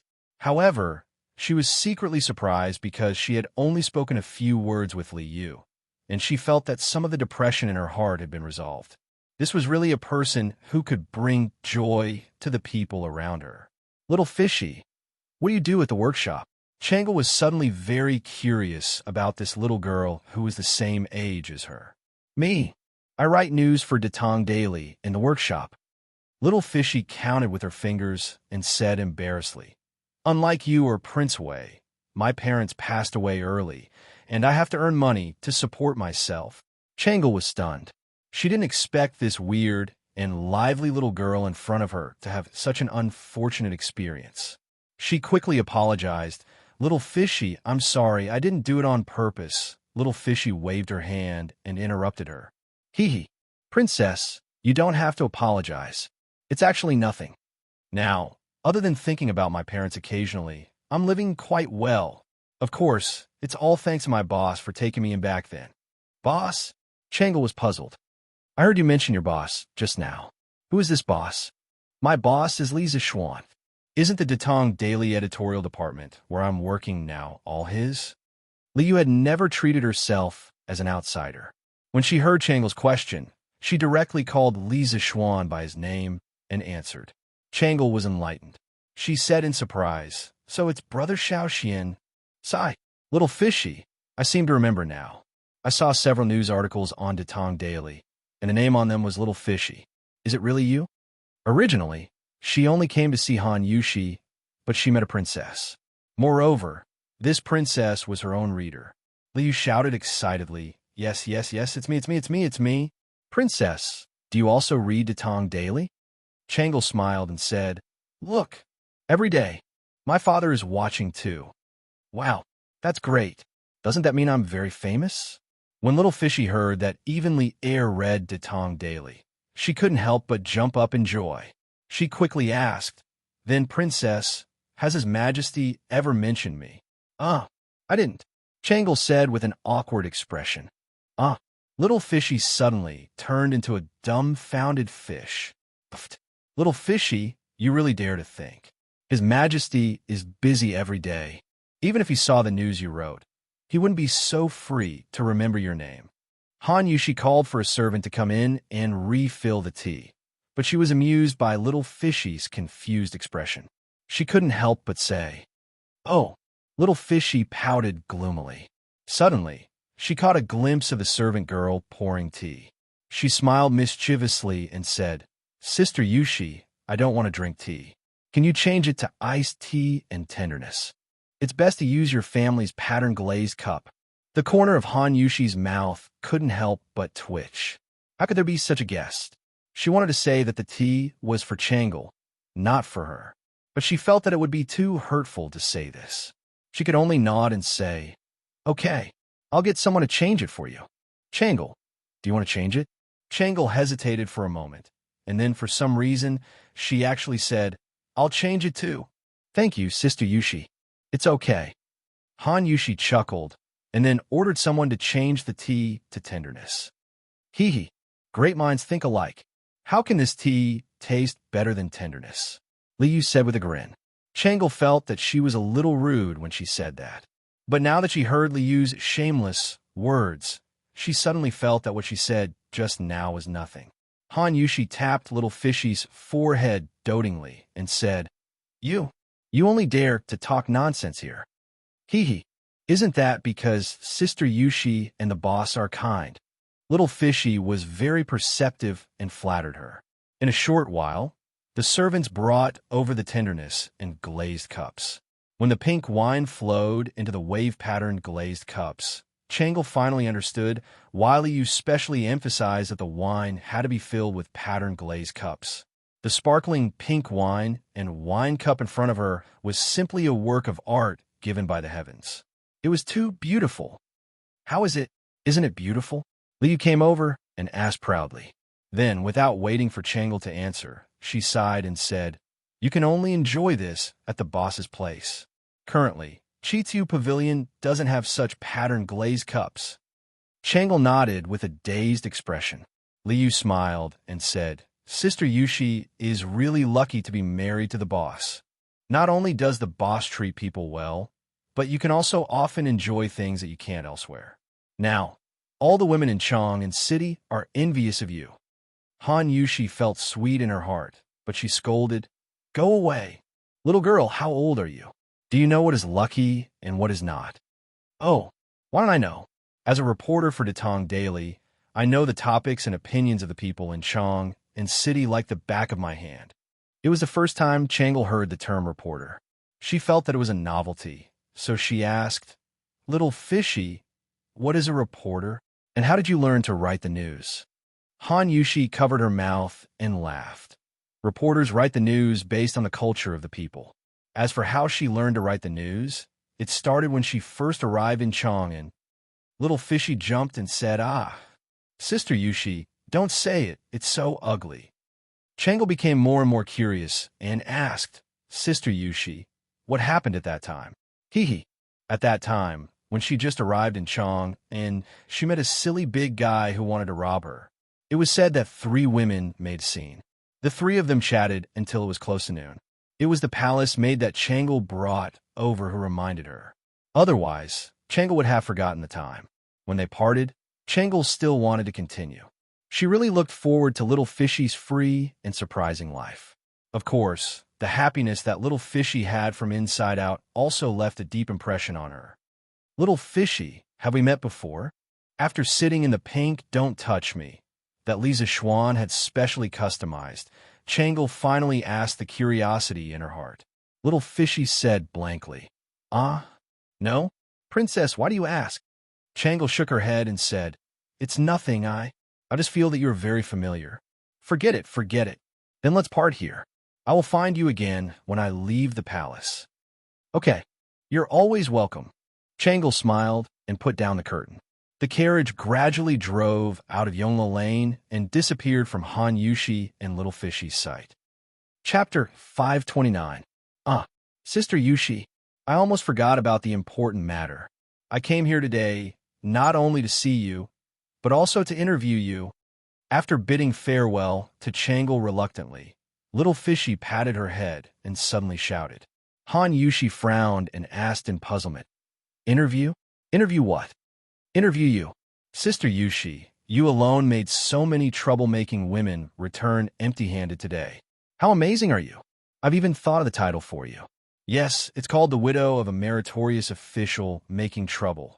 The county man's wife retreating with wisdom. How is it, Sister Yushi? At this point, little Fishy clapped her hands excitedly.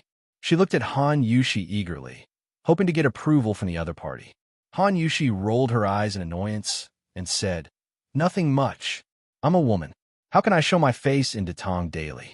Besides, although there are many people here today, it's far from 1,000 people. Hearing that, little Fishy hurriedly came over and grabbed Han Yushi's arm. She said, Sister Yushi, what's wrong with women? Can't women show their faces in public? I think the boss definitely doesn't think like you. Otherwise, he wouldn't have taught me how to write news back then. In the end, he even arranged for me to work in the editorial department. I think the boss won't care about these things. There's more. What I said just now was just the headline of the news. The headline.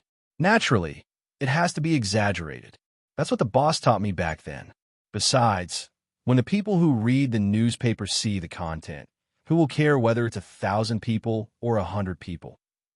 Han Yushi pulled her arm out and said in amusement, Little Fishy, you're not old, but you're full of fallacies. Also, you keep talking about the boss. If Xiao Xian knows that someone actually admires him so much, he will be overjoyed. Little Fishy raised her chin and said proudly, Of course, I'm going to inherit the boss's mantle. Sigh. Sister Yushi, don't interrupt. Do you agree or not? Think about it. Today, those commoners came to make trouble for no reason. There must be someone behind them. If there's a first time, there will be a second time. If I write about it on the news tomorrow, no one will be willing to do such things. It will also reduce a lot of trouble for you and the boss, right? It had to be said that this little girl was quite good at bewitching people. When Han Yushi heard this, her heart palpitated. She hesitated and said, Okay.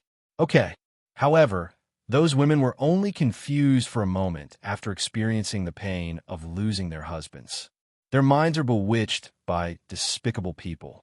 They don't have any bad intentions. Little you, when you write the news, don't be too harsh with your words. They're also a group of pitiful people. It's not good to hurt their hearts. Hee. Good. This month's bonus was settled again. Hearing this, little Fishy got carried away and said something that she shouldn't have said. Han Yushi widened her eyes and reached out to pinch Li Yu's beautiful face. She said angrily, Okay, that's your real goal, isn't it? Little girl, you're even scheming against me. Watch how I'll deal with you. Big Sister Yushi, it's a misunderstanding. A misunderstanding. Ouch. Let go of me first. I'm just trying to earn more money to pay off the debt I owed to my boss. Heroine, please spare my life. This little sister was wrong. Wrong. What? Such a thing actually happened? Why didn't you report to us earlier? Eastern Palace, Chengxian Hall.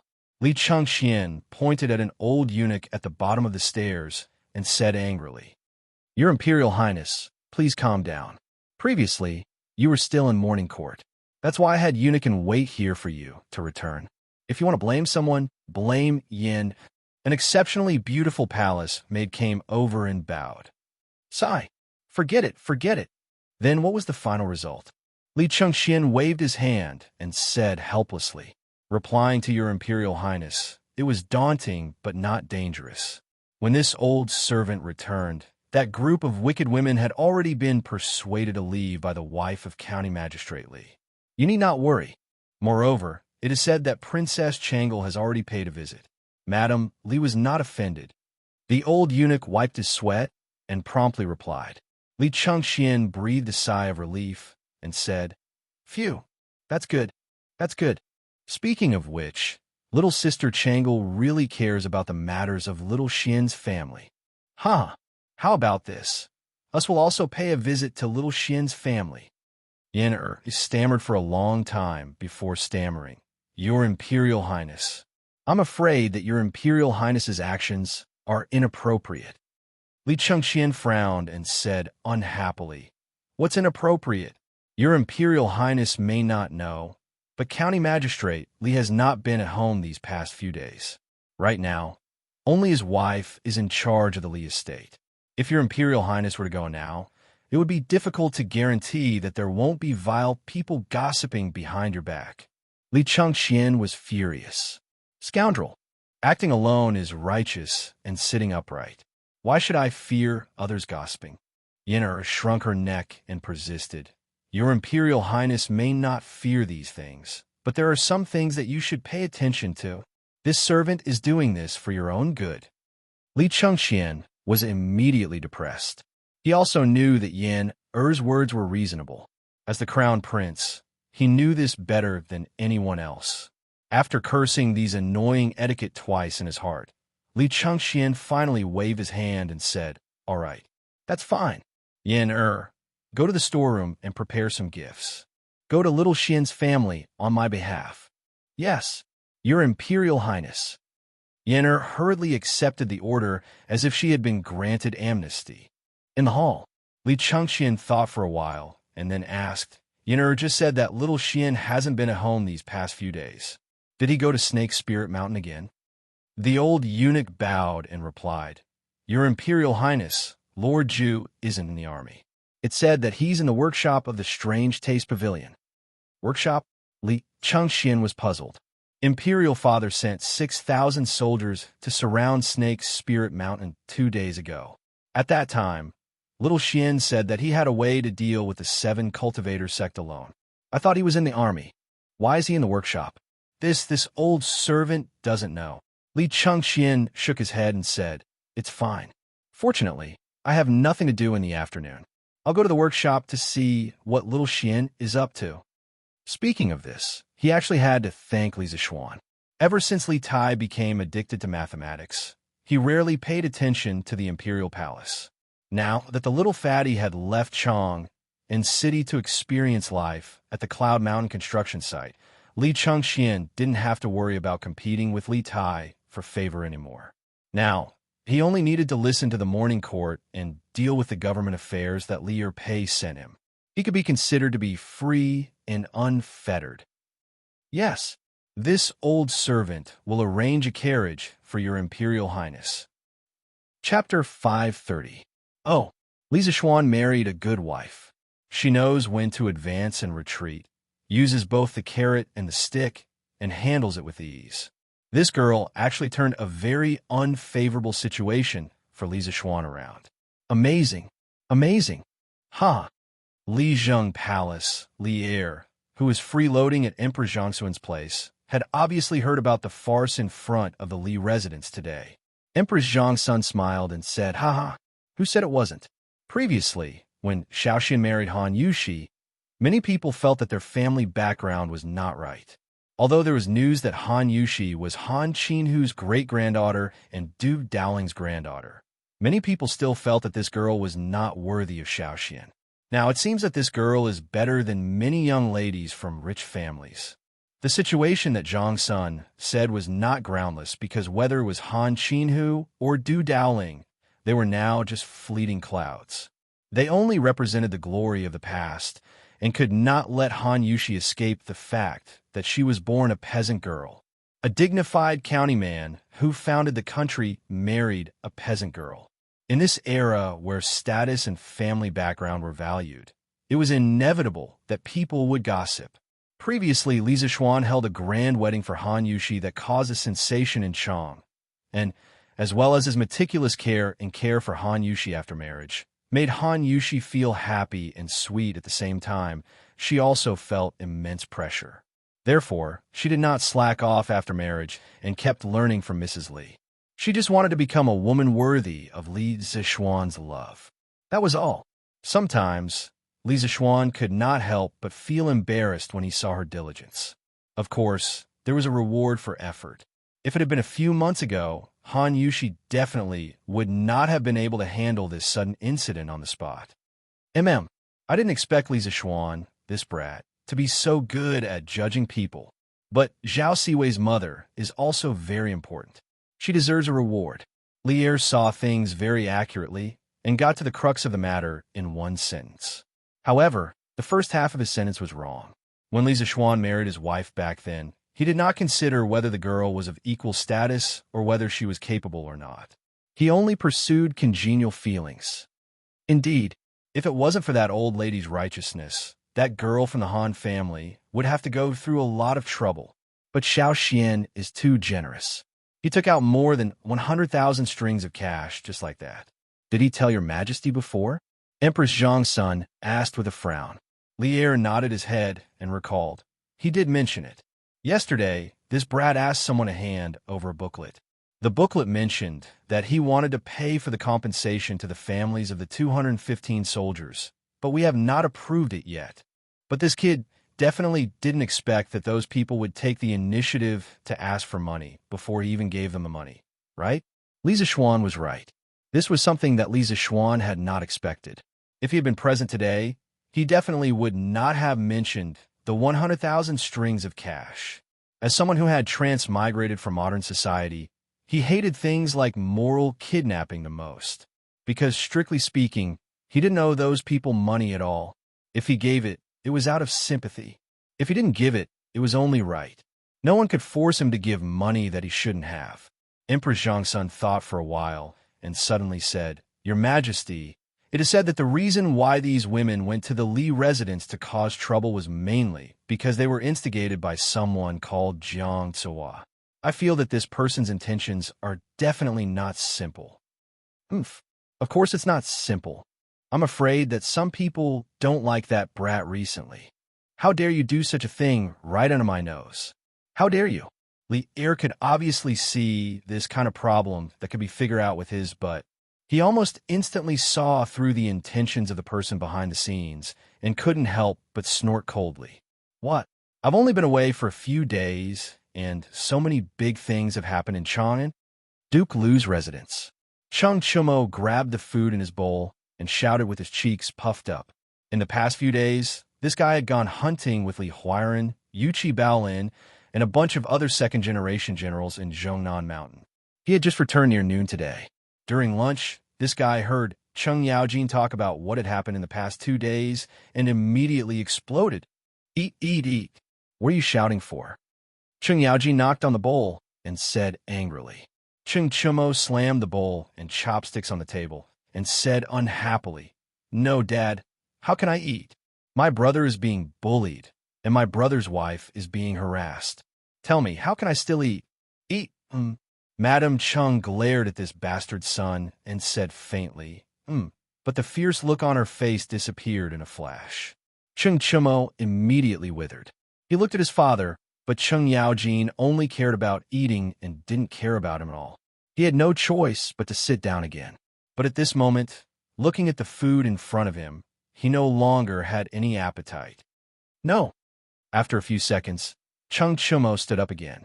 He stretched his neck and said, Dad, Mom, I have to go to Snake Spirit Mountain to take a look. Also, Butler Liang, bring some gifts in the afternoon and visit Uncle Li and Aunt Li. After that, he didn't wait for Madame Cheng and Madame Cheng to say anything and directly went out. Hey. Wait. Finish eating before you leave. Madame Cheng reached out to stop him, but couldn't. She could only roll her eyes at Cheng Yaojin and complain, Look at the good son you taught. He's as impatient as you all day. Chuyang, don't learn from your brother. Oh, Cheng Chuyang, who was at the side, grunted sullenly. Cheng Yaojin was unhappy. He glared and said, So what if he's like me? If my son doesn't look like me, does he have to look like old Wang next door? What the F***CK is this? When Madame Cheng heard that, she angrily threw the chopsticks in her hand at him and said, What nonsense are you saying? How can you say such things so carelessly? Cheng Yaojin tilted his head to avoid the hidden weapon and laughed dryly. He knew that he was in the wrong and didn't dare to quibble. He buried his head and continued to eat.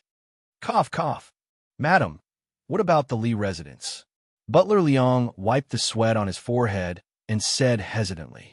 Obviously, he knew who was in charge at this moment, so he directly asked Madame Cheng instead of Chang Yaoji. You don't have to go. I'll go personally in the afternoon. Madame Cheng thought for a while and said lightly. Putting everything else aside, her relationship with Li Zixuan's mother was quite good. Yes, madam. Butler Liang heaved a sigh of relief and cupped his hands. Chapter 531. Afternoon. The Li residence was very lively. Carriages came one after another. There were carriages from the Cheng residence, the Qin residence, the Yuqi residence, the Niu residence, and the Li residence. What shocked the passers-by the most was that someone from the East Palace also came. Although it was only a palace maid, the meaning behind it was very shocking. This was the social network Li Zixuan operated. Today, he was no longer the young boy who could only rely on his parents when he first arrived in Chang'an. Now, whoever wanted to touch him would have to consider whether they could afford to offend the hidden forces behind him. Today, the matriarchs of both the Qin and Cheng manors had personally come. This caused everyone to be secretly shocked. Those who participated in the disturbance in the morning couldn't help but feel their hearts tremble. On one hand, they regretted listening to the rumors and causing trouble, but on the other hand, they were glad that they declined the compensation from the Li family. Otherwise, they wouldn't have the face to see anyone in the future. Baolin, are you going or not? Yes. Yes. Huh. Good. Good brother. This bullshit 7 cultivators of true virtue bullied little Xian. Let's go and kill them all. Yes, yes. Kill. Kill them all. Obviously, Cheng Chumo didn't forget to find a companion when he went out to cause trouble. This guy came to Buzheng Fong and tricked Yuqi Baolin. Bah! Kill your head. Cheng Chumo, you stinking brat. You came to kidnap my family's Baolin again. This time, when we went to Mount Zhongnan, you all came back fine. Why did my family's Baolin have a few marks on his face? At this time, Yuqi Jingda came out of nowhere and scolded Cheng Chumo. After scolding, he strode forward and wanted to catch Cheng Chumo. As the saying goes, if you can't beat the old, what's wrong with bullying the young? What's more, this little brat Cheng Chumo is as cheap as his father. He really needs to be taught a lesson. Hey, Baolin, run. Cheng Chumo was as slippery as a loach. How could he let Yuqi Jingda catch him? When Yuqi Jingda was still 3 feet away, Cheng Chumo could already tell that something was wrong and scampered off. However, he didn't forget the mission he came here for today. As he ran, he yelled at the back. Oh, wait for me, ugly bull. Yuqi Baolin hurriedly followed after him. Sigh, Baolin, don't go. Even little Xian can't beat you. What do you do there? Yuqi Jingda was so anxious that he stomped his feet. In the end, the two of them ran further and further away, and very soon, their figures disappeared. The only thing left in the air was Cheng Chumo's shouting, Uncle Yuqi, don't worry, we'll be back soon. Yuqi Jingda almost vomited blood. He yelled at the direction Cheng Chumo disappeared. Cheng Chumo, you better watch yourself. If Baolin gets hurt, I'll kill my way to your Cheng family. After yelling, Yuqi Jingda sighed softly, somewhat distressed. Sigh, how did I give birth to such a stupid son? On the other side, Li Chengxian was a man of his word. After lunch, he took a car to the workshop. Nowadays, sedan chairs were no longer popular among some of the rich families in Chang'an City. That thing was swaying and slow, and it was also very stuffy. How could it compare to the speed, coolness, and comfort of the strange interest pavilion's Don't Touch Me? Although the production of Don't Touch Me was still very low, and the market was also very small, the rich had their own solutions. There was always a way.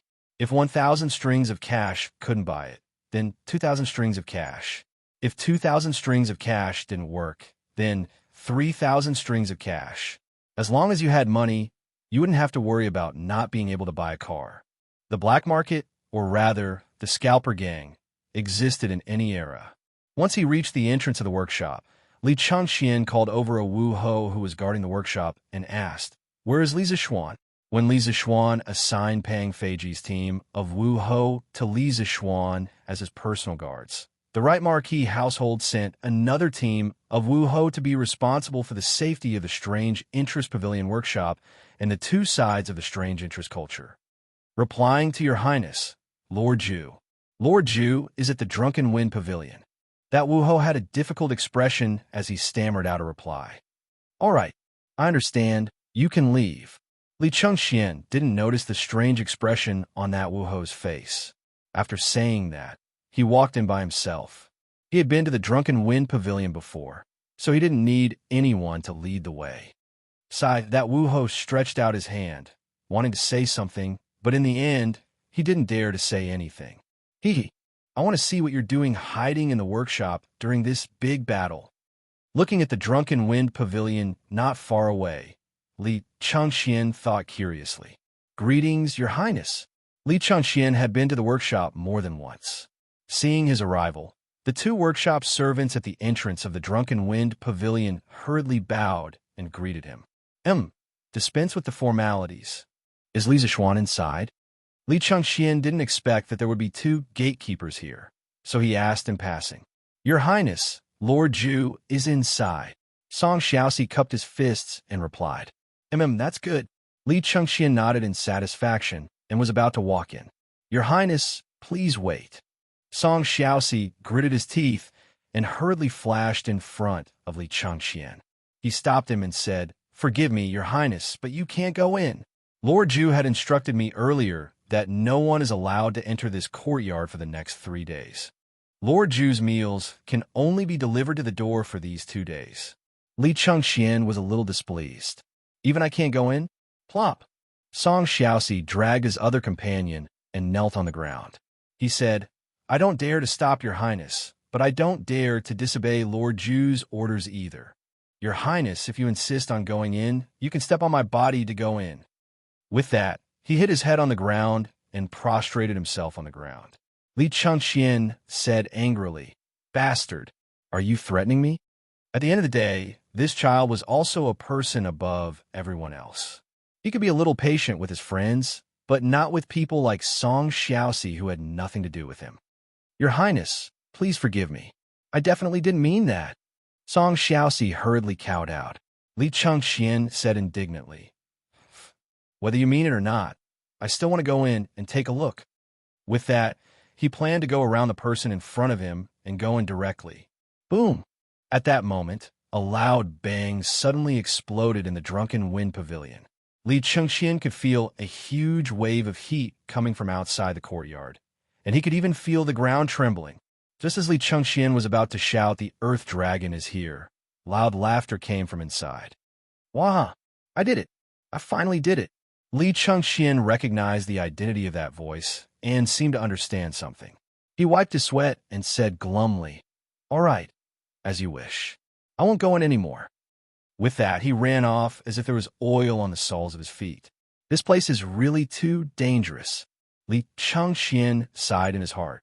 Chapter 532. Chonyo Baolin. At the foot of Snake Spirit Mountain. As usual, Niu Jinda was patrolling the camp with his guards. Suddenly, he heard a commotion outside the gate of the camp. He couldn't help but frown. He had been in the army for many years, and he had always been strict with his troops. He had never seen a situation where he had to obey military discipline. With anger in his heart, Niu Jinda arrived at the gate of the camp and saw Cheng Chumo arguing with the guards, as well as Yuchi Baolin behind Cheng Chumo. Uncle Niu, it's me. Hurry up and tell this bastard to let us in. When Cheng Chumo saw Niu Jinda, he quickly waved his hands excitedly. This is the military camp.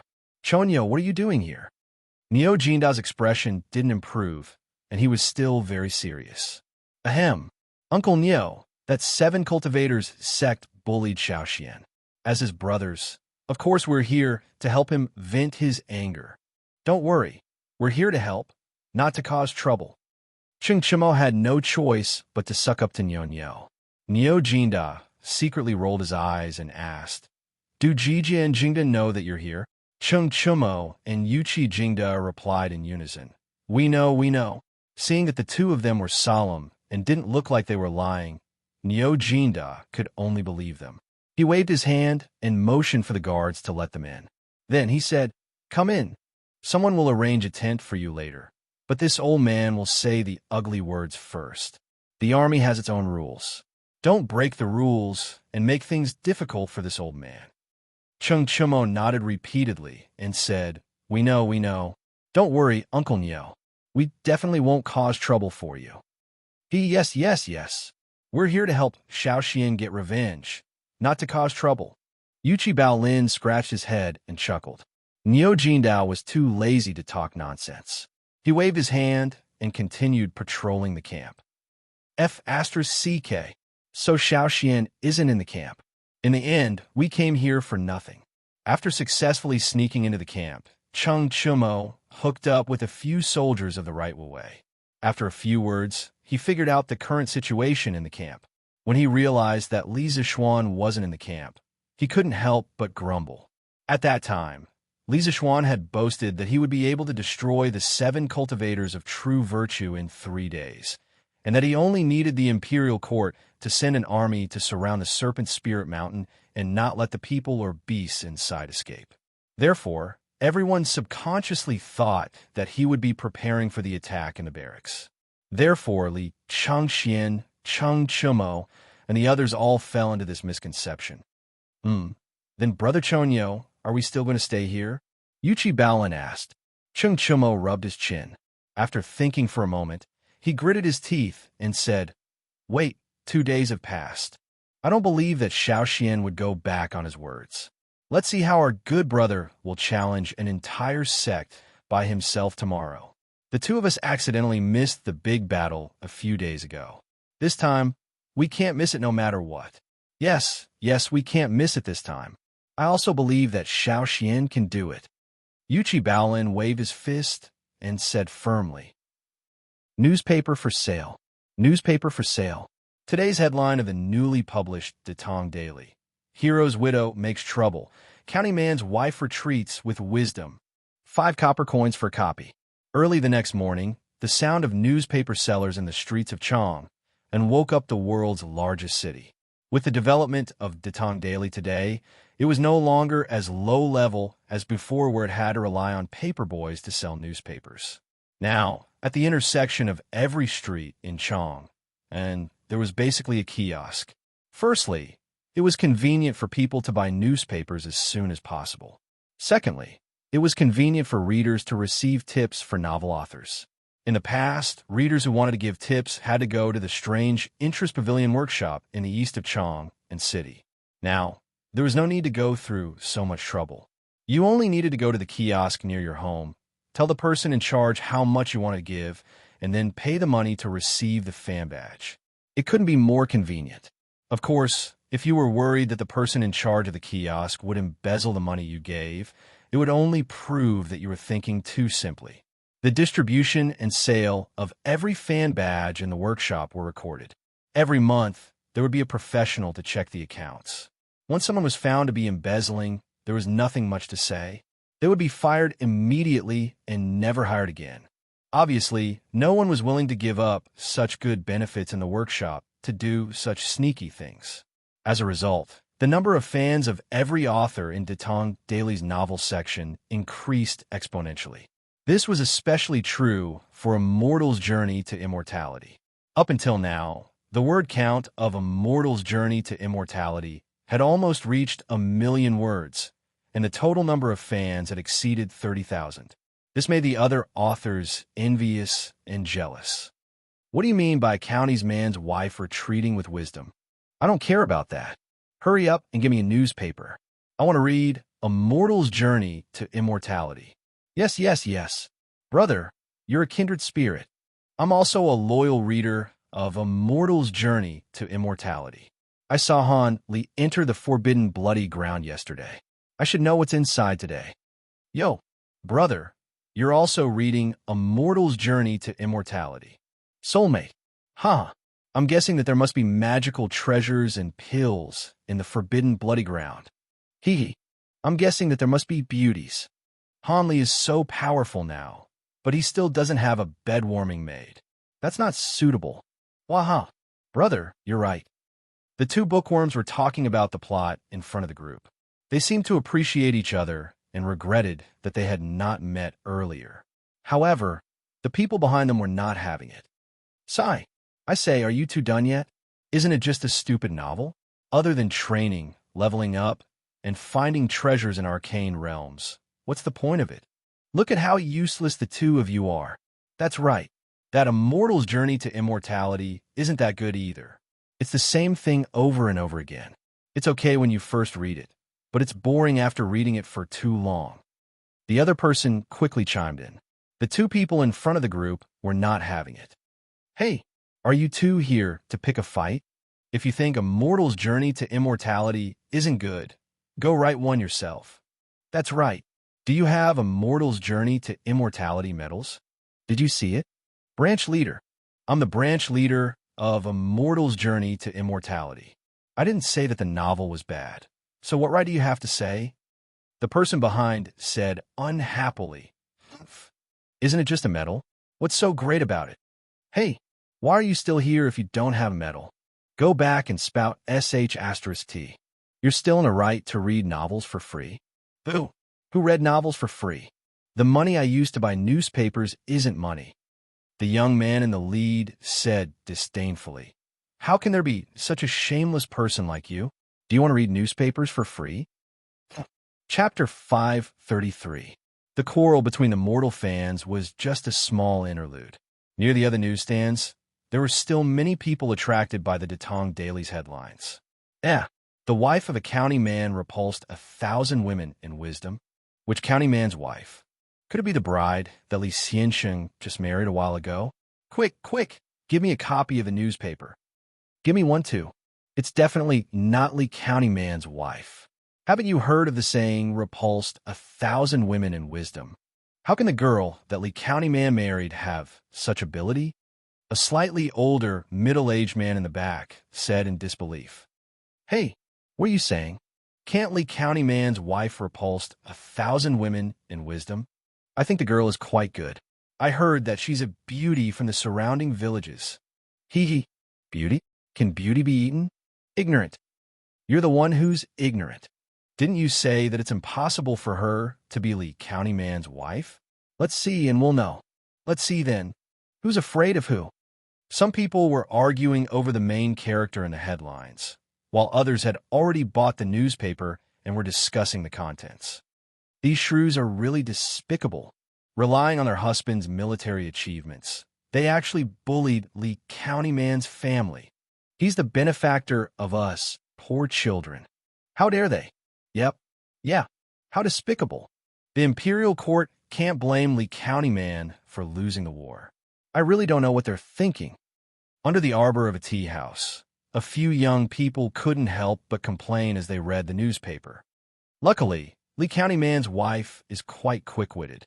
Otherwise, Li County man's reputation would have been ruined by these people. Indeed, but this old Madame Zhao also came at the right time, and she's much more righteous than those shrews. Hey, I know this old Madame Zhao. Her son is in the Imperial Army and lives in the south of the city. I didn't expect that. Fei-Chen, you know her? Then when you have time, bring us to visit this old madam. I'm afraid that even scholars like us can't compare to such a person who understands the principles of righteousness. That's right. These three were Jinyu Academy's Hua Hongyi, Chen Tianhua, and Liao Fei-Chen. However, the three of them were no longer as poor as they used to be. Chen Tianhua and Liao Fei-Chen both published novels on Datong Daily.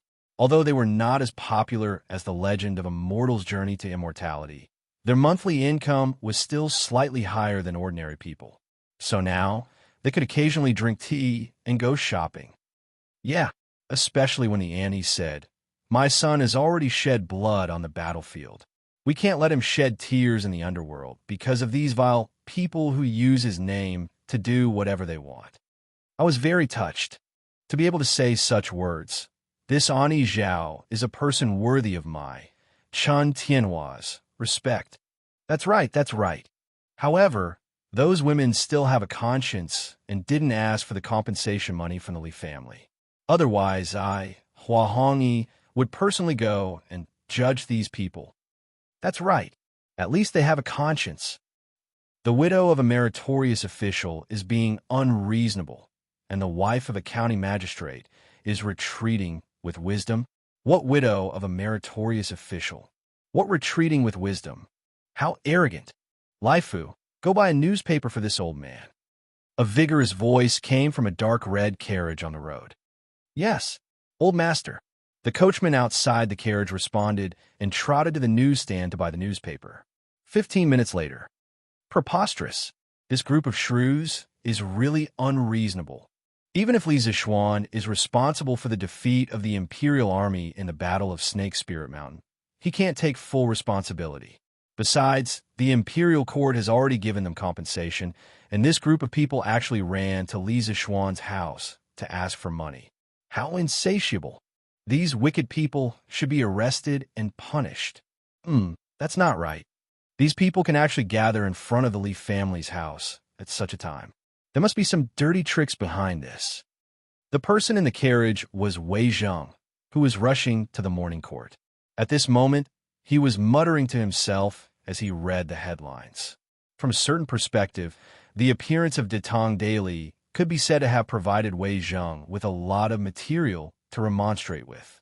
In the past, he had to personally go to the grassroots and find out where the officials were neglecting their duties, taking bribes, or where the citizens were being bullied. Then, he would organize them into memorials and impeach them in the morning court.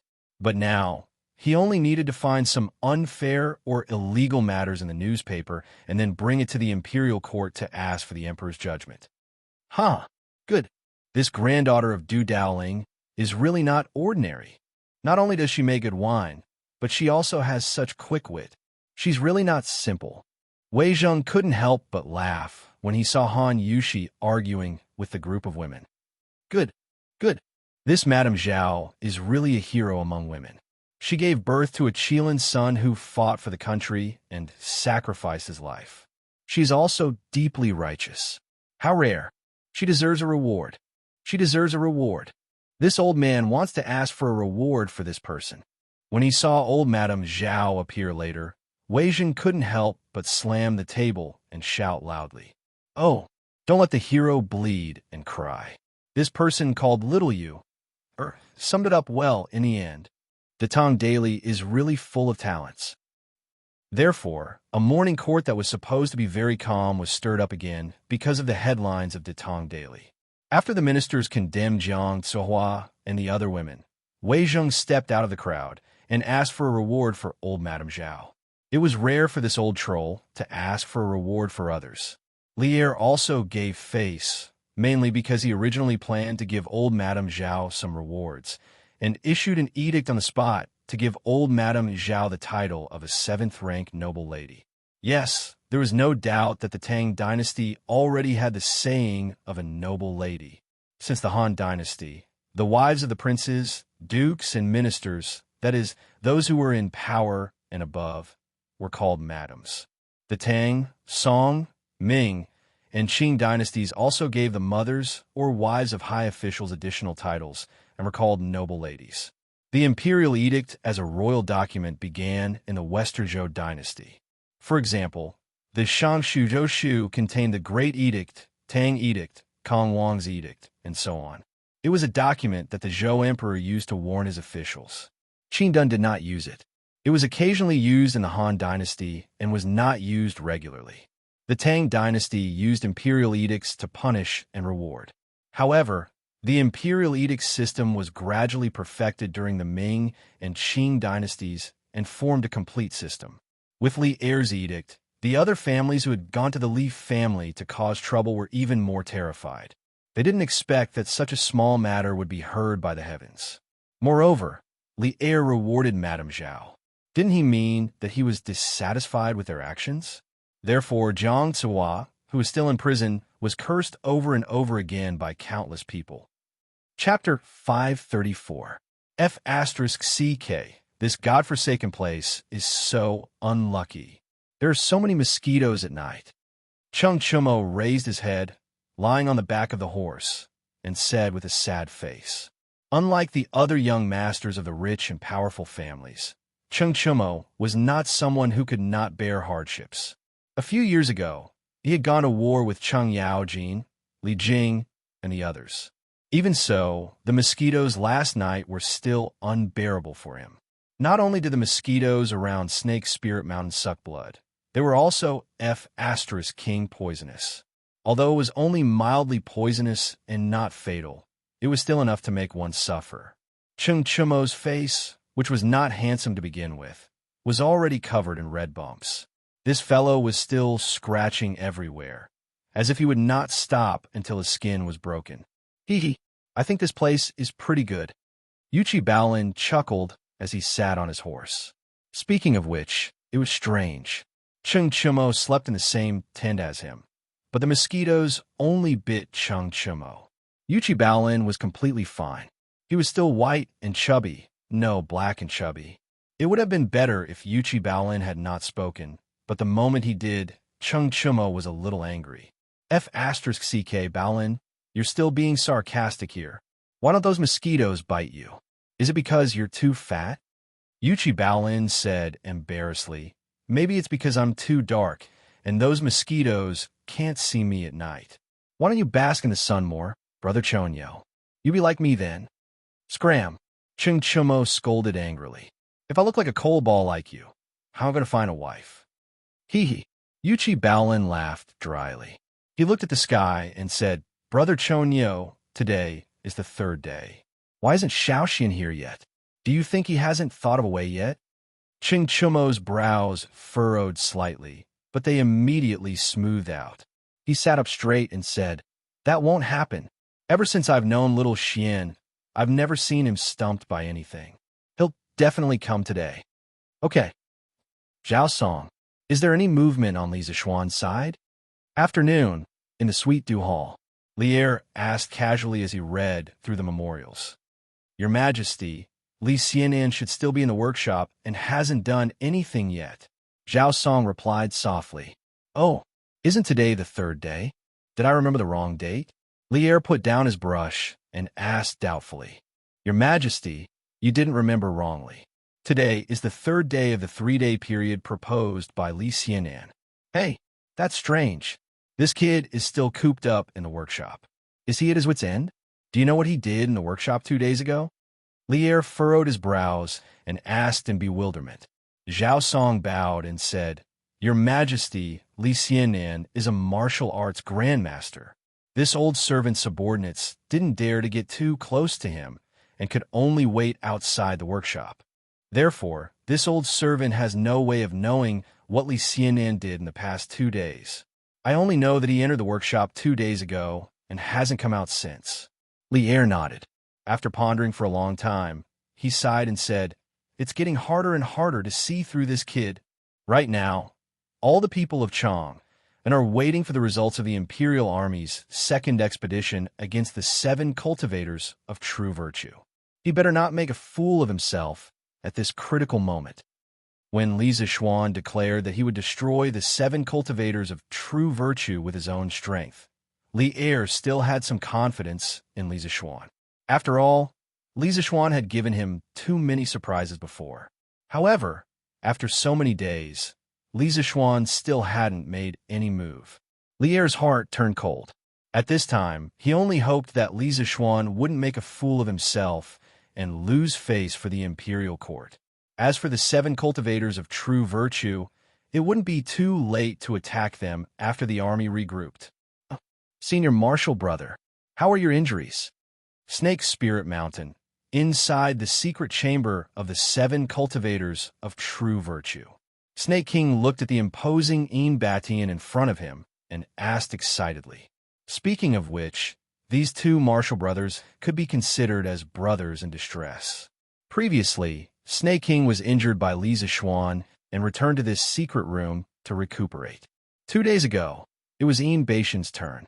However, Baishan's injuries weren't as serious as Snake King's. Moreover, the recovery ability of a peak Grandmaster Realm expert was even more outstanding. Therefore, he was able to recover in just a few days.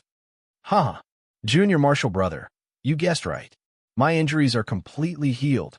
Batian laughed and jumped down from the stone bed. Then, he asked with a concerned face, Junior Marshal Brother, how is your body? Haha. Senior Marshal Brother, it's good that you're fine. As for my injuries, I'm already very lucky to be able to keep my life.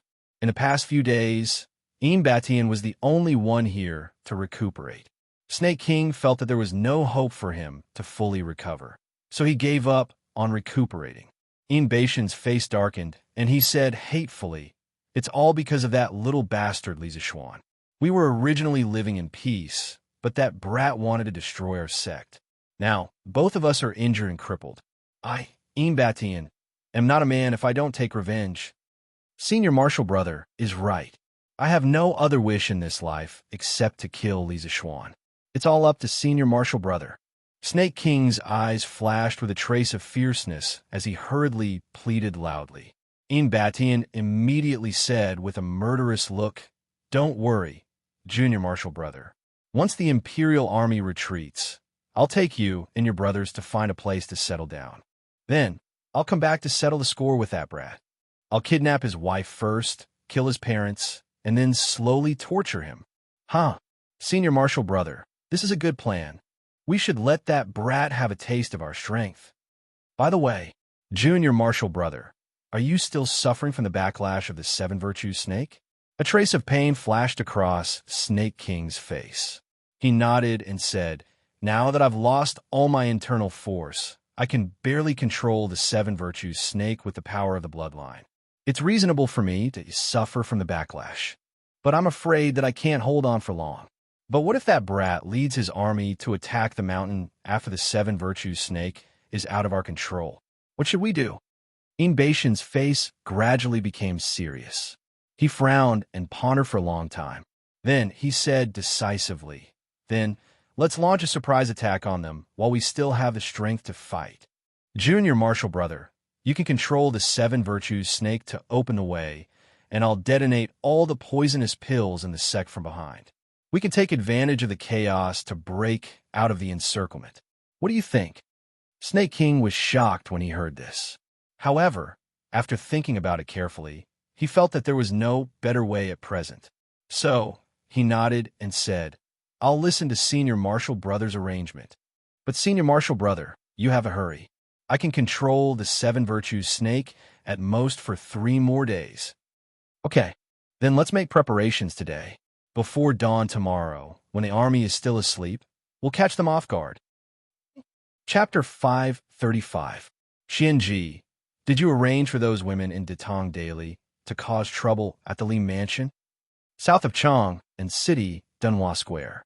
In a quaint room of the wealthy house, the white-haired old man leaned on the couch and looked at the young man standing below and asked in a deep voice, Granduncle, this is all my fault for not thinking it through.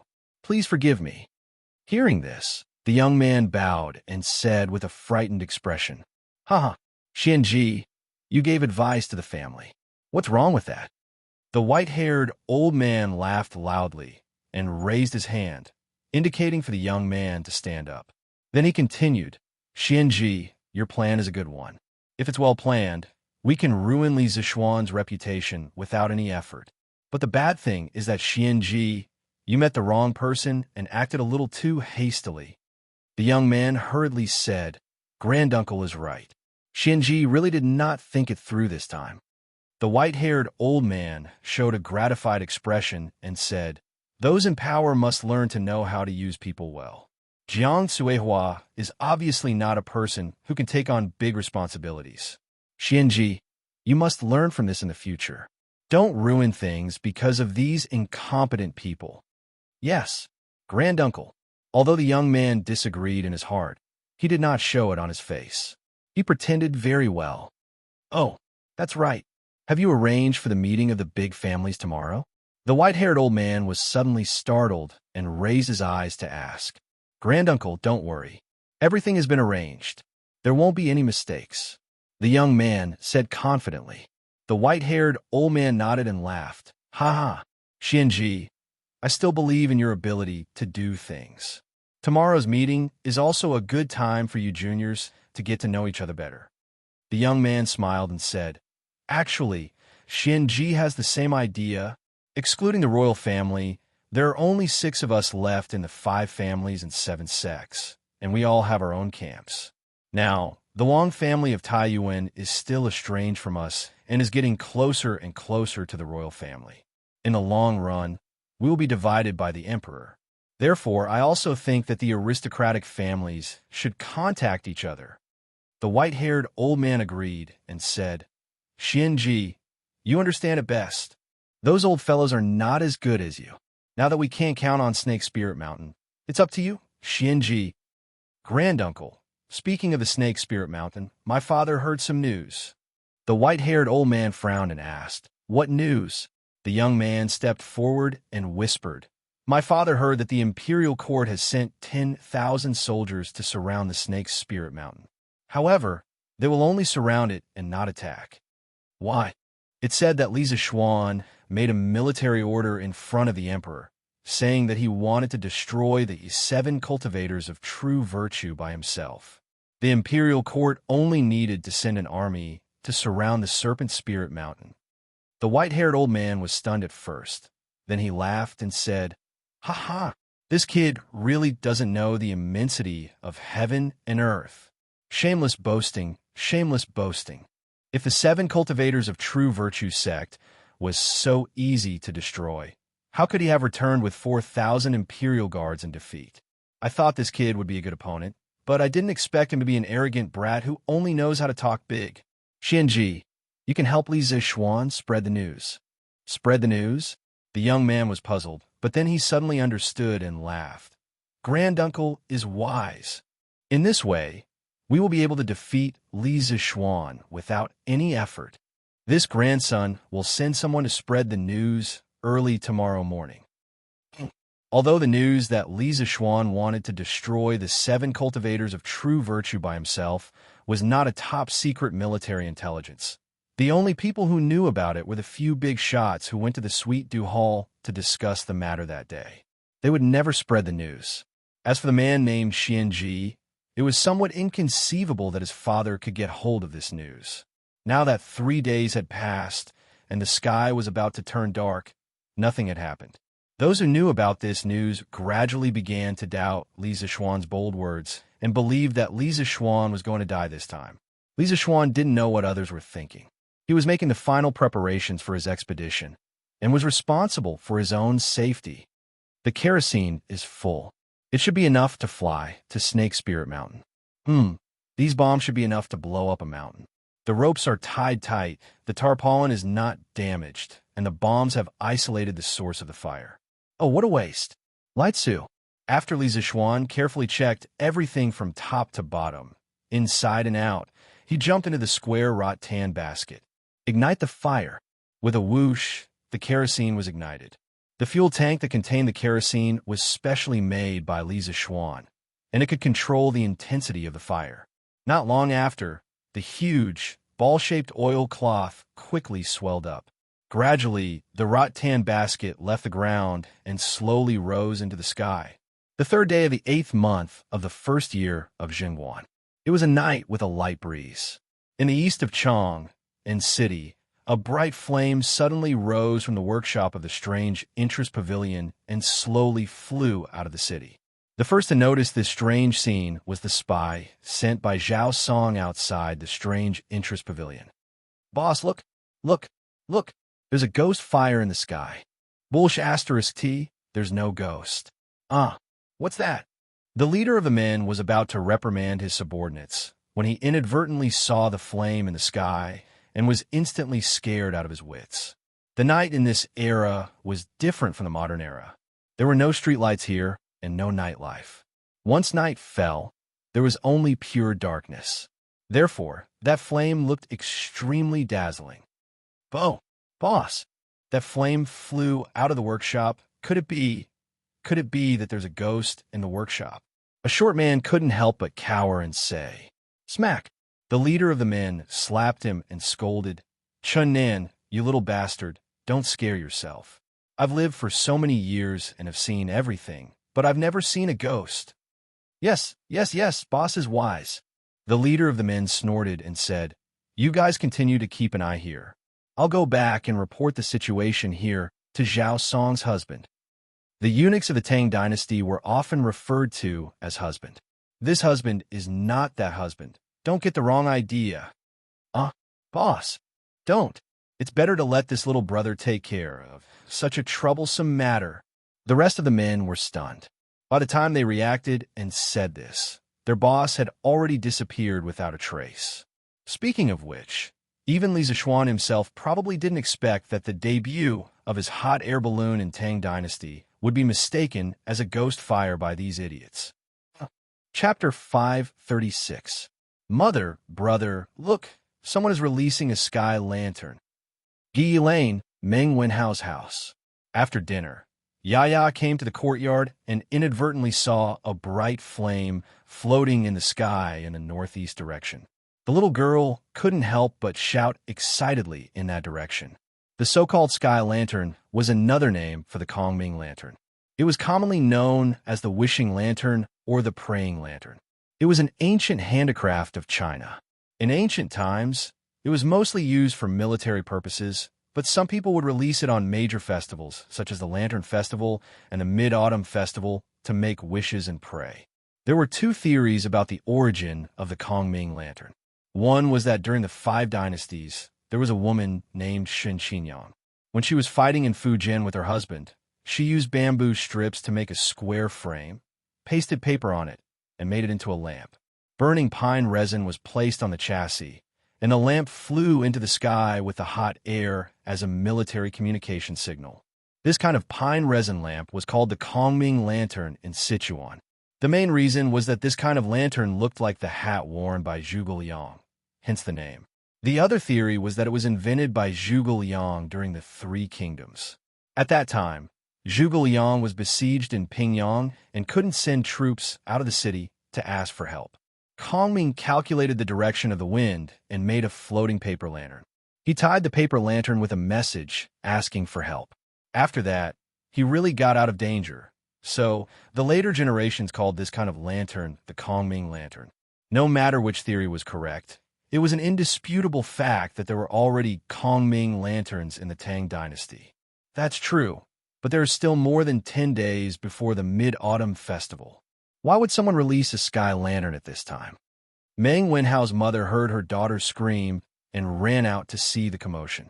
After seeing the flame clearly, she said with some doubts, "Mother, that's not a sky lantern." Meng Wenhao said sullenly at this time, and then he gestured with his hands. That ball of fire is at least 4 to 5 miles away from us. Generally speaking, the farther something is, the smaller it looks. Now that we can see it so clearly from such a distance, it means that this thing is at least dozens of times bigger than an ordinary sky lantern. It's definitely not a sky lantern. Meng Wenhao's mother thought carefully and felt that her son's words made sense, but she still had some doubts. But if it's not a sky lantern, what else can it fly so high? I don't know. Meng Wenhao shook his head and said, "But my master definitely knows." Meng Wenhao's mother rubbed her son's head. Yes. How's your master is the best. All of you should go and rest early. How? You still have to go to Minister Hu's grain store tomorrow to settle the accounts. Meng Wenhao's father had been out at sea for almost 3 months. Now that the pillar of the family was gone, Meng Wenhao had no choice but to step up. Therefore, he took advantage of the 2-month farmland leave to find a job to supplement the family. The other party was Squire Hu's family that Mother Meng often worked for. As for his position, he was the bookkeeper. Relying on the glorious halo of being the top scorer in the school of mathematics and the advanced mathematical knowledge in his mind, Meng Wenhao alone was equivalent to 10 of the Hu family's original bookkeepers. Thus, Squire Hu not only treated him with special respect, but also gave him an unusually high salary. "Oh. And then," Meng Wenhao replied in a muffled voice, but his expression became somewhat strange. "Your Majesty, according to the report, a big ball of fire just flew out of the workshop of the interesting pavilion, and it's flying northeast. It should be out of the city soon." In the Sweet Dew Hall, Li Er rubbed his sore wrist and was about to return to Zhang Xuan's place to sleep when Zhao Song suddenly rushed in and reported, "A flying ball of fire?" Li Er frowned, and his face became a little strange. After a while, he seemed to have thought of something and suddenly stood up. Let's go to the Xuanwu Gate. The Xuanwu Gate, the north gate of the Taiji Palace, was located on the slope of the Dragon Head Plain. It overlooked the entire Chang and city and was an important gate in the north of the palace. Of course, compared to its geographical location, the Xuanwu Gate was more famous for its political and military position. After all, there was a change of regime here last year. In fact, in a few years, a bigger and more magnificent building would be built here, and that would be the famous Daming Palace. It could be seen even from outside Chang and city. If there were no accidents, Li Er would order it to be built in the 8th year of Jingguan. Your Majesty, look, it's that ball of fire. It should be flying out of Chang and city soon. Zhao Song pointed to the eastern sky and said to Li Er when they came to the tower of the Xuanwu Gate. Li Er nodded and responded, but his eyes were staring in that direction without blinking. Zhao Song did not know why Li Er was so focused, but he did not dare to ask. He just stood at the side with his head lowered. Let's go back to the palace. After a long time, the ball of fire became smaller and smaller until it finally disappeared. Li Er flung his sleeves and turned to leave. He left a sentence in the air, but it stunned Zhao Song. When Li Zishuan returns to the city tomorrow, ask him to come and see me immediately. Zhao Song frowned and followed behind Li Er. He wondered, isn't Li Zishuan still in the workshop now? Why does your Majesty have to wait for him to return to the city tomorrow? A punch to the left, a punch to the right. I urge everyone to take a punch. Li Zishuan couldn't care less about how depressed Zhao Song was. He was busy cleaning up the mess he had made up in the past. When the hot air balloon flew into the sky earlier, he regretted it. That was because the wind was blowing from the south, and the Qinling Mountains were northeast of Chang and city. The wind direction was not suitable at all.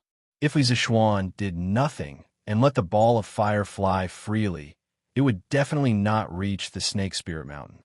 It would only fly further and further to the north. Back then, when Kongming made the Kongming lantern to ask for help, he had already calculated the direction of the wind. Although Li Zishuan was a Taoist, he did not learn the ability to calculate. Hence, he was a little confused when he flew up. This was really the only thing that he had missed out on. Fortunately, Li Zishuan was smart enough to come up with this idea. He kept throwing punches to the west. His punches were infused with true qi. Using the recoil force of his punches and the push of the south wind, Li Zishuan limped towards the northeast with the ball in tow. Those who had learned force analysis would definitely be able to analyze it. Damn it, does this count as a rocket with its own gas tank? Li Zishuan mumbled gloomily as he worked in the air. Ahem, I have to admit that his description was very apt. Chapter 537. Huh, Brother Chonyo, it's already so late. Where are you going? Shoo, Bao Lin, lower your voice. At the base of Snake Spirit Mountain, in the darkness, a fat man and a little girl were huddled together and whispering to each other. Bao Lin, I think little Xian should be here soon. I plan to go out and take a look. Do you want to come with me? But it's already the second night watch period. The military has a rule that other than the soldiers on night duty, no one else is allowed to run around at night. If we get caught, Uncle Neo will beat us up. Hey, I say, why are you so stupid? Can't we just be smart and not get caught? Just tell me if you want to go or not. The fat shadow scratched his head and said, all right, I'll go with you. Hey, that's more like it. Second senior brother, why are you sleeping? If the soldiers at the base of the mountain attack, we'll be finished. On the mountain path of Snake Spirit Mountain, an anxious call came from a thatched hut that was temporarily built at the checkpoint. Woo, stop messing around. In a few more hours, we'll be breaking out of the mountain. Wang Lin, you brat, why don't you sleep a little longer? In the hut, the man on the bed turned around but didn't get up. He muttered impatiently. Huff, huff. Ruhua, I'll be able to go down the mountain to find you soon. Hee hee, you still want to escape? If you don't listen to me, I'll kill those two old things. Ha! After a short while, the man seemed to have fallen asleep and was still muttering. The skinny young man beside the bed was speechless. He pushed the man on the bed twice and shouted, Second senior brother, you can't sleep? If the Imperial Army attacks at this time, We can only wait for death. Second senior brother, quickly get up. Hey, hey, hey. I say, Wang Lin, aren't you annoying? The man on the bed finally couldn't stand the disturbance and sat up. He reprimanded. What are you doing here instead of sleeping? The army at the foot of the mountain has been surrounding us for more than a day or two. If those cowards dared to attack us, they would have attacked us during the day. Why would they wait until nighttime? Our Snake Spirit Mountain's terrain is so steep. If they really dare to come up at this time, I'll do a handstand and eat shit. The young man at the side was scolded until he retreated. In the end, he muttered, Second senior brother, how do I eat shit while standing upside down? The expression on the second senior brother's face suddenly froze. You. He pointed at the young man under the bed and couldn't say anything else for a long time. After taking a few deep breaths, he roared, Wang Lin, get the hell out of here. You're sleeping outside tonight. Hee. Right here. We'll wait here for little Xian. Inside the camp. After Ching Chumo and Yuchi Baolin avoided several waves of guards, they came to a bush on a small hill nearby. Ching Chumo turned back and said proudly, Hee, I'm sure you're right. Baolin, how is it? You won't be discovered if you follow me, right? Yuchi Baolin nodded like a chick pecking at rice. He said in amazement, Big Brother Chonyo, you're really amazing. But how do you know when there's no guard on the road? Hee, you're the only one who doesn't know. Brother, I already figured out the night guard rotation pattern here. Ching Chumo's tail was wagging as he showed off. Yuchi Baolin immediately looked at him with admiration. He looked around and asked in a rough voice, but it's already so late. Can little Xian still come? Did we wait for nothing? Don't worry, kid. Ching Chumo patted Yuchi Baolin's shoulder and smiled. Although little Xian likes to boast, he always comes true. This time won't be an exception. Isn't it only midnight now? I'm sure he'll come before midnight. After all, today's the last day of the 3-day period. Let's wait here. We can see the Yuan Gate from here. If he comes, we'll be the first to see him. Okay. I'll listen to you. Yuchi Baolin nodded and squatted down as well. Unexpectedly, the moment he squatted down, he heard Ching Chumo yelling exaggeratedly. Holy shit! Holy shit! Holy shit! Baolin, look! Big Brother Chonyo, what are you looking at? There's no moon tonight. Yuchi Baolin was puzzled. Moon, my ass. Look up. This guy is prettier than the moon. What the heck? Why is this ball of fire flying so high? Ching Chumo slapped the back of Yuchi Baolin's head, then raised his head and exclaimed in surprise. Out of curiosity, Yuchi Baolin looked up as well. What he saw was incredible. Roar. Oh my god. Brother Chonyo, let's run. This ball of willow, the wisp, we can't beat it. Let's go back and call for help. When Yuchi Baolin saw the flying ball of fire, he was so scared that he jumped up and shouted in panic. Shut up. What willow, the wisp? There seems to be someone up there. Coincidentally, the ball of fire was getting closer and closer to their heads. Ching Chumo had good eyesight and could vaguely see someone dancing up there. He hurriedly covered Yuchi Baolin's mouth and scolded him. Woo. Shut up. There seems to be a fairy up there. Yes. That's a fairy descending to the mortal world. Oh my god. Did the heavens see that I, old Chung, am still single and sent me a fairy? Hey. Why did she run away? Good and evil will be repaid, and the heavens will reincarnate. Today, the heavens have bestowed justice upon me, and I'll use lightning and fire to purify you sinful sinners.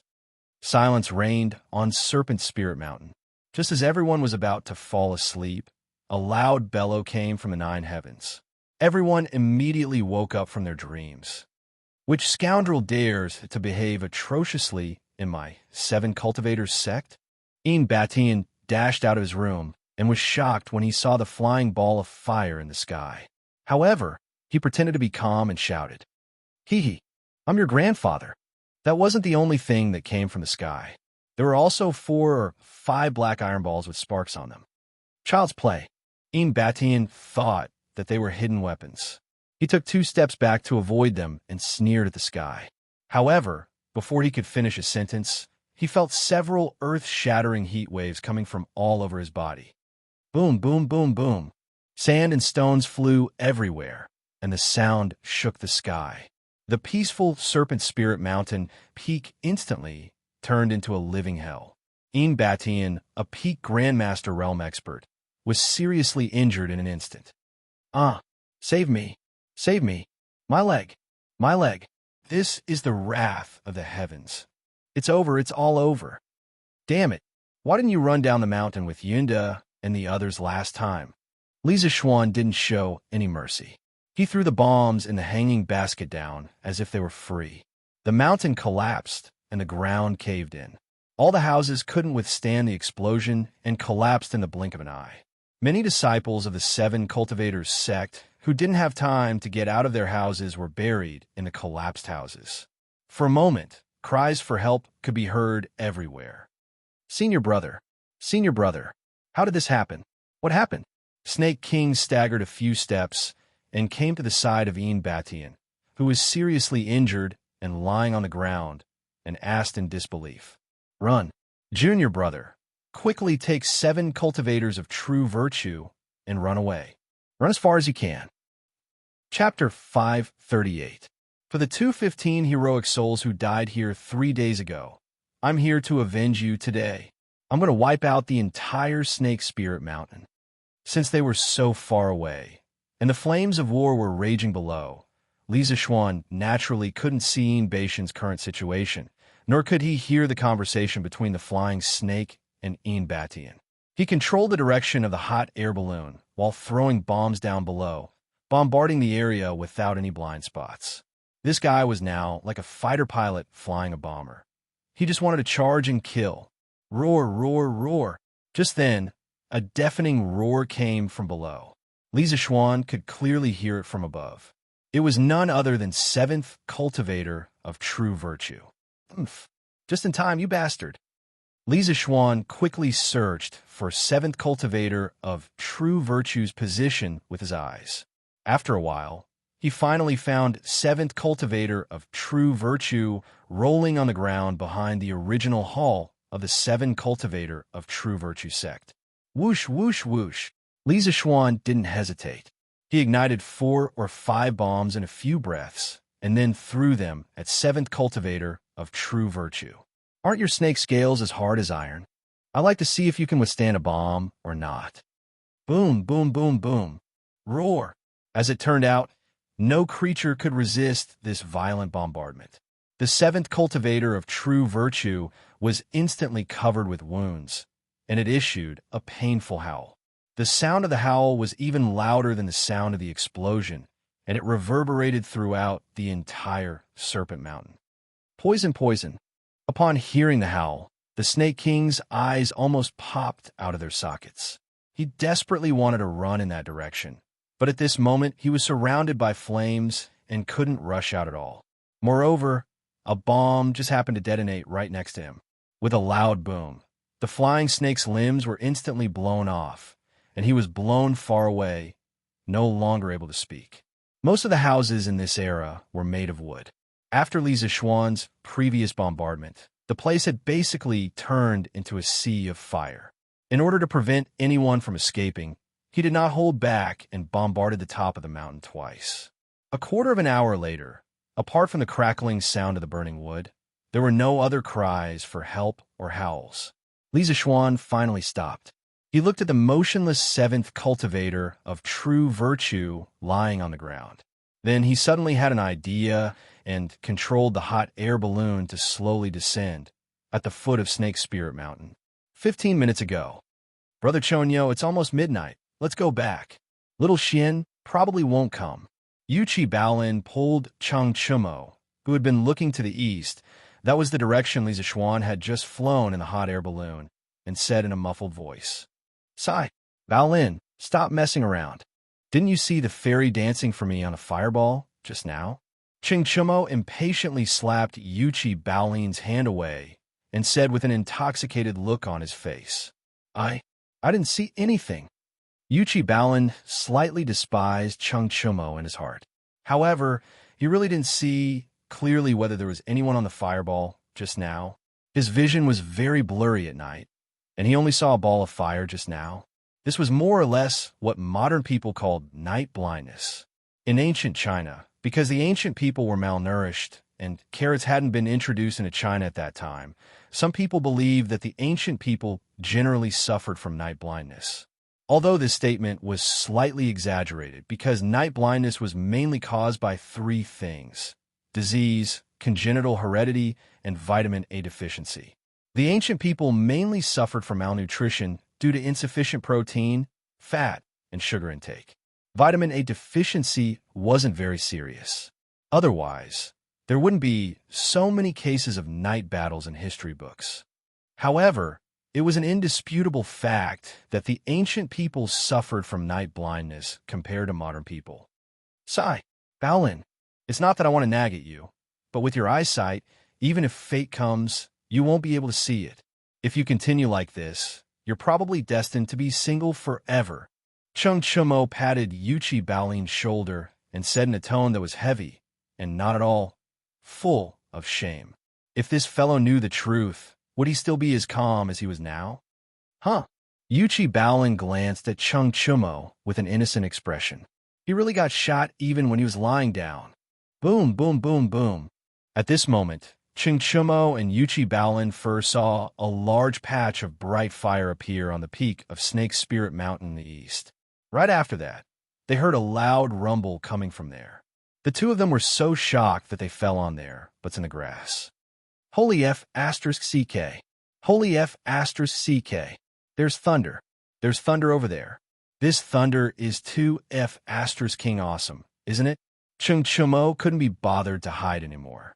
He jumped up and shouted, "That's not thunder." At this moment, Chung Chumo felt a gust of wind by his ear. Then, he heard an extremely calm voice. Chung Chumo subconsciously spat out, "Bullsh asterisk T. Other than thunder, what else can cause such a Uncle Nyo, why are you here?" Chung Chumo turned around and saw who it was. He was tongue-tied. At this moment, he really wanted to slap himself twice. Yuchi Baolin had already wilted when he saw Nyo Jinda. When he heard Chung Chumo's suicidal words, he almost burst out laughing. In any case, this child was having a hard time holding it in.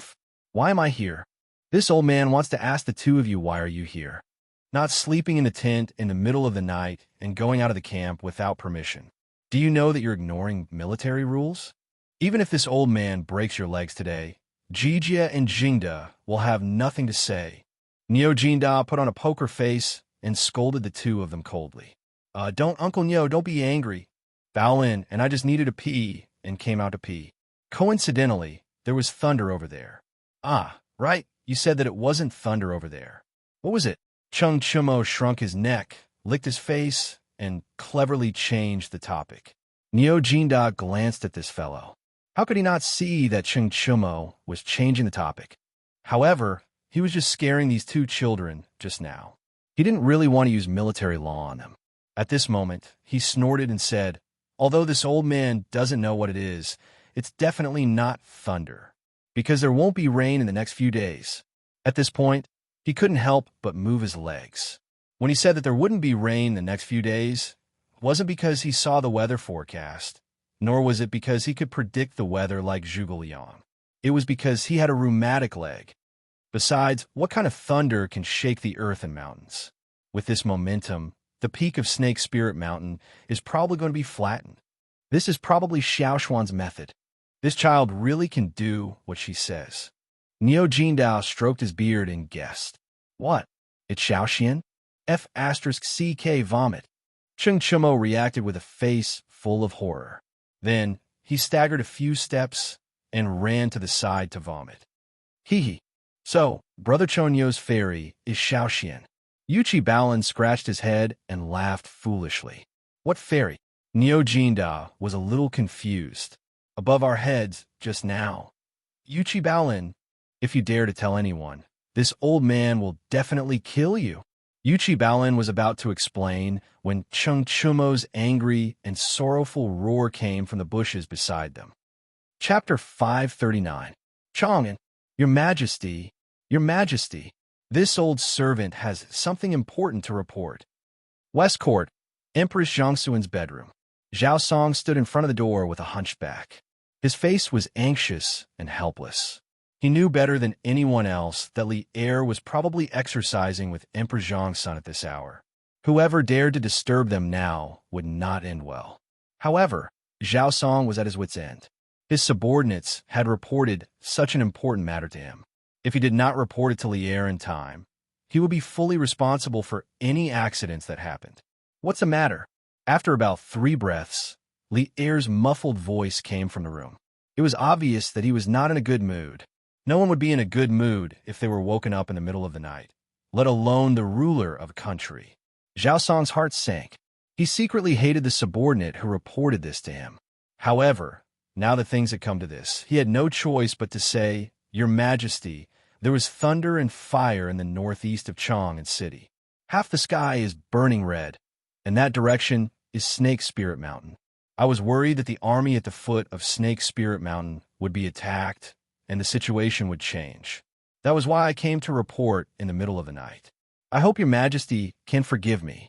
After Zhao Song finished speaking, the room fell into silence. Li Er did not say anything. Zhao Song could only wait outside the room, not daring to move. After an unknown period of time, Li Er's emotionless voice finally sounded, "I got it. You may leave." Got it? Would it be over just knowing about it?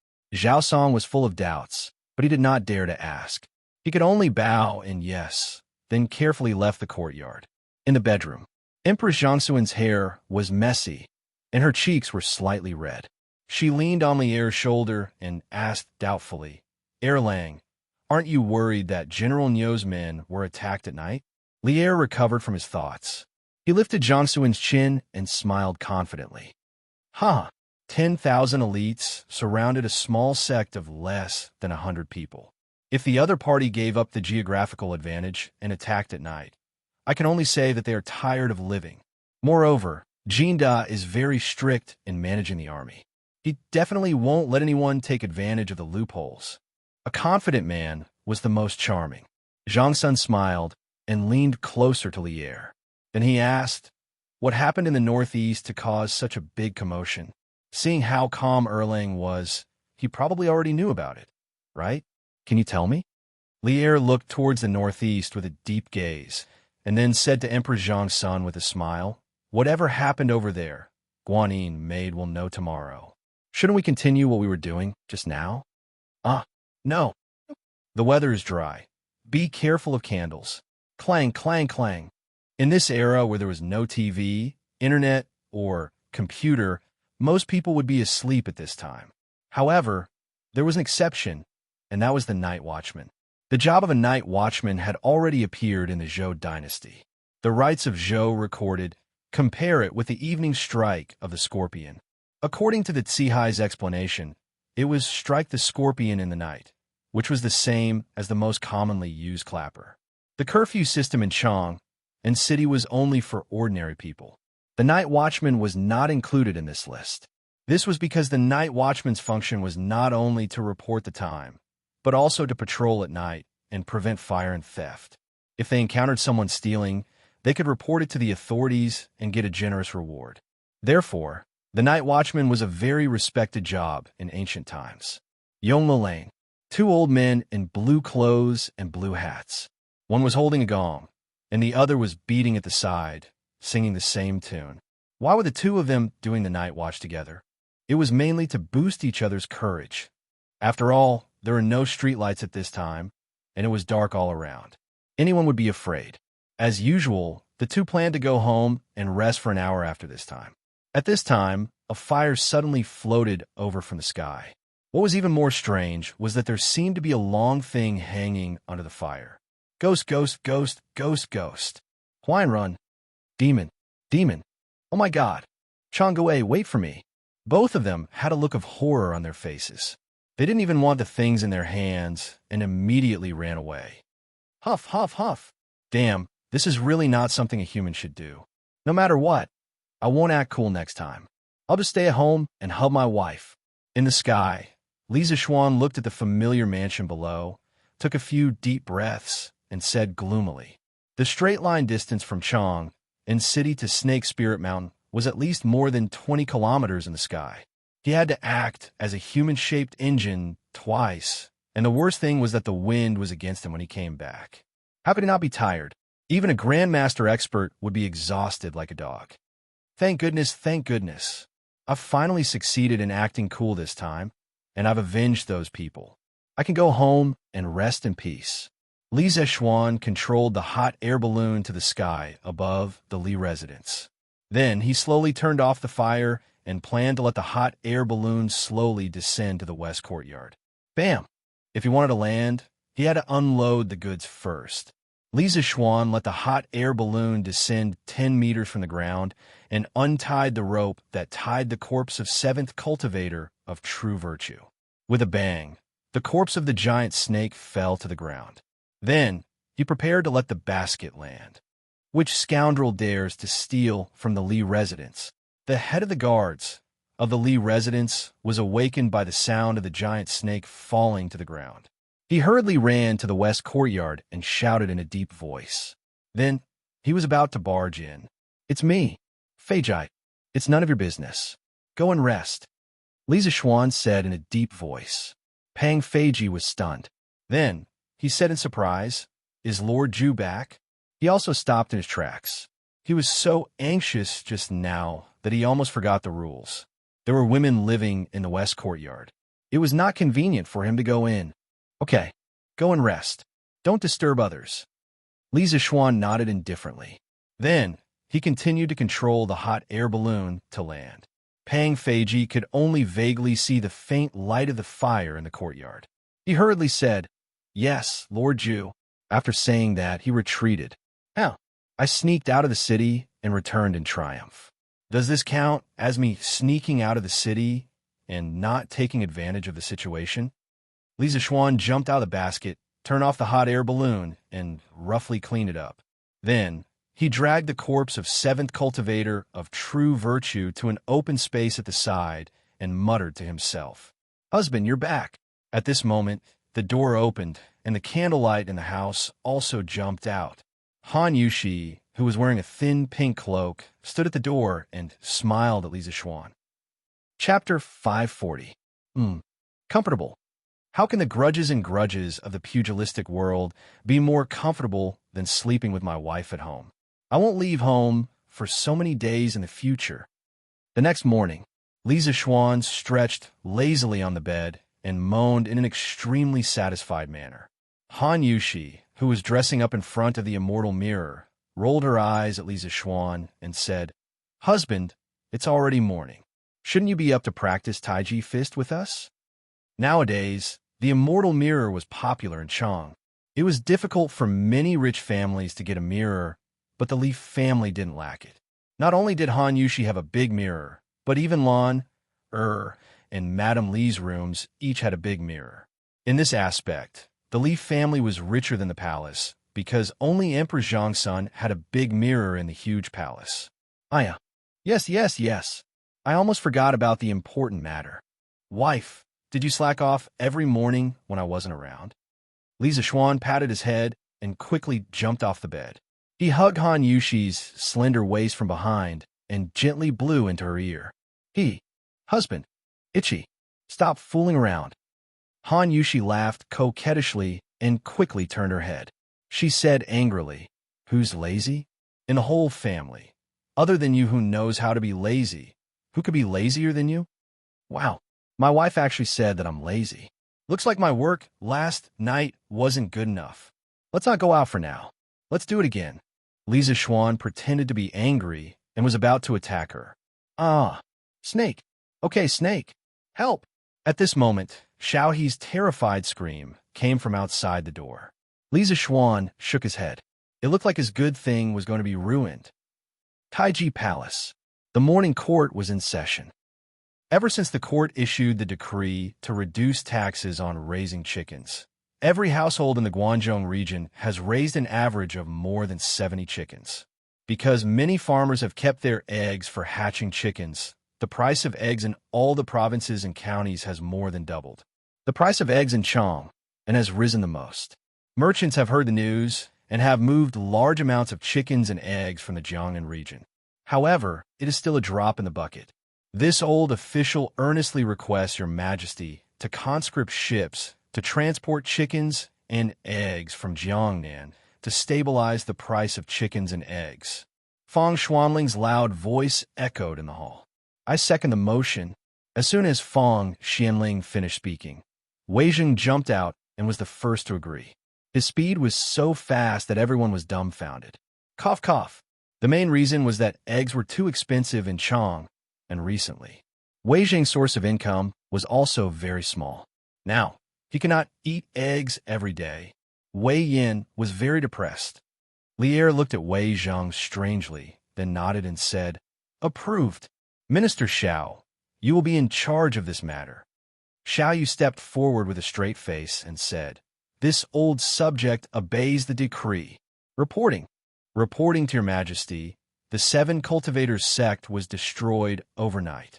General Niu has led the army back in triumph. At this time, a soldier in bright armor entered the hall and reported loudly. Immediately, there was a buzz of discussion in the hall. General Niu is really amazing. He came back so quickly.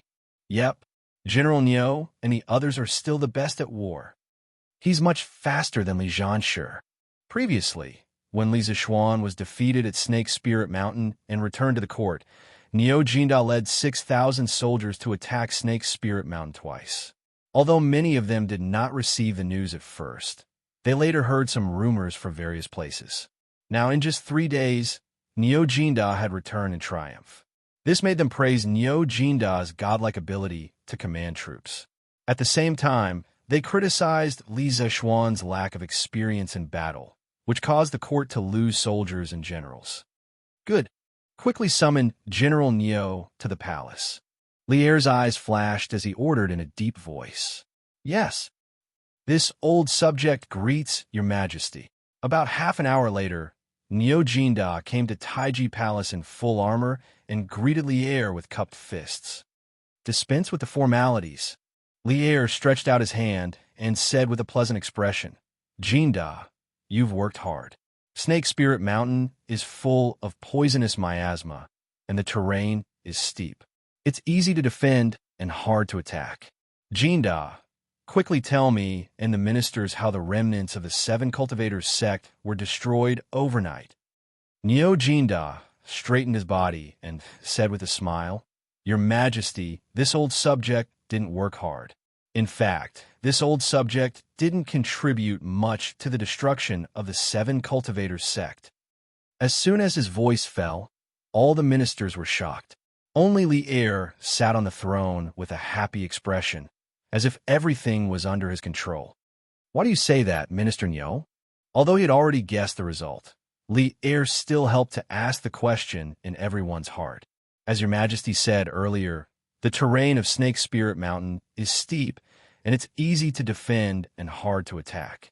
If we forcibly attack the mountain, although we can take down the 7 cultivators sect, we will inevitably suffer heavy losses. Therefore, this old subject led the army to surround Snake Spirit Mountain 3 days ago and didn't attack, waiting for Li Zixuan to come and fulfill his promise. At this point, many of the ministers were puzzled. Promise? What promise? Could it be related to the 7 cultivators sect? Fang Xianling, Zhangsun Wuji, Qin Xiong, Cheng Yaojin, and the others just smiled and didn't say anything. They were all present that day, but they couldn't help but feel shocked. After listening to Niu Jinda's words, it seemed that Li Zixuan really did what he said. He single-handedly destroyed a sect that had a peak grandmaster and his 7 cultivators of true virtue serpent, whose strength was comparable to a great grandmaster. This kind of thing sounded crazy. Niu Jinda ignored everyone's doubts and continued. Last night, this old subject was asleep, but I was awakened by a loud noise. This old subject went out of the tent to investigate and found that Snake Spirit Mountain had been struck by lightning and was accompanied by endless flames. In less than half an incense stick's worth of time, the mountain peak turned into a sea of fire, and I could faintly hear miserable screams coming from there. Today, at dawn, this old subject went up the mountain with the soldiers and found that all the houses of the 7 cultivators of true virtue sect had collapsed. There were corpses everywhere on the ground, and some of them didn't even have a complete corpse. Broken limbs were everywhere. After Liu Baodan, a disciple of the 7 cultivators of true virtue sect who was captured earlier, identified them, the sect master of the 7 cultivators of true virtue sect, Yin Batian, Elder Fei Shi, and the other 30 or so bastards were all killed. However, this old subject didn't find any trace of the giant beast of the 7 cultivators of true virtue sect, the 7 cultivators of true virtue serpent. Hiss! After Niu Jinda finished speaking, everyone couldn't help but suck in a breath of cold air. No wonder this old man vaguely heard the sound of thunder last night. At that time, I thought I was dreaming. What exactly happened on Snake Spirit Mountain last night? How could it be so tragic? Who did this? How could they be so ruthless? General Niu just said that he would wait for Li Zhanshi to fulfill his promise. Could it be that Li Zhanshi did all this? Chapter 541. Everyone's guess is correct. 3 days ago, Li Zishuan made a military order in front of His Majesty. He said that he would wipe out the 7 cultivators of true virtue within 3 days and take revenge for the soldiers who died earlier. Last night, he did it. The 7 cultivators sect has been wiped out, and the main culprit and the remaining evildoers have all been executed.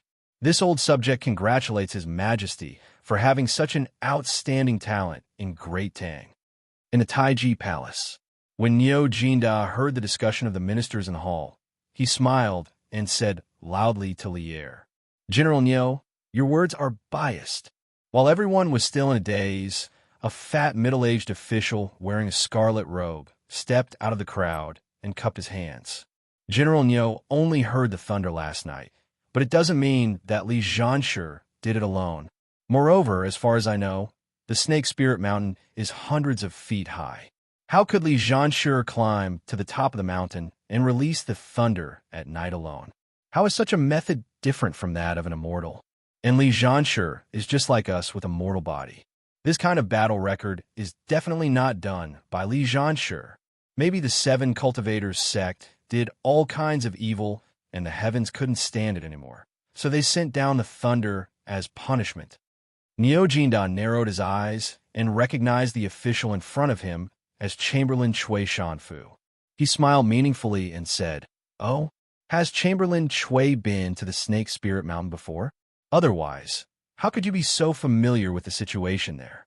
To tell you the truth, if it weren't for Gudu's letter, this old man wouldn't have known that there was such a poisonous mountain in the depths of the Qinling Mountains. The rest of the people originally wanted to agree with Chui Shanfu, but after hearing this, they immediately shut their mouths and cast doubtful looks at Chui Shanfu. Chui Shanfu's eyelids twitched, and he hurriedly said, "General Niu, you don't know, but this Chui has a distant cousin who often travels around to sell goods. He once got lost in the Qinling Mountains and happened to pass by the Snake Spirit Mountain." What this official just said was all from him.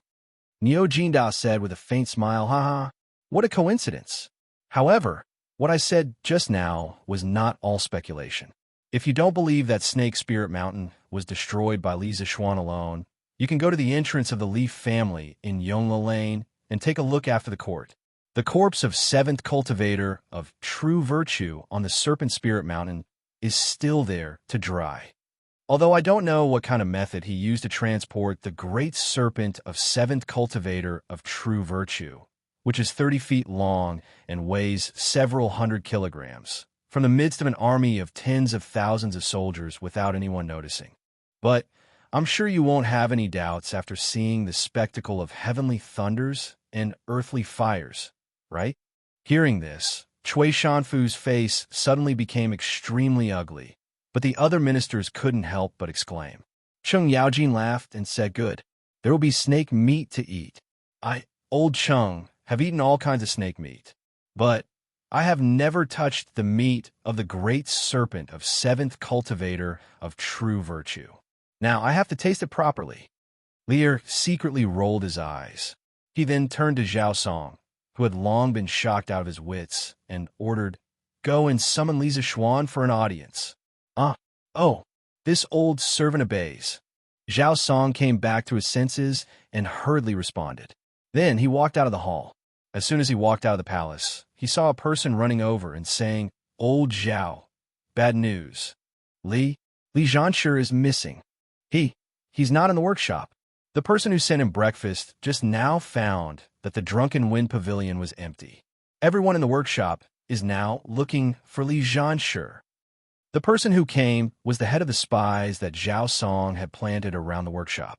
Zhao Song said unhappily, "Idiot, follow me to Yongla Lane." The head of the spies was dumbfounded. He scratched his head and muttered to himself, Why are we going to Yongla Lane? Don't tell me Li Zhanshi can fly home." However, no one paid attention to his muttering. After Zhao Song finished speaking, he had already walked far away. Wow, what a big snake. This snake looks so ferocious. It actually has 7 heads. This beast probably eats people. Look at how thick its body is. In front of the Li residence, there was a lively scene. Earlier, Li Zishuan teased a frightened Xiaohe. Then, he ordered the servants to carry the corpse of the 7th cultivator of true virtue to the front of the Li residence and set up a special shelf. This way of placing the corpse made the 7th cultivator of true virtue look even more ferocious, somewhat resembling its might when it was alive. Dear neighbors, the people of the 7th cultivator of true virtue tried to harm me twice in a row, wanting to kill me and my wife. They even tried to assassinate the ministers of the imperial court in broad daylight. The 7th cultivator of true virtue is disregarding the law. Therefore, 6 days ago, I received His Majesty's decree to attack the 7th cultivator of true virtue together with the commander of the Northern Yamen's imperial army, Dugo Hexen. As for the details, you should have heard my wife mention them before. We could have taken them down in one fell swoop.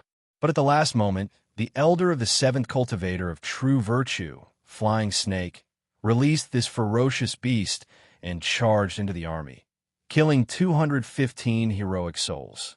In order to avoid more casualties, I had no choice but to order a retreat. But good and evil will eventually be repaid, and the heavenly Tao will reincarnate. Last night, I attacked the Serpent Spirit Mountain alone and destroyed the 7th cultivator of true virtue in one fell swoop with the help of the heavenly lightning. The sect master, elders, and disciples of the sect were all killed, and the enmity of 215 heroic souls was finally avenged. This is the consequence of being so vicious and disobeying the imperial court's decree. Li Zishuan stood in front of the door and shouted at the crowd. What the hell? I didn't hear wrong, did I? Li Xianen destroyed an entire sect by himself. That's too scary. Not only did they have many experts in their sect, but they also had a 7-headed snake. How did Li Xianen do it? Hiss, that's too ruthless. But heroes really come from the young. Li Xianen is so young, but his martial arts are already so good. Master Li gave birth to a good son. He's really good at both civil and martial arts. Looking at the red-lipped, white-toothed, and seemingly harmless young man in front of the gate of the Li residence with a relaxed smile on his face, everyone couldn't help but feel a chill in their hearts. They thought to themselves, this man is so ruthless. He wiped out an entire sect by himself. We can't afford to offend him. We can't afford to provoke him. Li Zishuan was very satisfied with the result. He glanced at the crowd and pointed at the 7th cultivator of true virtue, hanging on the frame, saying, I, Li Zishuan, don't like to cause trouble, but I'm not afraid of trouble either. If someone wants to harm my family again, I won't hesitate to kill them no matter how powerful they are. Even if I have to chase them to the ends of the earth, I'll kill them. The ordinary people shrunk their necks and couldn't help but ridicule him in their hearts. You're going to destroy an entire sect just because you don't like it. Who would dare to provoke you in the future? However, the complexions of several men changed, and they quietly retreated. Li Zishuan smiled and didn't care about them. Li Zhanshi, His Majesty summons you immediately. Chapter 542. In front of the Li residence. When Li Zixuan saw Zhao Song and the others, he was stunned. Zhao Song was Li Er's most trusted eunuch. Why would he personally come to deliver the decree? Butler Zhao, may I know why your majesty has summoned me? Seeing the arrival of the angels, the crowd in front of the Li residence dispersed. Li Zixuan braced himself and greeted them. Now, among the people he didn't want to see the most, Li Er was definitely at the top. Although the bombing last night was very satisfying, Li Zixuan had a headache when he thought about how he would have to clean up his mess later. After all, he was now in a feudal monarch's dynasty. He had used supernatural powers. If he didn't explain it clearly, it would be easy for Li Er to be suspicious. Zhao Song first glanced at the seventh cultivator of true virtue that was hung up in front of the Li residence. He could feel the remaining bloodthirsty and ferocious aura on the snake's body. Even Zhao Song, who had been in the Grandmaster realm for many years, could not help but be shocked. He secretly wondered how Li Zixuan defeated this giant snake. After a while, he said, "Mr. Li, you must be joking. We are just following His Majesty's orders. How can we guess His Majesty's intentions? You'd better come with us to meet His Majesty." Li Zixuan was speechless. This was obvious, yet Zhao Song still tried to hide it. He could only say goodbye to his family and ride Big White to the palace with Zhao Song. On the way, Zhao Song's gaze involuntarily fell on Li Zixuan several times, causing Li Zixuan to feel uncomfortable. Finally, Zhao Song smiled casually and said, "Mr. Li, you are very capable. That seven-headed snake alone may not be a match for 1,000 soldiers. Mr. Li, you single-handedly destroyed the seven cultivator of true virtue sect. You are indeed a young hero." The corner of Li Zixuan's mouth twitched. He cupped his hands and said, "Butler Zhao, you flatter me. I'm just borrowing some of my master's shadow to do whatever I want. Please don't laugh at me." "Shadow?" Zhao Song's curiosity was piqued, and he asked, "Could it be that what happened last night had something to do with your master?" Li Zixuan nodded and said seriously, "Of course. Otherwise, how could this kid be so capable?" Seeing that Zhao Song wanted to get to the bottom of the matter, Li Zixuan hurriedly waved his hand and said, "Butler Zhao, it's best that you don't ask about the details first. We'll be meeting His Majesty soon, and His Majesty will definitely ask about it. You'll know then." He laughed evilly in his heart. "Who asked you to be so unkind to me just now? Now, I'll whet your appetite." Just as Zhao Song's breath came up, it was blocked. He was really choked. However, he thought that Li Zixuan's words made sense, so he nodded gloomily and did not ask further. Inside the Taiji Palace, after Zhao Song left, the ministers in the imperial court were supposed to continue discussing state affairs. However, after listening to Niu Jinda's description, they were all anxious to know what relationship Li Zixuan had with the destruction of the seven cultivators of true virtue sect. Or rather, how did Li Zixuan destroy the seven cultivators of true virtue sect single-handedly? At this time, no one was in the mood to discuss state affairs. They were all silently waiting for Li Zixuan, the person involved, to come over. However, there was one exception, and that was Minister Cui Shanfu of the Honglu Temple. Ever since he went for wool and came home shorn, he had been keeping silent. Later, when he heard Niu Jinda swear that Li Zixuan was the one who destroyed the Snake Spirit Mountain, and that there was conclusive evidence, his face turned as black as the bottom of a pot, and he seemed to be very anxious. In the main hall, a few ministers were reporting irrelevant topics, and Li Er also gave some irrelevant responses from the Dragon Throne. Finally, a sharp voice came from outside. "Crown Prince Zhan Shi, Li Zixuan, requests an audience." Li Er said in a deep voice, "Enter." A moment later, Li Zixuan walked in with his head held high. "That man is here. The man who destroyed the entire sect is here." Wherever Li Zixuan went, the ministers would avoid him. They did not know if it was an illusion, but many of them felt that the Li Zixuan today was very different from before. This was because there was a trace of blood on his body, and he was more decisive in killing. This kind of aura was only felt by Cheng Yaojin and the others many years ago. However, these old generals were now old, and their aura was much more stable, unlike the past. They did not expect that Li Zixuan would also start to have this kind of terrifying aura. This humble subject pays respect to your majesty. As soon as Li Zixuan came in, Li Er's pupils couldn't help but shrink. What a heavy, murderous aura. At this time, he saw Li Zixuan come forward and salute him. He nodded slightly and said, "You may rise." After Li Zixuan straightened his body, Li Er said in a deep voice, "Li Zixuan, the 7 Cultivators sect was attacked by heavenly lightning and earthly fire last night, and the entire sect was destroyed. Was it related to you?" As soon as his voice fell, all the ministers looked at Li Zixuan. Although Niu Jinda had already said it with certainty, they still wanted to hear what Li Zixuan had to say.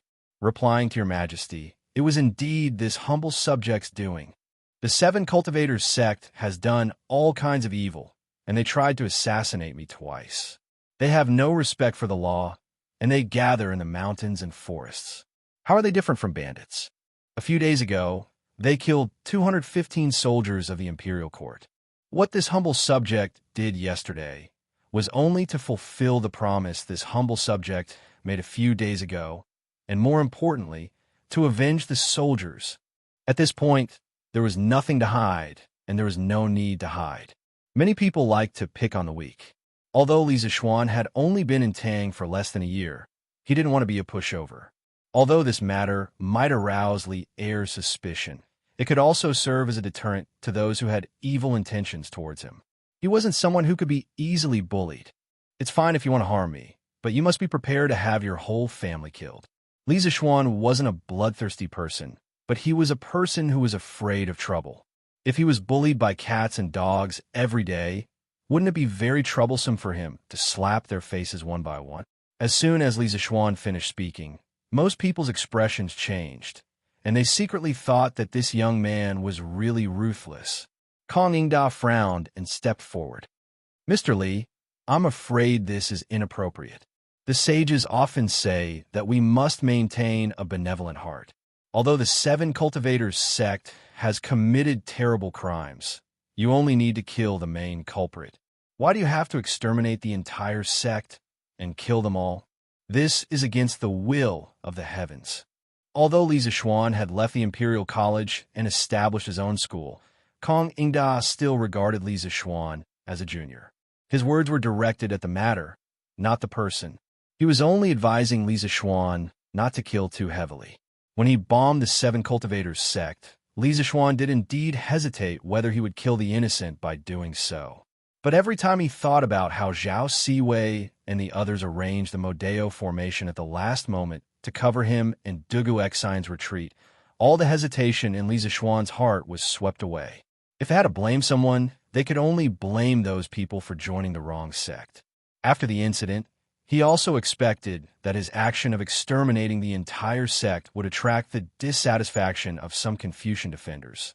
But he didn't expect that the first one to jump out would be Kong Yingda. Li Zixuan paused for a moment and then retorted, "The will of the heavens? What is the will of the heavens? Watching your brothers die tragically and not taking revenge, is that the will of the heavens? Allowing the wicked to go unpunished and continue to do evil, is that the will of the heavens? Bullshit. When I, Li Zixuan, do things, I don't let down the heavens, I don't let down the earth, I don't let down the emperor, and I don't let down my brothers. I'm benevolent. I'm only benevolent to my own people. Besides, those 215 soldiers died on Snake Spirit Mountain without leaving behind their corpses. Who, in the 7 Cultivators sect, would dare to claim to be innocent? Since they chose to fight the imperial court together with Yin Batian, they should be prepared to die." Chapter 543. Within Taiji Palace. Li Zixuan's words caused Fang Xianling, Duru Hui, Zhangsen Wuji, and the other civil officials to frown, while the military officials nodded repeatedly. Cheng Yaojin was even more excessive. This old fellow walked over with a hearty laugh and patted Li Zixuan's shoulder with all his might, saying, "Aha, good, well said. This is a good man of great Tang. How can benevolence and righteousness protect Great Tang? Only by using the blade and blood can Great Tang not be bullied. Your Majesty, this child is a good seedling. Li Zishuan grinned. This old fellow really did not know how to control his strength. If the ground under his feet was a little looser, Cheng Yaojin's 2 slaps would have planted him into the ground. Kong Yingdao was so angry that his beard blew up. He scolded, "Preposterous! All preposterous! Duke of Lu, as an elder, how can you teach your juniors to be bloodthirsty? Li Xianen has killed so many people at such a young age. What good will it do him in the future?" Li Zishuan wanted to retort, but Cheng Yaojin stared at him. So what if he's young? Xiao Xian killed people who deserved to be killed. What's wrong with that? Back then, Hua Tsubing attacked the Xiongnu in the north when he was 17. Why don't you say that he's young? With Cheng Yaojin speaking up, Li Zishuan was happy to watch the show from the side. However, after hearing Cheng Yaojin's words, he could not help but feel happy. Cheng Yaojin, this boorish person, also knows how to quote classics. Duke of Lu, you are wrong to say that. Chancellor Kong is doing this for the good of Li Xianen. How can you not distinguish between right and wrong? Furthermore, Hua Tsubing is such a hero. It's already amazing that there's one in 1,000 years. How can everyone be like Hua Tsubing? Cui Shanfu saw the opportunity and said in a weird tone. Cheng Yaojin curled his lips. I'm arguing with Chancellor Kong. Why are you interrupting? Cui Shanfu's face turned red. You. What about me? Cheng Yaojin glared at him. Other people might be afraid of the Cui family, but Cheng Yaojin wasn't. He was now part of the new aristocratic group, so he wasn't afraid of these old aristocratic families. Shut up. Seeing that the 2 of them were about to fight, Li Er knitted his brows and made the final decision.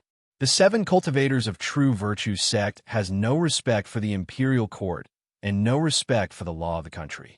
If they're destroyed, then so be it.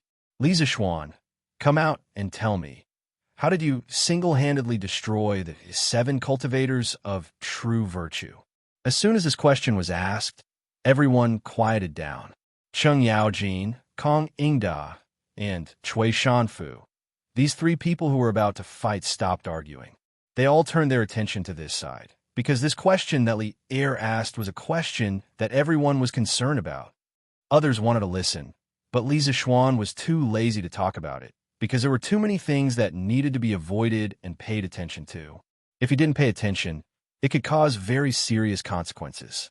Seeing that everyone was looking at him, Li Zishuan touched his nose and said embarrassedly, Your Majesty, it's a long story.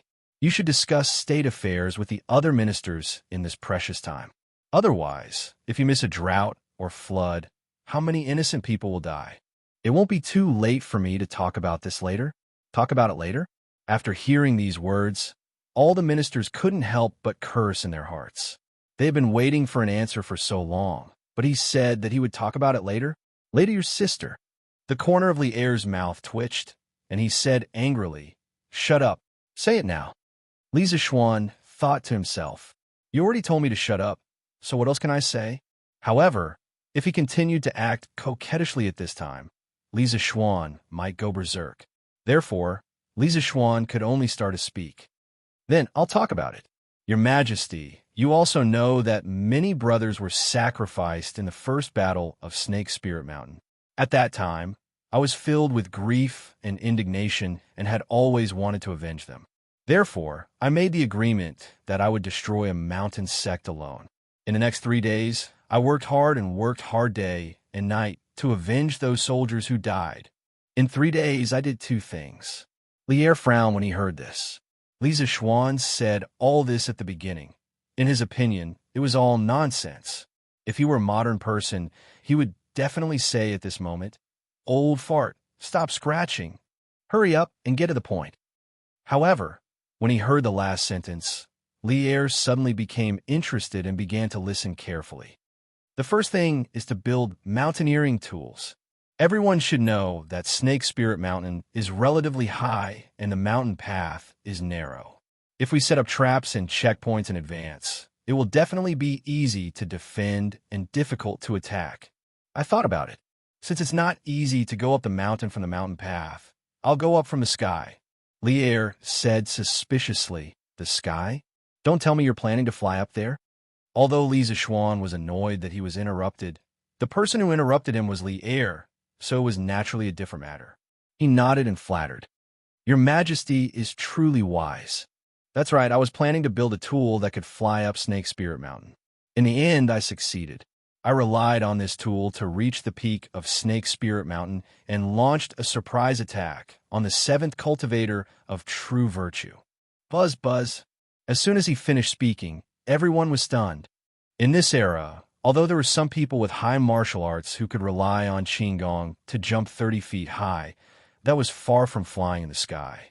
The sky was sacred and mysterious to the ancient people. Now, there's actually someone who could rely on a tool to fly to the peak of a mountain that was hundreds of feet high. This kind of thing subverted too many people's understanding. What kind of tool is so amazing? It can actually fly to a height of hundreds of feet? Did Li Xianji really fly to the peak of the mountain? Can a mortal fly so high? After some of the officials recovered from the shock, they couldn't help but whisper to each other. Li Zishuan cleared his throat and continued. In order to prevent this secret from being leaked to other countries, I will personally present the specific method of building this flying tool to your Majesty later. As the saying goes, the higher one stands, the further one can see. With this tool, our Tang Empire will always be able to predict the enemy's moves when we fight in the future. Good. Li Jing couldn't help but laugh and say, Your Majesty, Little Xian's actions can be considered as a meritorious service to our Tang Empire. However, this kind of tool must be in the hands of our Tang Empire. We can't let other countries learn it, or else we will be in a passive position. How could Li Er not know the importance of this matter? He nodded and said to Li Zishuan, if this thing is really as useful as you say, I will remember your merit.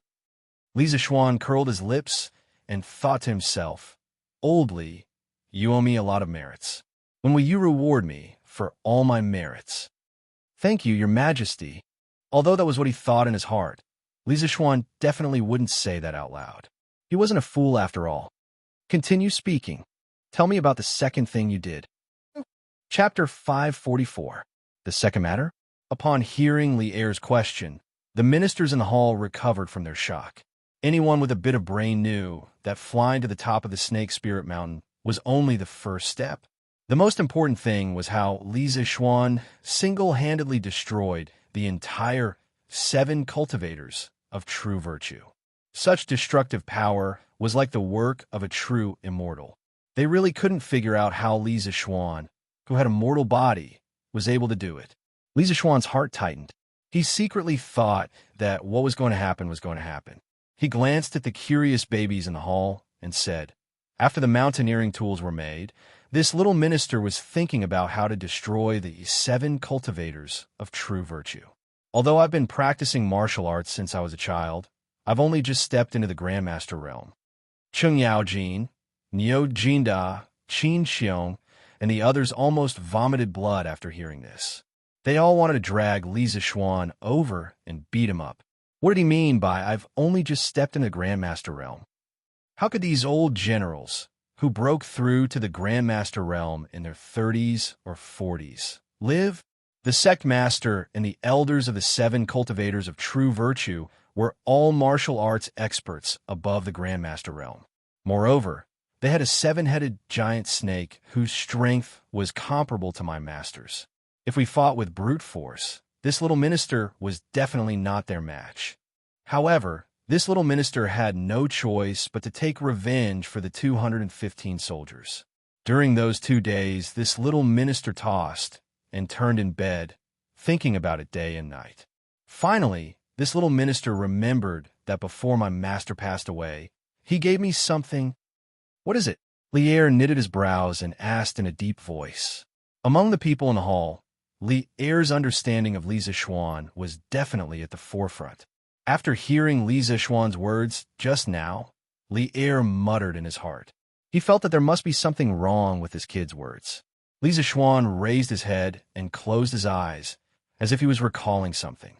Then he said with a sad face, before my master died, he compressed all his true qi into a fist-sized iron ball. This ball was made of extraterrestrial iron, and was extremely hard. Later, when my master gave me the Jinshi iron ball, he also taught me a method to detonate the Junshi inside the iron ball. He also told me that if I were to encounter a life or death crisis in the future, I could detonate the Junshi inside the iron ball, which could instantly turn all the enemies within a radius of 200 feet into ashes. However, this method could easily harm others and oneself. But this time, with the help of a flying mountaineering tool, he was able to avoid the explosion of the true Chi iron ball. Last night, after I flew to the summit of the Spirit Snake Mountain, I detonated the true Chi iron ball left behind by my master and threw it down. After a loud explosion, the 7 cultivators of true virtue was reduced to ashes in an instant. This is the heavenly lightning and earthly fire General Ox saw at the foot of the mountain. After saying that, Li Zixuan took a deep breath. From an outsider's point of view, he was grieving because he thought of his deceased master. However, the truth was that he was muttering in his heart, "That's right. I'm sorry, my great master. This is a serious matter, so I have to ask you to come out and be my shield again. Next time when I go to Mount Longhu, I'll bring you some good wine and burn a few paper wives for you." The more Lier listened, the more he felt that it was strange. Why did this thing sound like a plot from a novel? He couldn't help but frown and scold. Nonsense. How come I've never heard of anyone who can compress true Chi into an iron ball? Take out another iron ball and show it to me. Li Zixuan couldn't help but feel his teeth ache. Others didn't suspect anything, so why did Old Li blindly join the fun? In the end, wasn't I hiding the truth for the sake of the imperial court? In fact, Li Zixuan's nonsense just now had attracted the attention of many officials in the imperial court. They didn't have too many doubts. In their view, if Li Zixuan could even do something as inconceivable as flying in the sky, what was so shocking about his master, who was rumored to be like a god, making an exploding iron ball with his lifetime's worth of cultivation? Hearing Li Zixuan's question, many people couldn't help but quickly retreat. A few ministers who were closer to Li Zixuan ran away quickly because they were afraid that Li Zixuan would really take out another true Chi iron ball. Li Zixuan didn't expect that his nonsense would have such an effect. He awkwardly coughed and said, "Your Majesty, this kind of heaven-defying object is not easy to make. This is because a large amount of true Chi must be fully compressed in order to make this thing have a large destructive range. My master exhausted all his skills and only managed to make one. Therefore, I don't have anything like that with me. However, this thing does exist. If you don't believe me, I can't make a true Chi iron ball for you." This was considered a scoundrel, but Li Zixuan really had no other way. The Jinshi steel ball was the best excuse he could think of in a short period of time. Even though there might be loopholes in it, he had no other way.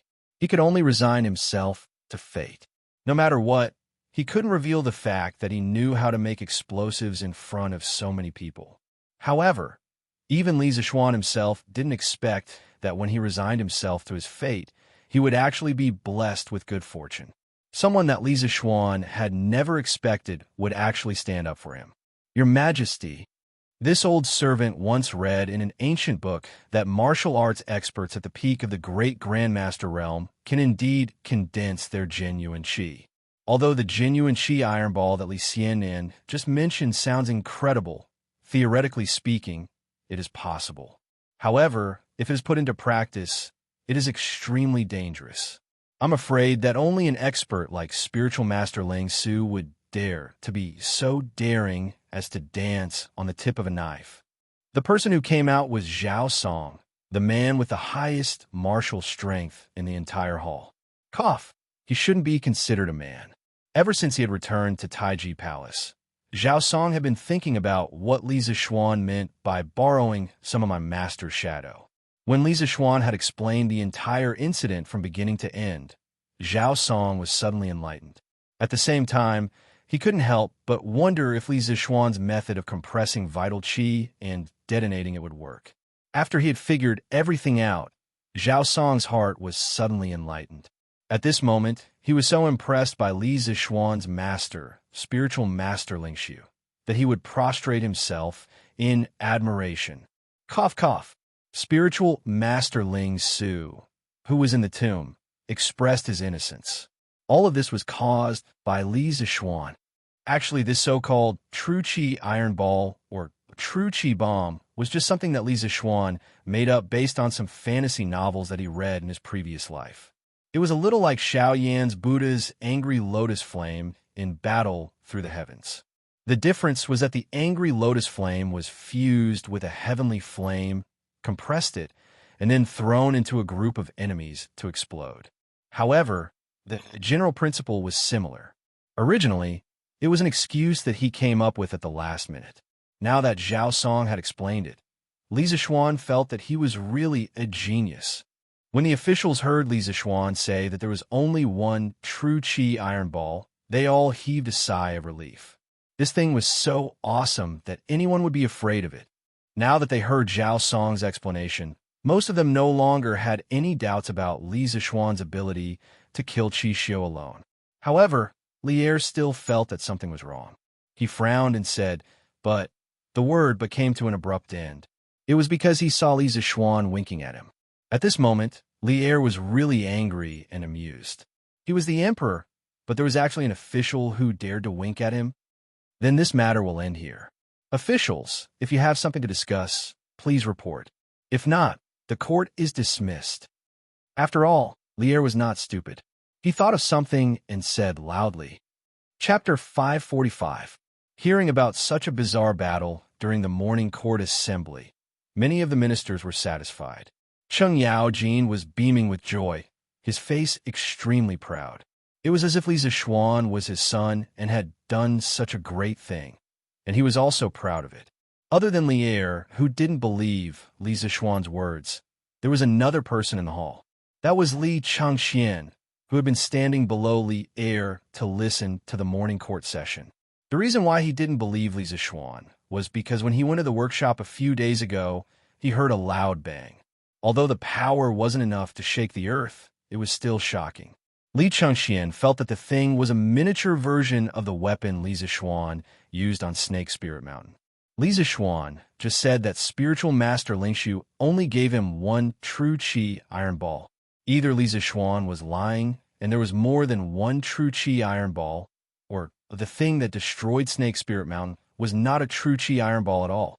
Although he knew that Li Zishuan must be hiding something, Li Changxian did not expose his good brother. He only looked at Li Zishuan with a faint smile. Seeing that no one in the hall had anything to report, Lier got up and prepared to leave. Zhao Song understood and said in a sharp voice, "Court assembly is dismissed. Farewell, Your Majesty." The ministers bowed.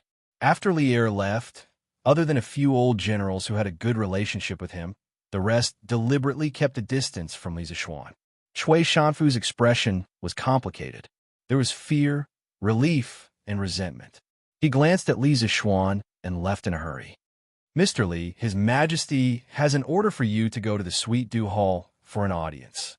With no one bothering him, Li Zishuan was happy to be free. He wanted to chat with Cheng Yaojin as they left the palace, but Zhao Song came over and said. Li Zishuan was speechless.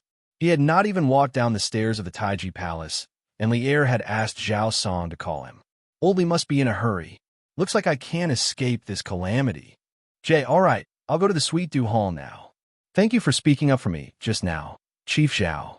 Li Zishuan calmed himself down and said reluctantly, "Escape is impossible." However, his last sentence of gratitude was sincere. Zhao Song's explanation in the court just now was more or less of a help. "Huh, Mr. Li, you must be joking. I'm just telling the truth. I'm not helping anyone," Zhao Song said calmly as he led Li Zishuan in the direction of Taiji Palace. Li Zishuan smiled and didn't say anything. With his current status, there was no need for him to deliberately make friends or curry favor with anyone. On the other hand, we have to thank Li Xianan. Spiritual Master Ling Su is a genius to be able to think of such an unimaginable method. I've benefited greatly from it. Although I can't condense my qi outside my body, I can try compressing it inside my body. Perhaps I can break through the shackles of my realm. After walking for a while, Zhao Song suddenly stopped in his tracks and said to Li Zixuan, "Gosh, why are you so unrestrained?" Li Zixuan's jaw dropped. 10,000 alpacas galloped across his heart. This Zhao Song was truly a lunatic. In his previous life, Li Zixuan had never come into contact with martial arts, so he naturally didn't know about these twists and turns. However, in this life, he was a martial arts master, so of course he knew how powerful it was. Even he didn't dare to do something like compressing his chi, because it could easily cause his meridians to explode and turn him into a cripple. What he said just now was just an excuse to cover up the explosion on Snake Spirit Mountain. He never thought that Zhao Song, who looked honest on the surface, had such a reckless heart. Supervisor Zhao, forgive me for speaking bluntly, but the risks of compressing the genuine qi far outweigh the benefits. Back then, my master abandoned everything to do this at the last moment of his life. You still have to consider it carefully. Zhao Song had more or less helped him. Li Zixuan didn't want Zhao Song, a great master, to become a cripple because of his nonsense. If Lier knew, he would probably mess with him. On the path of martial arts, I definitely can't go as far as spiritual master Ling Su. In the end, I like to be overcautious and timid. This time, no matter what, I have to try it myself. Zhao Song said with a smile, as if he was touched. Your humble servant pays his respects to your majesty. After chatting with Zhao Song for a while, the two of them arrived at the Suite du Hall. Li Zixuan bowed to Lier as he prayed in his heart that the stubborn old man, Zhao Song, wouldn't explode in the future. You sure run fast. Did you forget the promise you made in the imperial court? Lier waved his hand and said in a bad mood. His hands were itching now, mainly because Li Zixuan was asking for a beating. Li Zixuan hurriedly smiled and said, I didn't forget. How would I dare to forget? Here, your majesty, this is the tool I used to fly up the Snake Spirit Mountain last night. The blueprints are all here. As Li Zixuan spoke, he took out a stack of blueprints from his sleeve. These were the blueprints he had drawn in the workshop for the past 3 days. Lier didn't put on airs and personally went forward to take them. He casually flipped through them and looked at Li Zixuan and asked, "This mushroom-like thing can fly up to a height of 1,000 feet." Li Zixuan smiled and said, "Of course. If your majesty doesn't believe me, you can go to my house to take a look in the future. That thing is still in my courtyard." Lier was furious when he heard that. Bastard, why didn't you keep such a national treasure well and leave it in your courtyard? If it was stolen by thieves and fell into the hands of other countries, how many of our Tang Empire soldiers would die in vain? When you go back, immediately send that thing to the palace. Since you can't keep it well, I'll keep it for you. Openly robbing, and it was a righteous robbery. How could Li Zixuan, who had dealt with Lier so many times, not know that the latter half of Lier's sentence was the main point? He hurriedly said, Don't. Your Majesty, I will definitely keep that thing well in the future. If you really want that thing, can't you ask the craftsman to make another one according to the blueprints? Oh, right. If the craftsman can't understand this blueprint, you can ask Qin Ke to teach them. Qin Ke knows this. Get lost. At the mention of Li Tai, Lier was even more furious. He pointed at Li Zixuan and scolded, "You brat, you still have the nerve to mention Qin Quebec. I originally wanted him to learn from you, but now he has been bewitched by you to build a house in the Cloud Mountain. My son is actually building a house for you. You're getting bolder and bolder." Chapter 546. Inside the Sweet Nectar Hall. Seeing Lier's furious appearance, the palace maids and eunuchs at the side hurriedly lowered their heads. Previously, they had only seen Wei Zheng, who could make Lier lose his composure.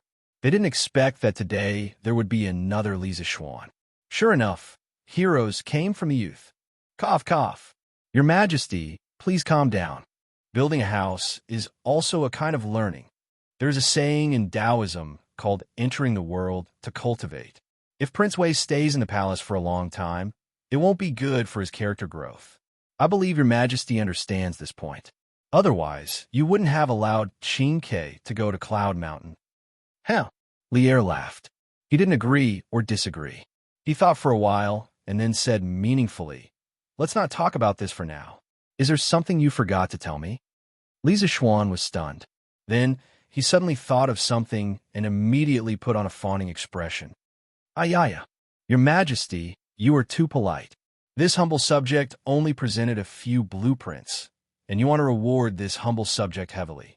In fact, this humble subject will be grateful if you reward me with something else. Why do you want this humble subject to personally choose the reward? As the saying goes, thunder and rain are the grace of the emperor. This humble subject, shut up. Li Er couldn't listen to him anymore. His expression was as if he was a dog. He said angrily, "When did this humble subject mention a reward to you? This humble subject is asking you to truthfully tell me the method you used to destroy the 7 cultivators of true virtue." He didn't expect that there would be such a shameless and daring person in this world. He was both angry and amused. So it's not a reward. Li Zishuan was stunned. He muttered, touched his nose, and said embarrassedly, "Cough, cough." The method to destroy the 7 cultivators of true virtue was an iron ball of true qi. Didn't this humble subject just say it in the imperial court? Li Er glared at him and said angrily, "Humph. You can fool others with that nonsense, but don't think you can fool me. Quickly tell me the truth. You brat, you're getting bolder and bolder. You even dare to lie to me." If someone else dared to be so naughty in front of Li Er would have long ordered people to drag him out and behead him. However, this person was Li Zishuan. Therefore, Li Er felt helpless. Li Zishuan was so capable that any monarch who had slightly opened his burning point would choose to put him in an important position. Of course, Li Er was no exception. Feeling Li Zishuan's aggressive gaze, Li Zishuan shrunk his neck and said hesitantly, "Actually, the thing that I used to bomb the 7 cultivators of true virtue that night was a type of strong gunpowder. The general principle behind it is similar to that iron ball made of true qi. The only difference is that it wasn't made by my master, but by me." Hearing this, Li Er's breathing suddenly quickened. As expected, I've long guessed that it's impossible for there to be only one of these things. You can definitely make more. However, what is a strong gunpowder? At this time, the term gunpowder had yet to appear. The person who truly defined gunpowder was Song Yingxing of the Ming Dynasty. He wrote in the Heavenly Works of Creation, Gunpowder is mainly made of saltpeter and sulfur, supplemented by plant ash. Saltpeter is of the extreme yin nature, while sulfur is of the extreme yang nature. When these two divine objects meet, there is no gap between them. When they appear, people will be shocked and their souls will scatter. However, the appearance of gunpowder could be traced back to the spring and autumn period. According to the Fanzi Yeren, gunpowder was already used in China during the spring and autumn period. According to Fanzi Yeren, gunpowder was already used in the common people's livelihood.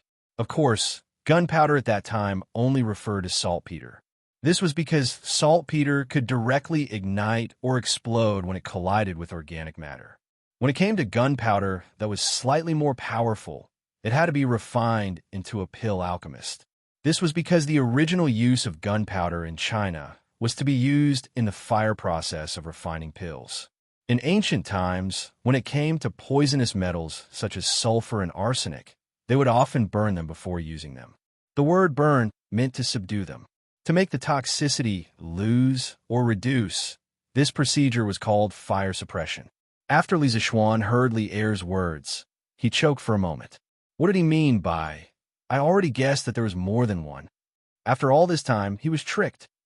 "Your Majesty, gunpowder is a medicine that can be ignited by sparks, flames, and so on. When these things burn fiercely in a very narrow space, it will cause an explosion.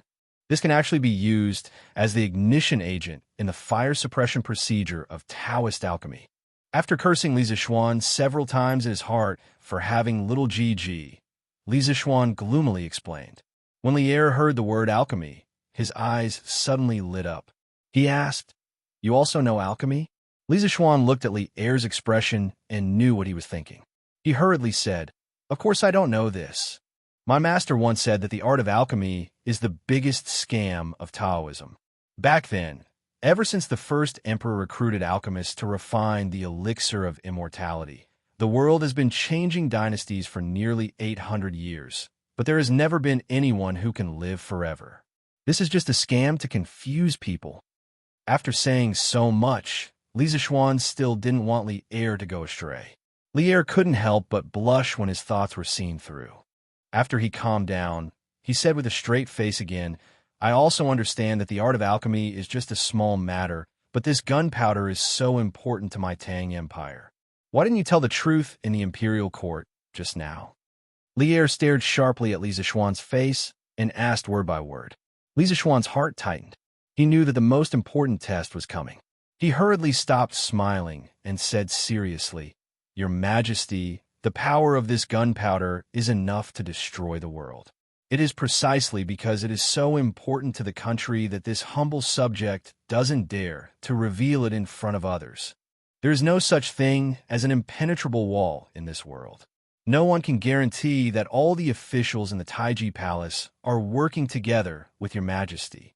Once the gunpowder is leaked, with this kid's previous example of bombing the 7 Cultivators sect, all the other forces will definitely covet the gunpowder and send all kinds of spies to find out the formula. Once they find out the formula, it will definitely be a disaster for the Tang Empire's army. After all, gunpowder is a double-edged sword. It can hurt others and also hurt oneself. This is a serious matter, so I have to be careful. That's why I lied in the imperial court just now. I hope Your Majesty can't forgive me. Li Er's expression turned cold.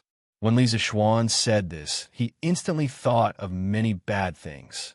At present, the Tang Empire had just been established, and Li Er had only been in power for less than a year. His control of the Tang Empire had not reached the point where he could sit back and relax. Aristocratic families, external enemies, internal troubles, external troubles, these were all unstable factors hidden in the dark. If he was careless, he might lose the whole game. Not bad. I'm very pleased that you can think of these things. Li Zixuan, you didn't disappoint me.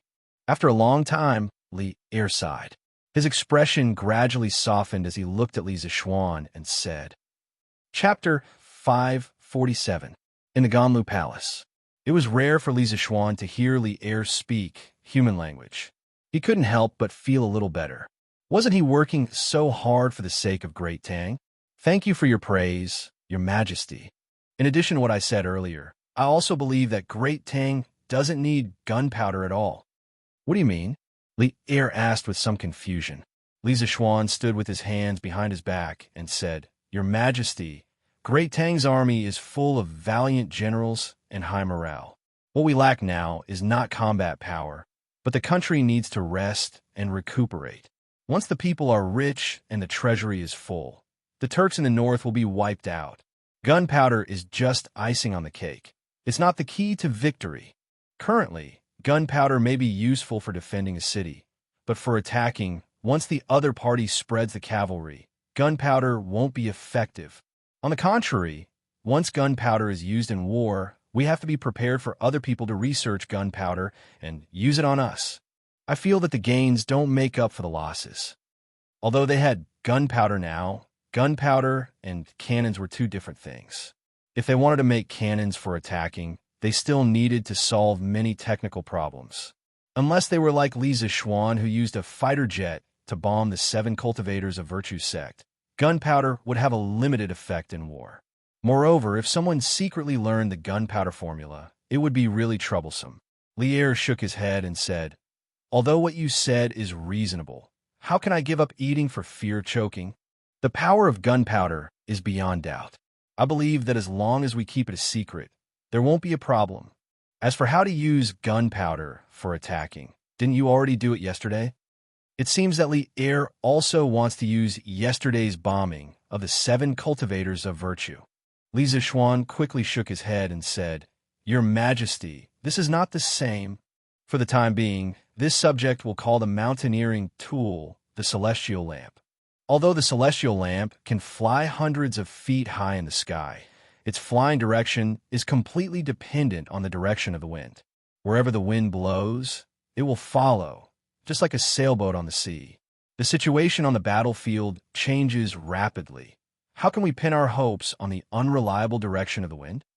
Lier asked doubtfully. Then how did you do it last night? I remember that it wasn't a southwest wind last night. Lisa Schwan said awkwardly.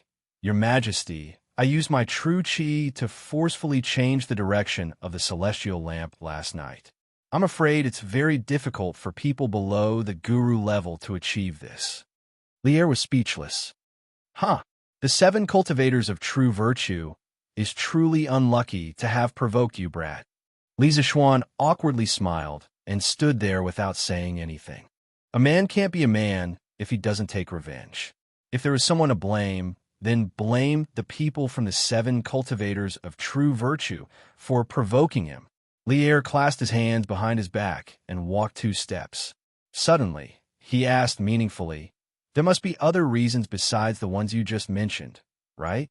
With that, he stared into Lisa Schwan's eyes with a faint smile, waiting for an answer. A few drops of sweat suddenly appeared on Lisa Schwan's forehead. It was said that the emperor was very suspicious, and Lisa Schwan was no exception. How should he explain this? Brat, even if you don't say it, I already know. You didn't dare to tell the truth in the imperial court because you were afraid that I would feel that you were too big of a threat and suspect you, right? Lier saw Lisa Schwan struggling and unable to say anything. He laughed loudly and walked over. Sizing up Lisa Schwan, he said, you don't need to quibble. That's what you were thinking at the time. I remember telling you before that under my command, you can use as many talents as you want. Although the situation with the gunpowder is very special, I still know what kind of temperament you have, brat. Otherwise, I wouldn't have let you live until today because of what you did. Lier's face turned slightly cold as he finished speaking. Lisa Schwan was silent. He secretly thought that Lier had his reasons for becoming an eternal emperor. His vision and breadth of mind were things that many emperors didn't have. After a long while, Lisa Schwan faintly sighed and cupped his hands. Thank you for your trust, Your Majesty. I don't have any great ambitions in this life. I just want to lie at home and live a leisurely life with my wife and parents. I don't want to participate in these disputes. Of course, I also hope that Tang Empire is infinitely powerful. It's best if it's so powerful that no one dares to provoke us. Then, I can peacefully enjoy my life at home. Lier glanced at him and snorted. Useless. Wait until you help me develop Tang Empire to a point where no one dares to provoke us. Then we can talk about enjoying your life. Lisa Schwan smiled and said, Your Majesty, contentment brings joy. What is being successful and not being successful? Anyway, I'm very satisfied with my current life. Don't I still have Your Majesty to worry about other things? Lisa Schwan's words were sincere.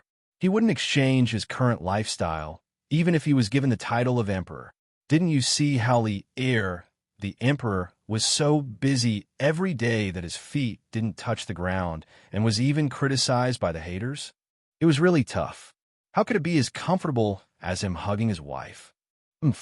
Brat, according to what you said, you don't even care about my throne now? Lier said with some dissatisfaction.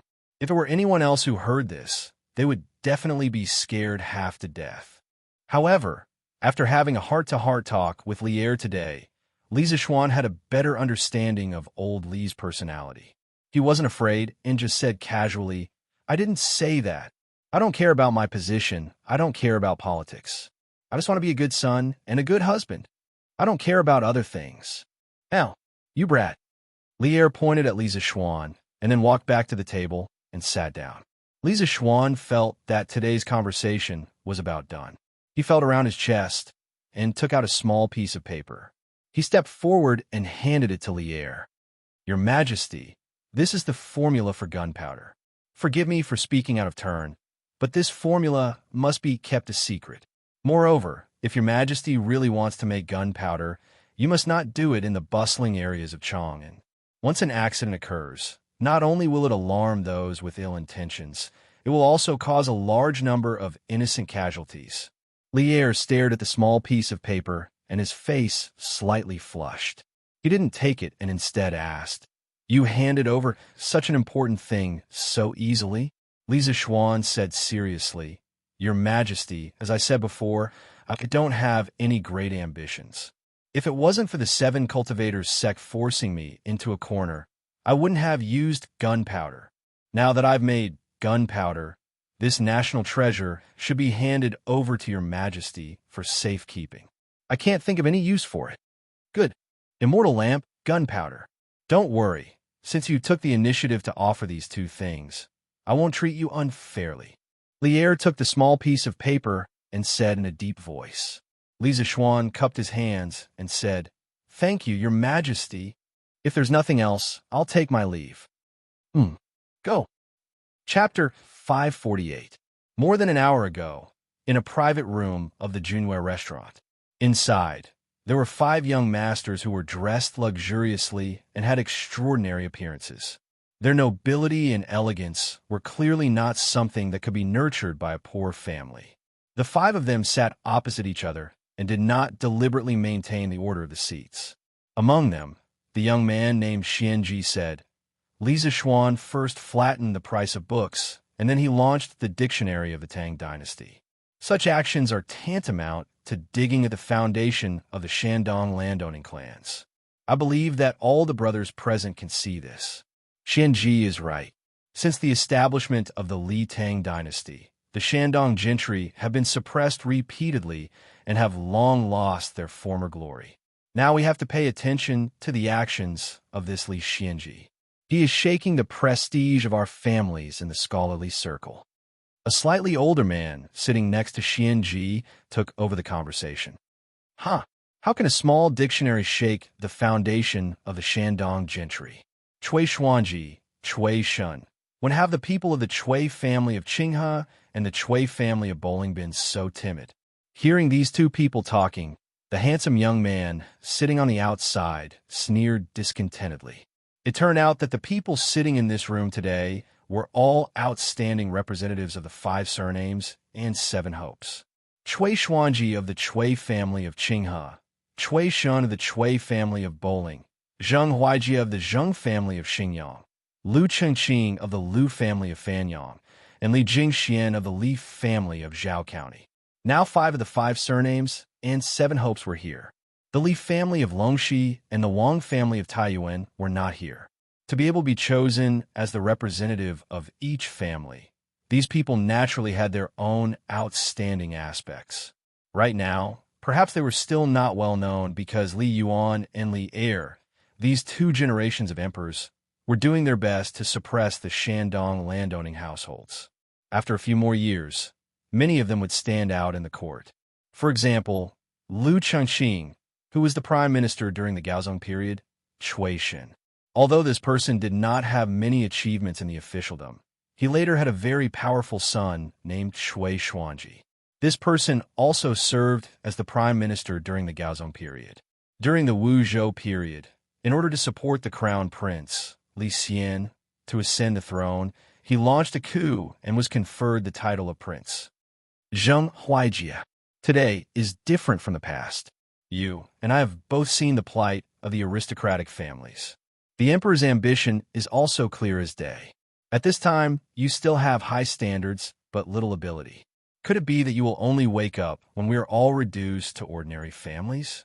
Cui Xuanji said with an ugly expression. You really have groundless fears. In any case, the Cui family was a rich and powerful family that had lasted for thousands of years. Even if the current emperor intended to weaken the aristocratic families, could he really do anything to the Cui family? It's true that our families are being suppressed now, but I think it's just because Li Tangchu and the Li family of Longxi want to raise the status of the Guanlong nobles. At this moment, we only need to lie low. When the crown prince takes the throne, we will definitely have more opportunities. Zheng Huaijie retorted somewhat disapprovingly. It had to be said that although this guy was a little arrogant, he had a good grasp of the overall situation. In China's history, aristocratic politics sprouted in the Eastern Han dynasty and died at the end of the Tang dynasty. Therefore, some people felt that the aristocratic family politics from the Eastern Han dynasty through the Wei Jin, southern and northern dynasties to the Sui and Tang dynasties gradually weakened and died out following the disappearance of the two great privileges of the economic, occupying farmland shady guest system and the political 9 ranks of the emperor system without any rebound. In fact, this was a great misunderstanding, because in terms of historical facts, in China's aristocratic politics era, there were 2 most glorious periods. One was the Weiji Northern and Southern dynasties, and the other was the Tang dynasty. In the Tang dynasty, especially in the Middle and Late Tang dynasty, aristocratic politics didn't dim. On the contrary, it strangely became glorious again. At the beginning of the Tang dynasty, the Shandong nobles were indeed greatly suppressed. First, the Guanlong military group still had a lot of power at that time. Second, the emperor deliberately suppressed them.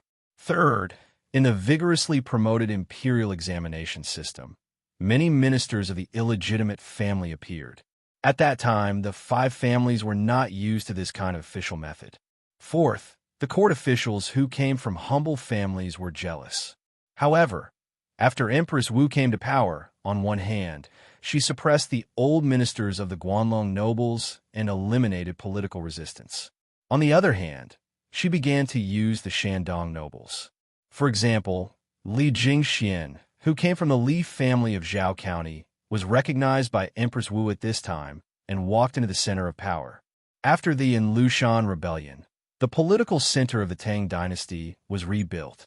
The power to suppress the nobles was no longer as fierce as it was under Li Yuan and Li Er. The 5 families also used the imperial examination system to rise up fiercely. For example, the Zheng family of Xingyang. During the Tang dynasty, it was hard to find a prime minister. However, from the middle of the Tang dynasty onwards, there were more than 10 prime ministers and important ministers.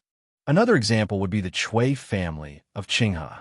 In the Tang dynasty, there were 10 people from the branch house, the South Ancestral branch, the Qinghe main branch, the Qinghe small branch, and the Qingzhou branch. Before the Lushan Rebellion, there were only 2 people who were prime ministers. After the rebellion, 8 of them became prime ministers. The reason why the nobles of Shandong were able to rise again was because of the change in the attitude of those in power. Another reason was that after adapting to the imperial examination system, the profound family tradition and knowledge of the nobles gave them a special advantage in the imperial examination. For example, the Lu family of Fanyang had more than 100 people in the Tang dynasty, especially from the middle of the Tang dynasty onwards. This number was shocking. One must know that in the Tang dynasty, the Jinshu examination was the most difficult. The number of people who were admitted was also very small. The Lu family was able to have such results because of their family traditions and knowledge.